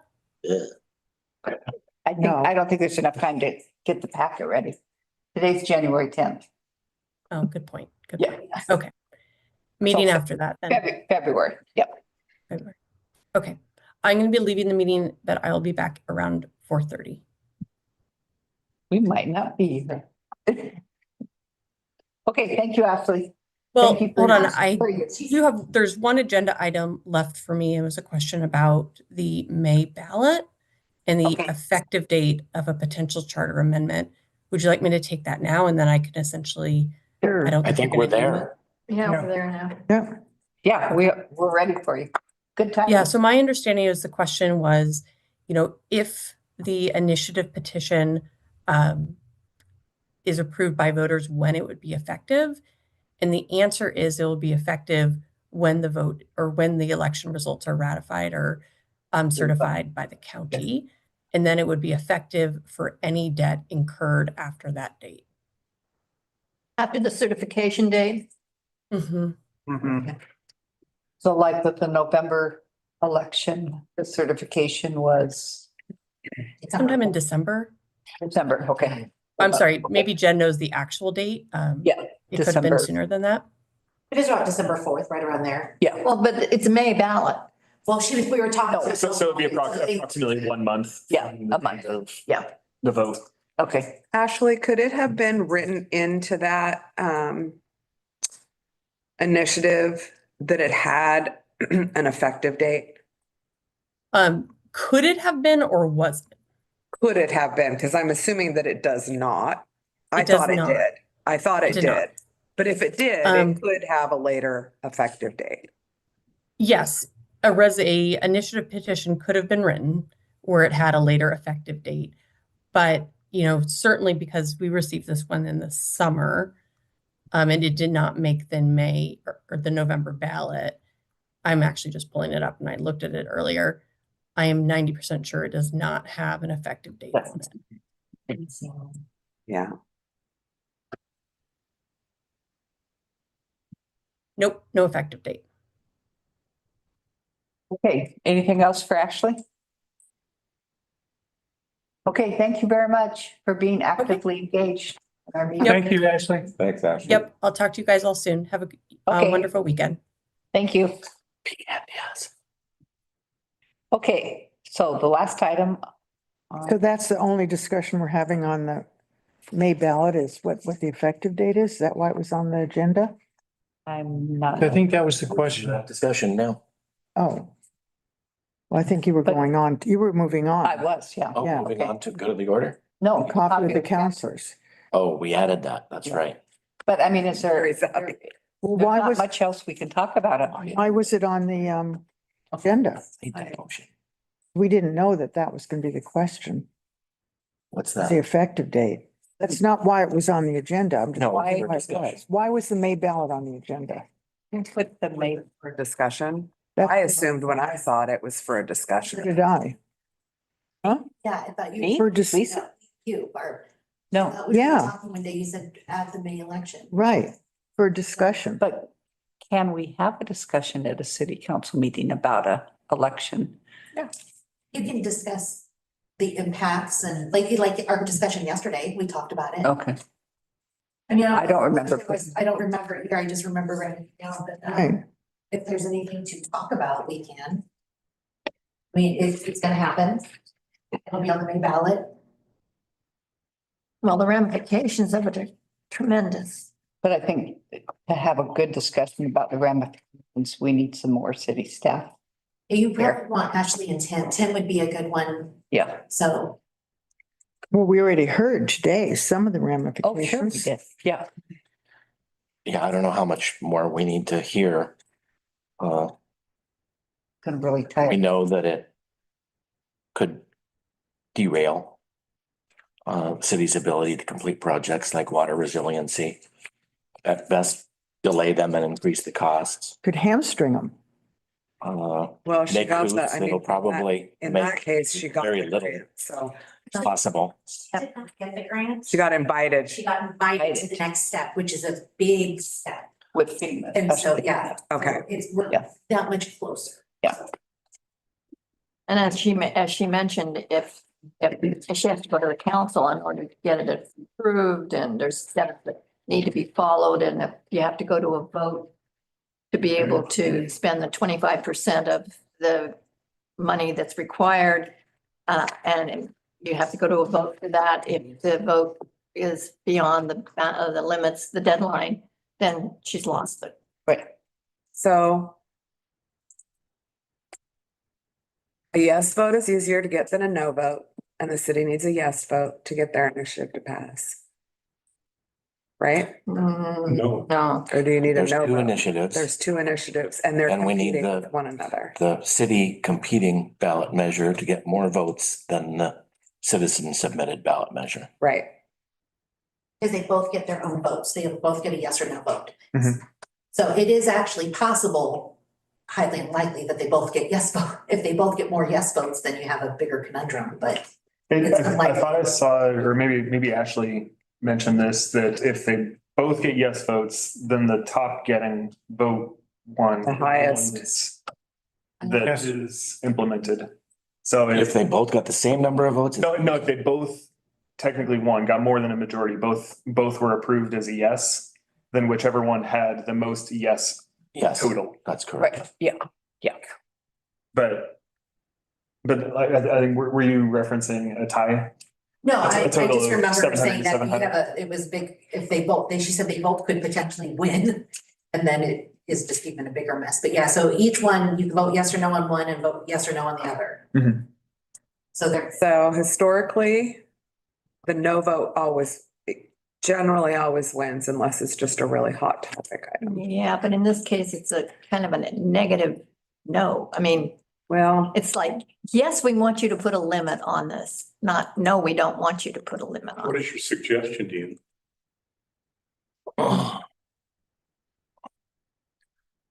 But we don't need to worry about it? well, be of nice. course, right, that would be ideal, but, I really honestly think that if there is a way, for us all to come together and work together, we can get both of those to just go away. What do you mean by go away? Well, I mean, just be voted down, no, as a general consensus, just vote them both down and stay with what we have.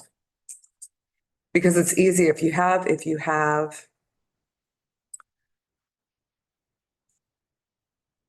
if everybody could come together and just say vote no. Kumbaya.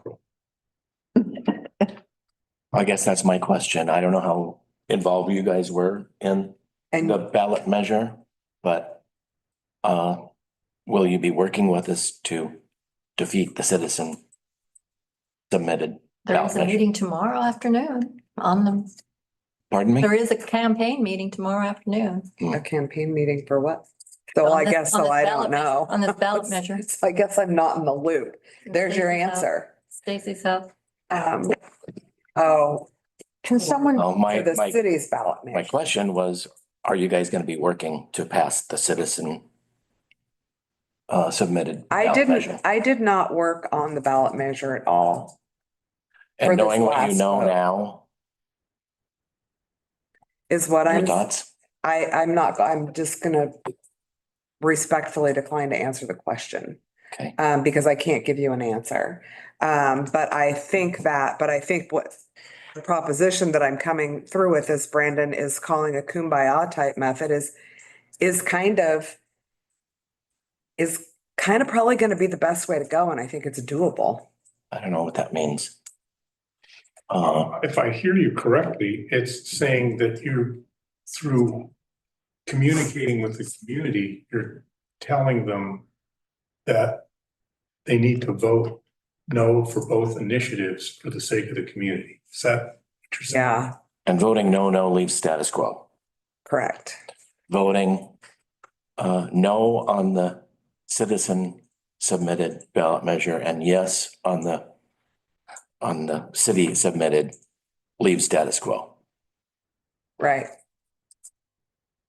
So what's easier? What's the easier of the two options to pitch? I'm not A sure. double negative or a yes and a no, and which is the yes and the no, and how do you explain to people what they're voting on? well, was this put, I just can't remember right now. This was put on the ballot as part of the settlement agreement? Was that it? Or was it a separate initiative? But it, Huh? I think it was kind of separate from that, but it was at the same time. Well, it I think it started was in- kind of an aftermath of, But it was a citizens group who wanted it on there? That were, I can't remember what But the, they couldn't make the, whatever the last November election was, they couldn't make that November, so it went to the next. time. Because the Is that right, petition Eric? had already been approved. and it was formulated by, Yeah, it's something like that. it was formulated by the citizens group against the school initiative, right? Was it Sakanovich together? Was it Kyle? I don't remember who submitted. Robin Risley. I don't know. It was Robin Risley and Randy Neal, was it Randy Neal? And Yeah. the surfer dude. The surfer. I think that's the one. There was a list of people that, Supported it. that were tied to it, Robin and, right? Because, People that signed the settlement agreement? yes, No, No. it wasn't because the initiative didn't have anything to do with that. no, Yeah, They were two separate items. yeah. right. Two separate Yeah. items. But because the petition got turned into Jen, and then all the petition signatures got turned in, and it like came in a day late or something. I mean, I kind of remember, but there was still a 30-day waiting period. There It was a whole bunch of thing. Things that had to happen for it to make the November date, and we missed the November date. But So it took it off of whatever the settlement It thing. was actually signed by Robin, Sam Block, and Helen Barber. Ellen Barber, Yeah. the Randy Newlands part of it. Eric, where are you at on Randy signed this? it. And Randy was a, I think Deanna's suggestion makes, in terms of like your phrase about it, the kumbaya, the no is a easier argument to make on anything. And I know the citizens initiative was brought forward directly out of frustration from the community for not understanding how large spending decisions were made and not agreeing with those decisions. And so that was why that was put forward. There was a lack of trust in the community. And so doing the no sort of argument is who said it? No for status quo. But that's. Oh, I think I did actually. That's the closest to a community thing. And then trying to build back that trust in the community of, we are making decisions at this level and making sure that those that are opposing them or whatever understand why those decisions were followed. I think that's, like I said, that's the whole reason that initiative got brought forward. Is out of a lack of trust. So what makes you think that that trust has been restored? Oh, I don't think it has been restored. So what makes you think that a no vote is going to happen? I have no idea what's going to happen. I think we need you to advocate for no vote. So I hope that's what both of you do. Or yes, on the city ballot measure, I guess it doesn't really matter, but. But are you on board for doing that? I mean, that's the thing I'd like to know, is because are we? I mean, okay, what do you think about the initiative? Let's hear that. What do you think? Do you think it would help the city or not to have to go to a vote for, what's your opinion on it? I think it has a lot of unintended consequences from whoever drafted out of the four people that were listed there. But the intention behind it is, as far as I can tell, when talking to people, everyone that I talked to when doing the campaign for myself, like we talked about earlier, going around canvassing, they were very much in support of this. The initiative, I don't know how many signatures it ended up getting, but it got the required number of signatures fairly quickly. People wanted that checks and balances. And so it was, like I said, it was just a lack of trust from the community to those of us that are here. And I think it might hamstring us to the point where it's just kind of blows all sorts of things out of proportion in terms of our ability to accomplish things. And that's what we'd have to live with if it passes like that. But I don't know. I haven't fully formed my thoughts on. Yeah. That's what we'd have to live with. I mean, having to turn down grants. Yeah, I'm sure this sounds good to some people. Huh? As I'm sure it sounds good to some people as kind of a knee-jerk reaction, but it's. Oh, that's city budgets. Well, That's why it does need voices too. I think that what Eric said is true, and I think that there was a lack of confidence, and That should change. We have you two now. People. Fingers crossed. That's the whole reason that I ran, is to try to rebuild that confidence. I want our community to believe in us. Both of us, we want I think I can speak for both of us.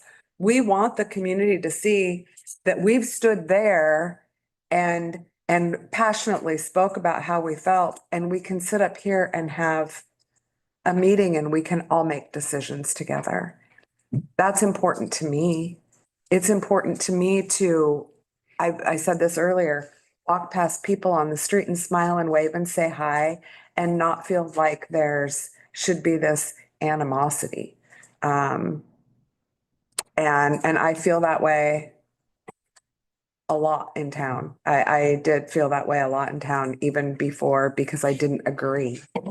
I didn't agree with the cost. And, walking into the post office and people standing out there talking and then whispering about you and you can hear them saying your name. It doesn't feel good. I don't conduct myself that way. If I'm going to say something to you, I'm going to say it to you. Yeah, but Deanna, what I'm trying to, all that aside. I know. Sorry, I went off on. Bottom line about the idea of this initiative. Are you going to support a no vote? Are you going to support a yes/no vote? Are you going, because if you and Eric were elected because there was a need to restore the public trust, then people are going to be looking, that group. Sure, Going absolutely. to be looking towards the two of you to see what you think. And do you think it would hamstring the city unnecessarily or to the city's detriment? Or do you think it's a good idea? Well, I really haven't had a chance to completely form that opinion yet. So it's a conversation that we can revisit later. I think that, there is time there. I know that, I think that decisions can be made that, how do I want to say this? I'm just going to reserve my opinion I just need a minute I should have been ready. I should have been ready for this question and I'm not 100%. I would support a no vote. I can tell you that. Basically, it gives the city the way it's written and the new numbers will come out when Tim gets them. If the citizens initiative were to pass, it would give the city a little over $6 million to be able to spend without having to go to a vote. Much. No, it's not. No, I know it's not much. But for a lot, and when you go into a big project, you have years to plan. And if part of that planning ends up having to be planning for a vote, it isn't fun having to plan for that. Well, that's not how grants work. Well, no, I understand that. But not everything is done on a grant either. Not everything, but a lot of things. Right. But if there's an emergency in town and you have to spend money, you're not going to sit there and wait for. Well, I don't think months for a it doesn't preclude emergency funds from it. Yeah, it doesn't preclude that. So if we were to have a natural disaster, the citizens initiative doesn't even come into play. It depends on how. Yeah, so definitions. Depends a lot of different Yeah. aspects of that. But you were, Emergency was not. what are your thoughts on it now? I just voiced them. It's precluded. That you would support actively support a no vote. Like I said, I heard from the community, they're very much in favor. The people that I talked to, they're very much in favor of that citizens initiative. And I don't know what the full ramifications are of that vote with that additional clause of emergency management. It limits it to the $6 million price tag or 5 million, whatever. It'll change annually. Yeah, as revenues increase, that limit increases each year. I guess sometimes you just need to lead based on best interests of the city and not just poll people. So I hope that you do that. And I think we need to remember the city is a business, and putting restrictions on a business and their ability to go after grants and loans and conduct business. Grants are, I think they explained yesterday, grants are not debt because you don't pay grants back. Those aren't applicable. It's those like Low interest the loans. low interest loans Right. are the ones that are affected, not the grants. No, but again, if we got the FEMA grant, we'd have to pay 25% of the FEMA grant. Right, but the FEMA grant is 7 million and 25% of that is less than 6. But So we you have could other still go. things that we have to do. I mean, again, But it's per project. It's not an annual. Right, so what's the project? Because the project was how many million?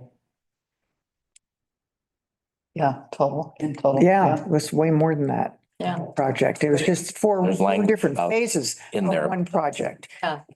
Did we ever get an answer from anybody about, do other municipalities use this method for funding? There is one, I can't remember, Tim told us about one, I can't remember where it was, Wheeler? No, just kidding.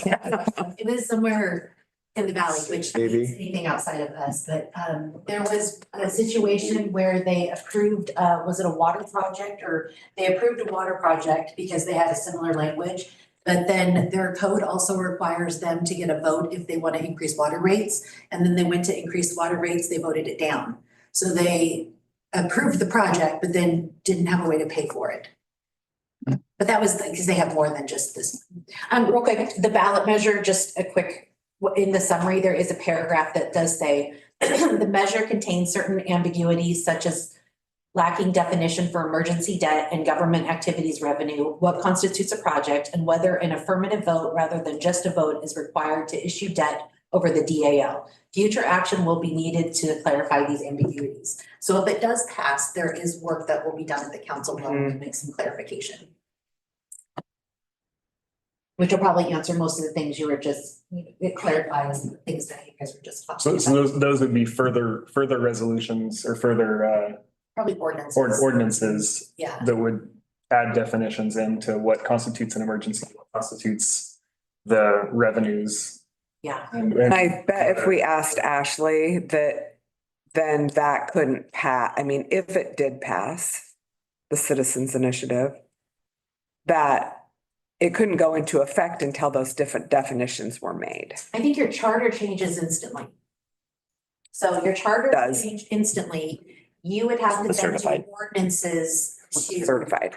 Yeah, once it's certified, your charter, now that's your new charter language, but you would then have to do ordinances to clarify these things, and ordinances take 30 days to go into effect. So you wouldn't be able to do anything for 30 days after your ordinance was approved. But like you said, when we're talking that dollar amount, we're usually well into it. The only situation that would come up would be something like the loans. Because if they say, hey, you got it, you need to do this by this date, but so there's follow-up work that will happen if it were to pass. It just seems so poorly worded to me. I don't think either of the initiatives are worded well. I mean, yeah. Well, I think Ashley worked really hard on trying to word the response so that it would be effective. I mean, I don't think that we didn't sit here as council and decide what the words were of the opposite. Right. We had legal help doing it. Sure. So that was what I don't. the legal minds came up with as language. I think it's the League of Oregon City recommendation. Recommended. What, yeah, Right, but we tweaked it a little bit. right, but the original initiative, I don't know who wrote it or if there was any legal counsel writing. It doesn't sound like it because has so many ambiguities. I can't Might believe have it. been Reitman Kim. Huh? Might have been Reitman Kim. But I have no idea. I can't, whoever did it, I just find it bizarre.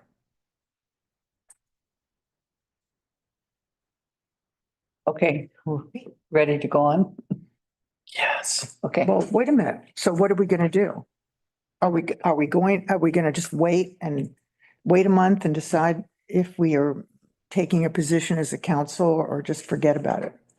But I think we took a position of the council, it wouldn't be done in a council meeting, wouldn't it? Wouldn't it be? Yeah, well, this have to be put on the calendar. Well, can we take a position? I don't know that. Mm-mm. I think you guys as individuals are welcome to do what you want outside of the diocese. Right. I don't know that you as a council would make a. So, decision. okay, and we can't, We'll check with Ashley. Yeah, Okay, that's why and- I was surprised it was on the agenda. okay, and we because I thought can't, you know, force council members to take a position one way or the other. It's up to them. We can talk about the implications And what- So that we have the facts. So I we think have the that's, facts. that's something we definitely Imagine need that. on an agenda quickly. Okay. May will be here before we know. Yeah. Coming up quickly. Okay, ready to move on? Mhm. Last item on the agenda is coffee with the counselors. So in the past, it's been on Mondays. Nancy is retiring from coffee with the counselors. Yeah, I'm gonna have soda from now on. Yeah. Orange juice. Yeah, orange juice with Nancy. I would love to participate, but I would only be available on an occasional Monday. So it's the day of the week that's Yes. the issue. And Lisa, you want to continue? Yeah, I definitely want to. And I'm happy to have anybody partner with me. I think, of course, it makes the most sense to have someone who's been on the council for a while, but if that person is, if you're not available, Gary, I think anybody else is welcome to participate. So we have one, the last week of January. Are you available for the January Monday? I couldn't commit to it now. Okay. Well, is there anybody else who'd like to? What about that too? Oh, you're gone. Yeah. Yeah, and I've got, I mean, that's our, I'm not available on that particular Monday. Is it all Mondays or just that particular one? Just that, well. Monday morning? So generally Mondays, that's the only day of the week that I actually even see my husband. So occasionally I could do one, but I just don't want to commit to. And other days don't work? Well, there's other meetings in here and staff is always at those. So we always have Bruce and we have Daniel here. And sometimes we have the police chief. And Rusty's And we always have here. Rusty here. Often drops in. Karen is listening in. So if some person has a There's other public meetings works, every other day of the week. huh? There's staff meetings every other. No, I don't know. That's what I mean, sometimes there's staff meetings, but sometimes staff has other obligations at other. I was gonna ask if you would maybe, Poll the staff that would be typically involved and see if there's another opening. right, Yeah. and then Great. the availability of the room. Yeah. I Because guess the this next is, one would be Daniel, see when his day's off, because I don't know, I think he's off like Wednesday, Thursday. But that would be, because I think that's when you guys really want to keep in. your meeting, right? yeah, Okay, we'll check with staff and see if there's other availability. okay. Lunch with the counselors, not on Monday. Cocktail with the counselors sounds pretty good. But you're gonna still do it this month, Yeah. if you're on your own. Sure. Okay. Yeah, you bet. And I'll look, I mean, you're gonna be out of town, huh, Eric? Yeah. I can look at What are my you doing schedule. Mondays? I mean, I can talk with you and see. You can always bring your husband to the city hall with you. Okay, is there anything good in the order? Yes. Yes, CSP. What? Oh, Want me to talk about it? sure. Okay, we talked about TSP yesterday, and we talked about kind of how the process works, how we would vet the projects and bring it back to you, and you guys can decide what you want to do. We need to decide what projects to vet. So there's a big plan, so we'd like council's input to know which ones we should start vetting, and kind of look at to see what would work. So can we put it on a work session where council comes with maybe their top 3 projects and we kind of see what consensus there is amongst yourselves? Yeah. Because if everyone says, hey, we definitely want to see a trail and it's a larger project, we know we can spend some time working on that, seeing what needs to be done. It might take a year or 2. If there's a bunch of small projects everyone agrees to, maybe we go after those lower hanging fruit. Are you talking about the projects, the prerequisite is that they are in the TSP plan? Yeah, We're talking about TSP projects only. right. Because I don't recall that trail through the being in The boardwalk? yeah, I Yeah, don't recall yeah, that being in the TSP plan. Yeah, Oh, I yeah. remember it being discussed, but I don't remember Yeah. if it ended up in the final. I don't Right. think so. yeah. But let's. Yeah, but we'll look. And maybe you guys decide when you come back and you decide, you know what, we think this is a better plan than those, and you put it on hold. It's whatever you guys want, but we need to keep the process moving forward. Okay. So can we do that? You married? Sure. Okay.